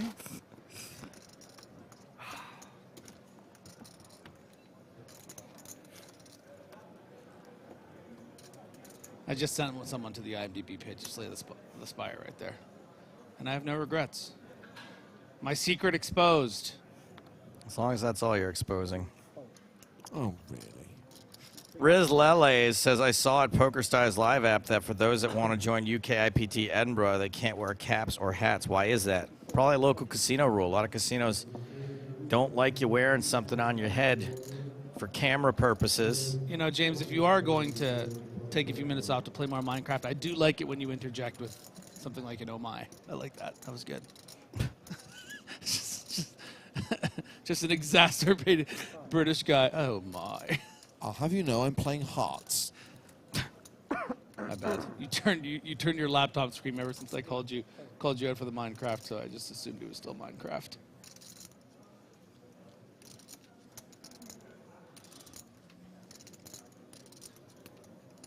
Fold to the small blind.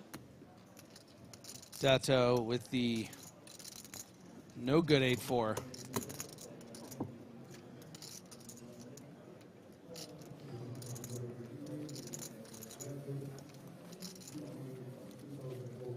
Another quick one. A walk this time for Lil Tazarek.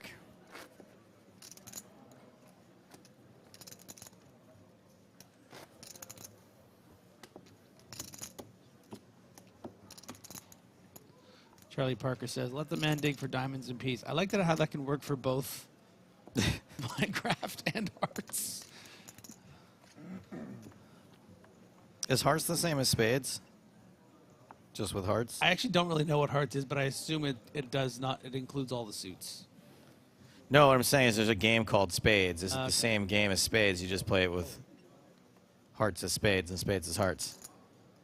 I think they're two different games. Okay. Okay. Jay Palermo says, if James is occupied with his laptop, can we get Chat Pro Saturday for the rest of the day? For the last 34 minutes, no. Wow. Wow. In 20 minutes of that's going to be a break. Yeah. That would have been the good rug pull. You should have said, okay, for the next 24 minutes. More from EPT Cyprus in 20 minutes' time. Have you any idea how much damage the live chat on Twitch and YouTube can do inside of 3.5 minutes? Yeah, in fairness, they will still be able to chat during the break. And everything they say will be They'll just canonized. chat pro It'll be old canon. footage. Yeah. Sorry? How many chips are you playing roughly? All these. I'll remember that next time you ask me. Of course. Yeah, unfortunately, the chat has decided that Mike McDonald actually beat Dominic Panka in the PCA in that 20. So we're going to have to sort that out. No, safe fold. And a couple of chip leaders getting rich, laughing, being friendly, not at all incentivized to go after each other, can play pretty honestly. Queen 9-6, so the open-ended straight draw for Schumacher.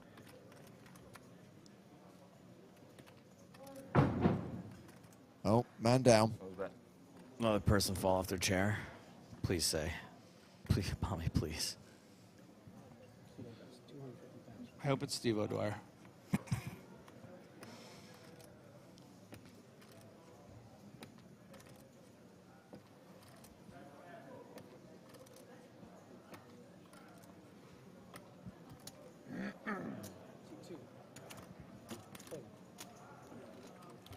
Four diamonds for Juice. Ugh, 5 for the suck out. Yeah. Well, Gonzalez, 2-1 favorite with a pair of 5s, but Schumacher still has that draw.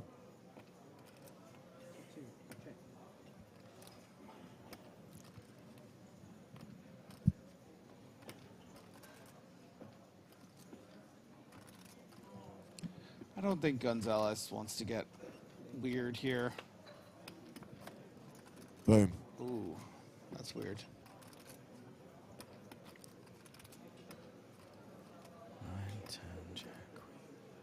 Oh, so you can go from the number cards into the letters. Yeah, you thought it was just the. I thought you had to go. That's why they say all straights have to have a 5 or a 10. I thought it just went 5, 6, 7, 8. Okay, yeah. 7, 8, 9, 10. No, 5, 6, 7, 6, 7, 8, 9, 10. Yeah. 1.6 million. Overbet from Schumacher. Gonzalez unlikely to hero here with just a 5. Did not hero. Oh, Tom, this is a good suggestion. James, I know you vetoed Chat Pro Saturday, but could we go a step further to emote-only Saturday Oh, God, please. That sounds so good right now. Chat was really tap dancing on my last nerve.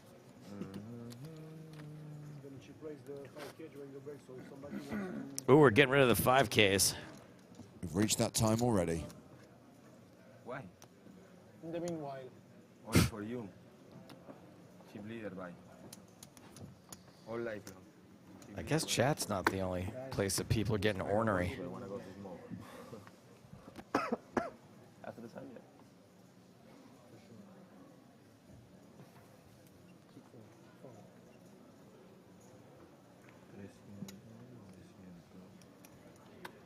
All right, let's go.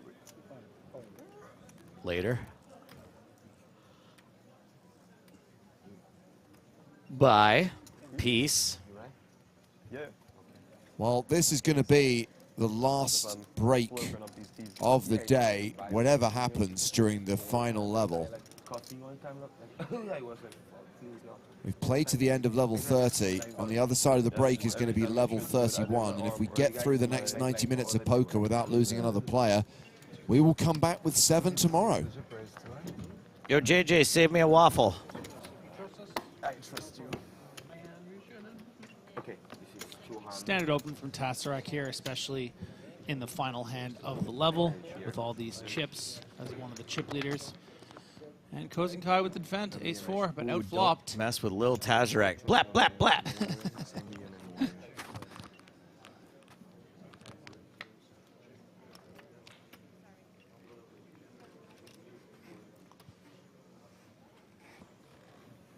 Well, Tazarak still ahead. But it's Kozenkai who's betting. 225 into 680. Yeah, maybe a bit of price setting here from Kozenkai. Feeling like the ace-4 can be good a decent amount of the time here. And sometimes you just hit that berry. Absolutely. Hit that berry. Barry, hit it. Flaming Barry delivers the win for Kozenkai as this level comes to a close. We are 7-handed in the EPT Cyprus main event. Our objective today is to get down to 6. We need to lose one more player. But if we fail to do that tonight, we'll play one more full level, another 90 minutes of poker. Yannick Schumacher still leads. At the next blind level, 100,000, 150,000, he'll have 58 big blinds. The short stack right now is Andrea, the announcer, Dato, with just 16 big blinds. So we will be back inside of 20 minutes for the start of level 31, which will be the last level of the night. Of course, we'll stop sooner if we lose a player. We're at the final table, trying to get to the final 6 on the penultimate day of the Cyprus main event. Here on the PokerStars European Poker Tour. See you in 18 minutes' time.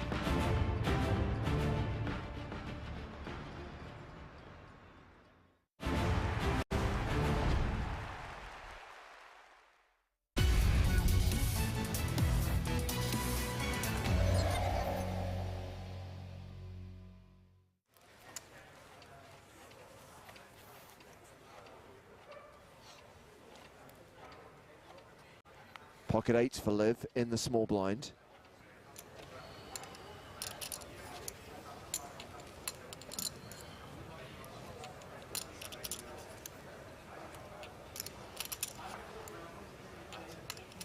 It's entirely possible these two guys have never even interacted with a girl before. This could be a new experience for everyone.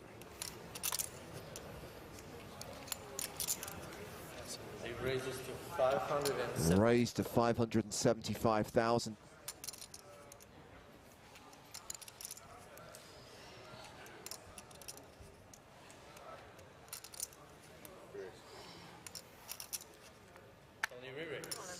Re-raise from Petson with King Queen. The shove from Liv. We're off to the races. Like easy A versus cop out. One of these two things from 2010 has a slight mathematical advantage. Queen of Diamonds, King of Hearts. Liv is still in player. She's in the lead. Stress to the eyeballs.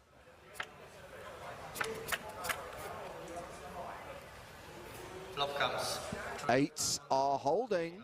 Jacob spades.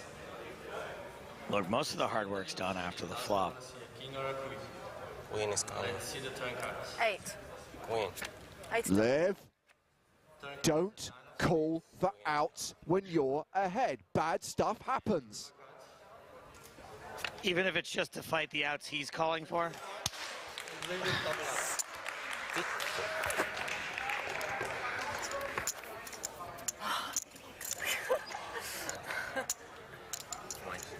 Olivia gets very lucky there.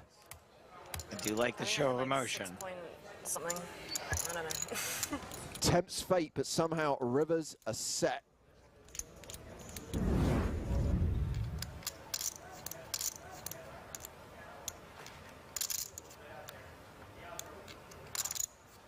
And now Liv with sevens in the small blind.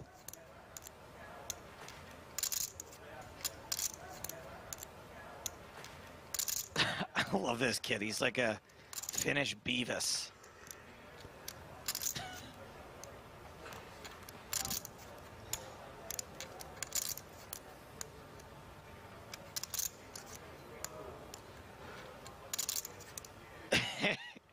He keeps looking at Liv till she looks at him.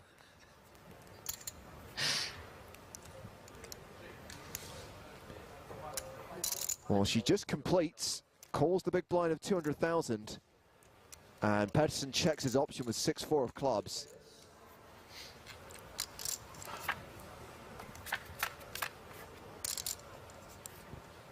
Oh wow, Pedersen flops a full house. Goodness. 4 of spades. And Liv's got an overpair to the board.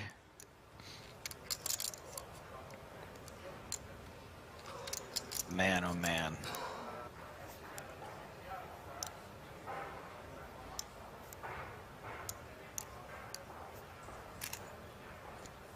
She bets her overpair, 275,000. Obviously, I think the play here is just a call. I think there's a way bigger chance that Liv will keep betting. There's not a ton of hands she can call with if you raise here. She happens to have one of them.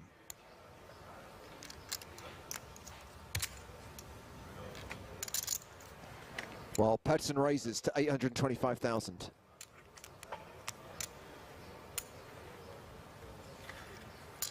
Tony re-raises to 825,000. And if you're Liv, I don't think you can really fold.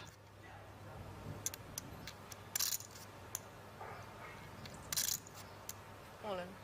Call. Oh, wow. A shove and a call. Wow. Tony makes a showdown. Shit. Nice hand. What is that? Tony shows 4 of clubs, 6. We'll assume she's talking about. Rigged. He flop full house. Yeah. 4, Fine. 6. At least you're seeing the funny side of it. Liv's hand is pocket 7. 7 of hearts. 7 of remove. clubs.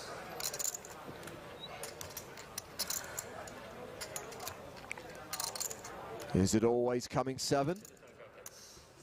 No. Turn card is an ace of hearts. 7. And the river card. No 7 on the river. Pedersen doubles up through Liv. At least she can say she lost with a flush.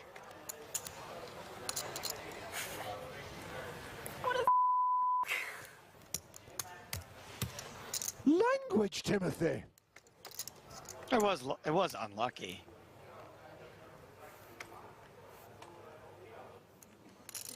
Blinds now 125, 250. Tony raises to 600,000. Check the plus. Pedersen raises the button with King Queen. Liv with pocket 3s in the big blind. A dead heat.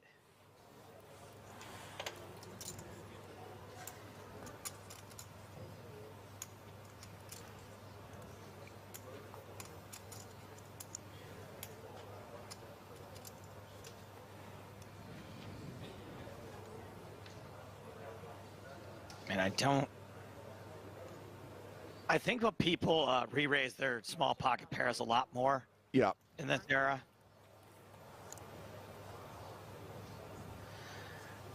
I think, you know, I think both calling and re-raising are fine. Three-handed up, but I think folks are going to take the lower variance route more often these days and just call.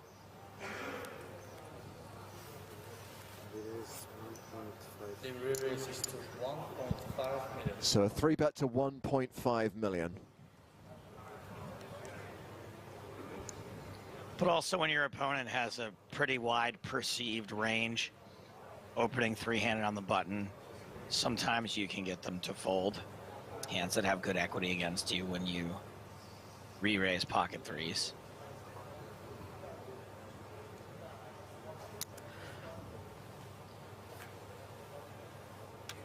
You know, you might get stuff like 7-9 and 10-8 and Jack-9. Those kinds of hands might fold. Well, Pettersson calls in position, and this hand is going to the flop. And there is a 3 on the flop and a king. It's top pair versus a set. Tray of spades.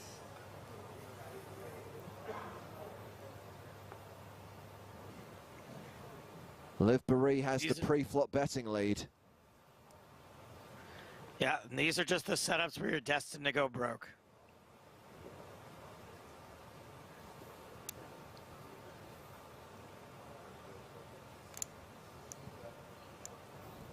Or you're destined to win a poker tournament. Liv Barry continues for 1.5 million. Tony Pettersson loving the fact that it's a king high board.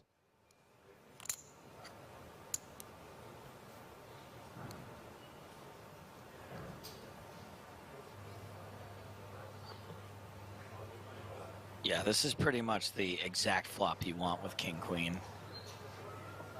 Oh, wow. He's raising. A tower of bumblebee chips, 3.2 million. Actually, do not love this raise. I do not love this raise. Is Liv going to have king jack? Is Liv going to have 2 queens that you can't fold?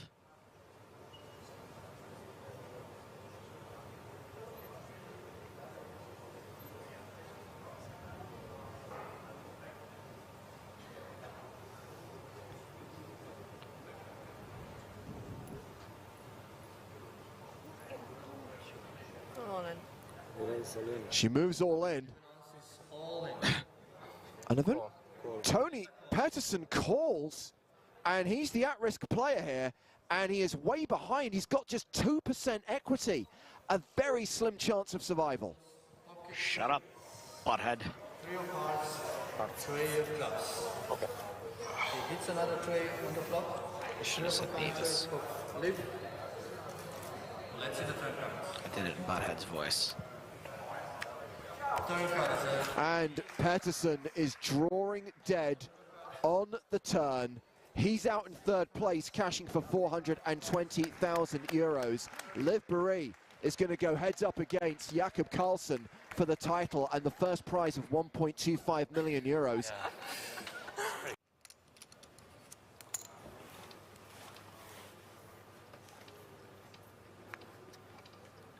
King 9 for Jakob.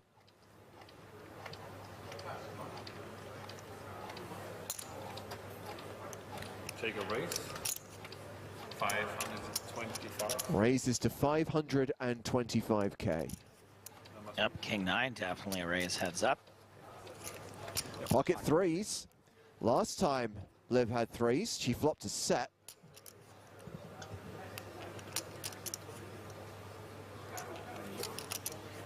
Doesn't even need to flop a set, just needs to avoid kings and 9s. All about dem crabs as she calls. And we go to the flop. Here's the flop. Flop comes 4,000. 10 for deuce. Threes are still good. Lift jobs. Threes are good and feel pretty good here. Karlsson would be raising lots of 10s, but it's hard to make a pair. Jacob bet 600,000. Carlsen continues for 600K.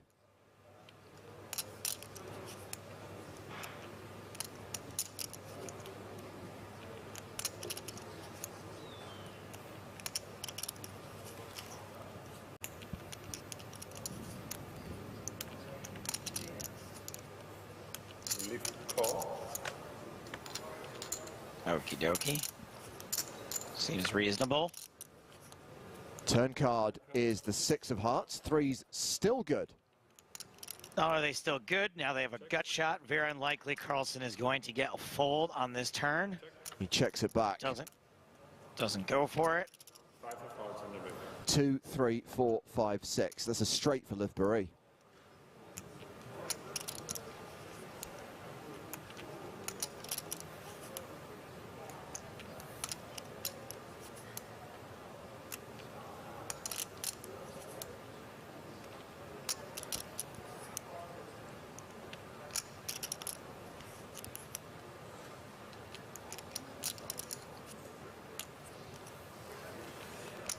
So she's going to lead the river. 2.2 million in the middle, and she's betting 1.5 million. Yeah, so even though we know she's unlikely to get a call from this, you can see there's tons and tons of hands that Carlsen would just check back, so yeah, leading here seems perfectly reasonable.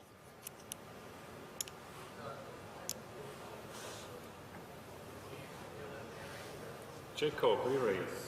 Wow. Carlsen bluff raises to 3.9 million. 3,900,000. I mean, what hand are you losing to? 7, 8, and 7, 3? Yeah. I'm not very worried at all about being up against 7, 8 here. I'm just call. Especially up behind Jacob.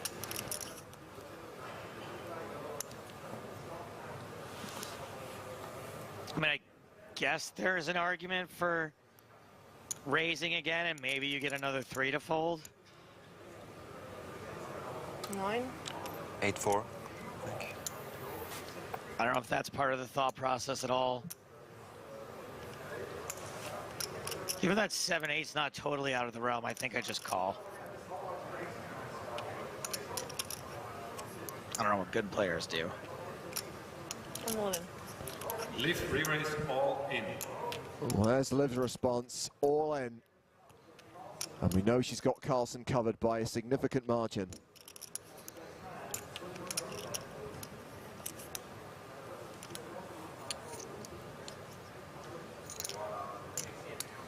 So yeah, sometimes you can get them in the fold to chop here. Pass and Liv takes it.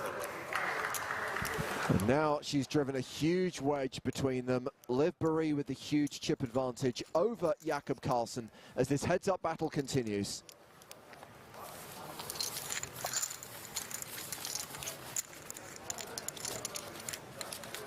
A469 says such a bad spot to bluff.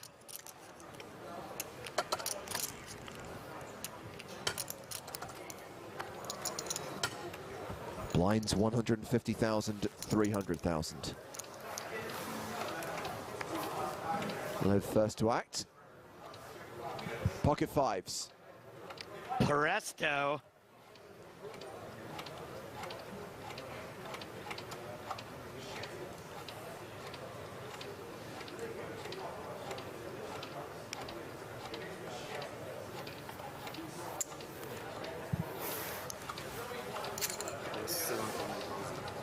Raise to 700,000. Raises to 700K, and it's ace-6 off for Jakob Carlsen.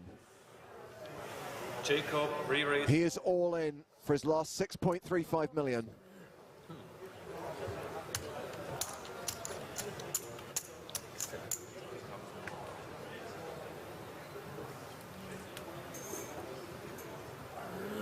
Just gonna start doing some stretching, James. Get ready for this flip. Yeah, I was gonna limber up at this age. You can't flip without stretching a little. So you cause an injury. Oh, cool. Liv Barry calls, and we are off to the races. Liv, the slight favorite, and if fives hold here, she takes down the title. Look at that, she can't even look. Has to hold her face in from excitement.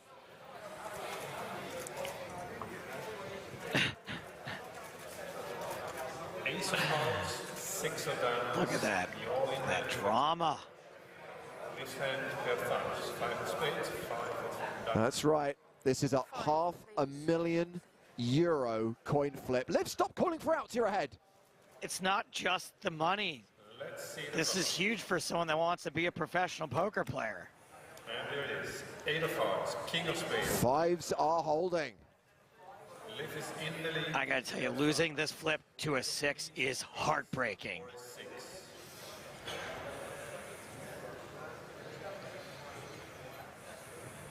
Let's see the turn. It's a 7. Jacob needs a 9, an ace, or a 6. Any other card, we have a decision. Let's see the river card. Ace, 9 or 6 needed. It's a jack on the river. Liv Boeree wins. EPT 6 San Remo. Please give it up for our champion. Really well played.